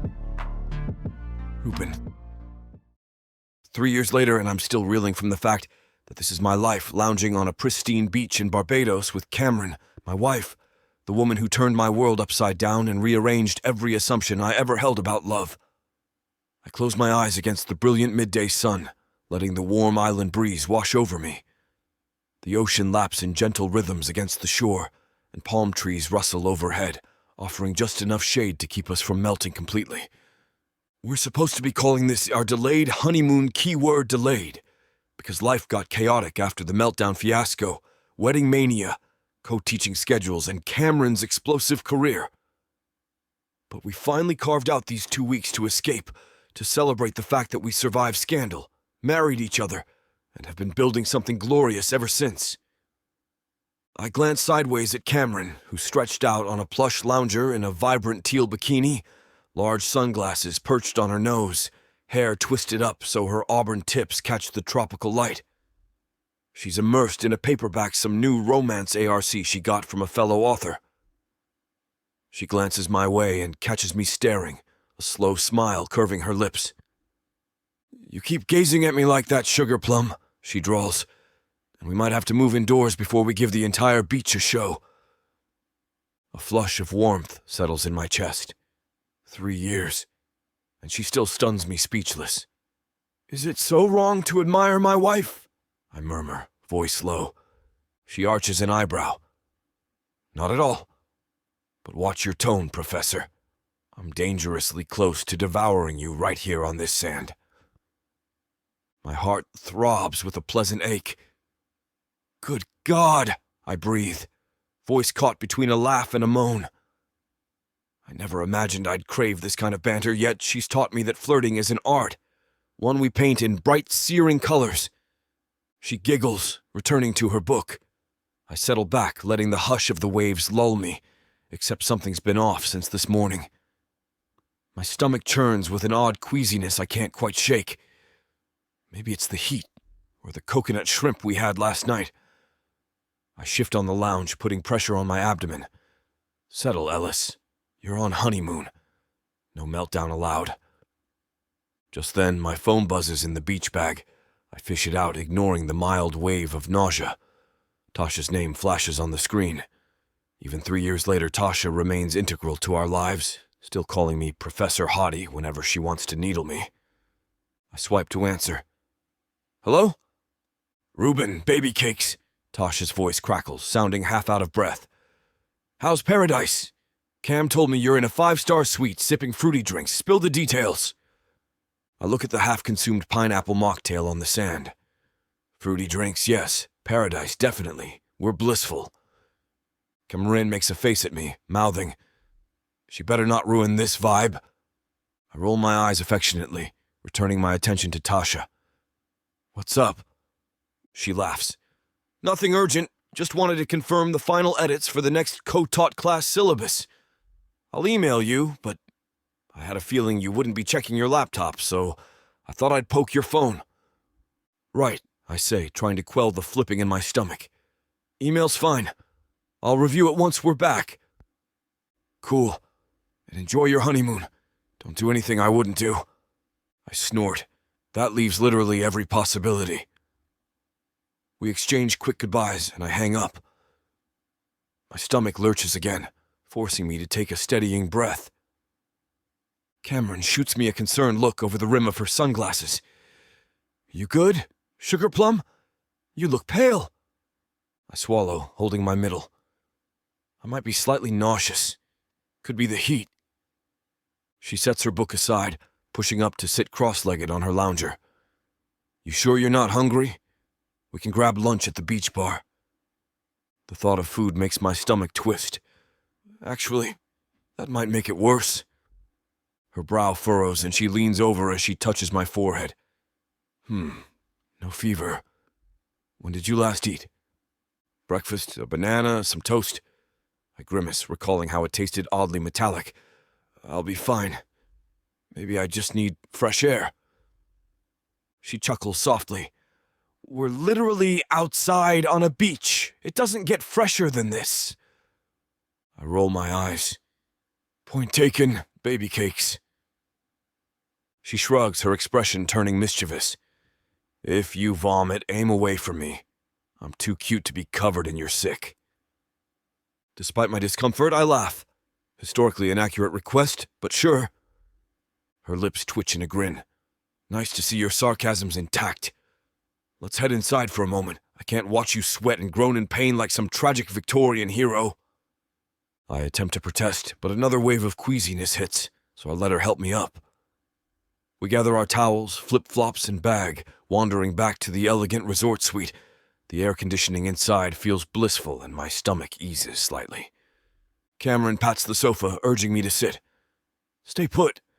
I'll make you some ginger tea or something. Mama J always swears by ginger for an upset stomach. I sink onto the plush cushions, closing my eyes as a faint wave of dizziness passes. Thank you, I murmur. While she bustles in the kitchenette, I let my mind drift. 3 years of marriage, we're still co-teaching that romance lit class. Cameron's writing career soared. Her last 2 books topped bestseller lists. I've never been prouder, especially since she acknowledges my shift from snob to simp in her acknowledgments every time, calling it a love story for the ages. My chest warms at the memory. She returns with a steaming mug, sliding onto the couch beside me. Drink, Professor. I sip gingerly, the heat soothing my throat. A bead of sweat rolls down my temple anyway. Good God, why am I so sweaty? Cameron tilts her head, studying me. You better not be coming down with the flu. That would ruin my plan for tonight's activities. Her voice drops into a sultry purr that normally makes my pulse race. I manage a weak chuckle. I'd hate to disappoint, baby cakes. She sighs, leaning her head on my shoulder. Hey, Reuben? Her voice goes oddly soft. There's something I've been meaning to tell you, but I wasn't sure how or when. My chest tightens with sudden anxiety. Is everything okay? She bites her lip, eyes flicking from the mug to my face. Yes, no, I guess it's okay. Might be more than okay. I'm just not used to this conversation, or these feelings. I set the mug down, turning to face her fully, heart hammering. Cameron, you're scaring me. Spit it out. She inhales deeply, then blurts, I'm pregnant, Sugar Plum. For a moment, my brain doesn't register the word. Pregnant. My heart stops, stutters, then lurches back to life. You what? My voice cracks, mind reeling. She swallows, fingers twisting together.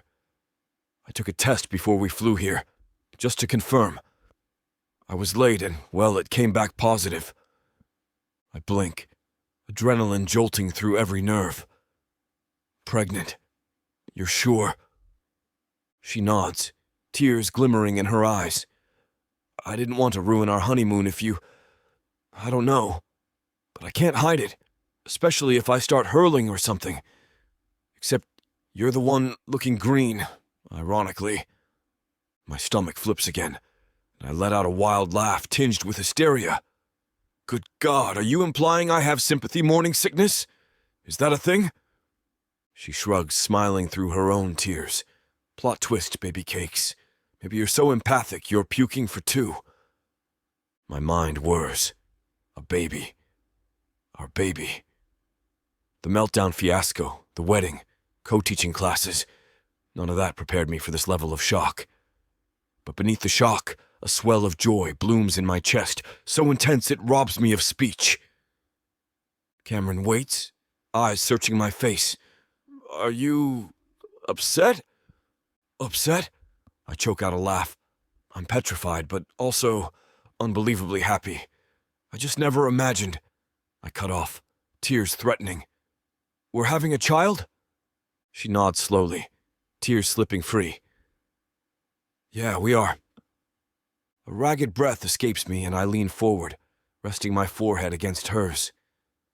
I'm so in love with you, with the idea of this tiny person we'll raise to read romance novels from birth. A watery laugh shakes her shoulders. Yes, definitely romance novels. And they'll have to endure your academic correctness. I grin, pressing a trembling kiss to her cheek. They'll be the most well-read child in existence. We embrace the enormity of this revelation swirling in the softly lit suite. My stomach chooses that moment to lurch again, and I let out a startled groan. Cameron cracks up, brushing tears from her eyes. See? I'm the pregnant one, but you're the queasy one. This is next-level irony. I manage a wry smile. That's a creative stretch, but go on. She laughs, wrapping her arms around my neck. We'll figure it out. We overcame scandals. We can handle a baby, right? My heart swells with love. Yes, absolutely. An hour later, once the shock wears off enough to let me function, we find ourselves sprawled on the massive bed, the balcony doors open to the warm island breeze. I'm propped on my side, still reeling from the news. Cameron's in front of me, her back pressed to my chest. My hands trace gentle patterns along her waist, the memory of how we ended up here fueling a heady wave of affection. She tilts her head, eyes half-lidded. You're quiet, Sugar Plum. That big brain of yours overanalyzing fatherhood already? A helpless laugh rumbles in my throat. Good God, you know me too well. Yes, I'm mentally drafting a reading list for our future child. She snorts softly. You better keep it PG. No scorching romance scenes until they're old enough. I roll my eyes, pressing a kiss to her neck. Naturally. Perhaps we'll start with a sanitized version of her wild heart. She giggles, a low, sultry sound, turning in my arms until our faces are inches apart. You're a dork, Professor, but I adore you. And I want you, right now, nausea or not. Heat flushes my cheeks as my pulse picks up. You sure? You're the pregnant one. She arches a brow, slowly sliding a hand along my shoulder.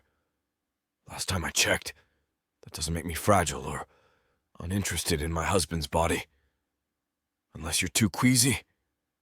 A wave of playful hunger ripples through me. I might manage, provided you don't mind if I need to pause. She smirks, cupping my cheek. We'll take it slow, baby cakes. soft, sweet, and real. My chest throbs with longing. This woman is everything. I ease forward, pressing my lips to hers in a languid kiss, letting the island breeze and the rhythmic crash of waves shape our mood. Her mouth opens under mine, a soft hum escaping her throat as our tongues brush.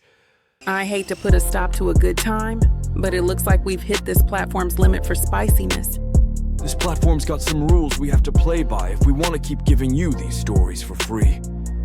And trust me, this scene isn't something you want to miss. While we can't get into all the details here, you can still dive into the full, uncut version at tylawalker.com. Miss Tyla has an entire collection of unabridged audiobooks and ebooks waiting for you. And the best part? You can treat yourself with 40% off when you use the code SAVE40. That's right. You'll save on any digital product, even bundles that are already discounted. Miss Tyla would never let anyone feel the kind of disappointment you must be feeling right now. So why wait? Treat yourself with Miss Tyla. And when I finally gather her in my arms, she murmurs, "Plot twist. You're filthier than I thought, Professor." I chuckle, voice hoarse. "Only for you." She kisses my jaw, smile lazy and satisfied. "We're going to be great parents." My heart swells, and I'm going to be the most well-read daddy in history. Good. Our baby deserves a filthy genius. We laugh, tangled together under the gauzy canopy, the Barbados sunset pouring gold over our sweat-slicked skin. I close my eyes, her heartbeat thrumming beneath my palm, and whisper the only truth that matters. I'm yours, in every way.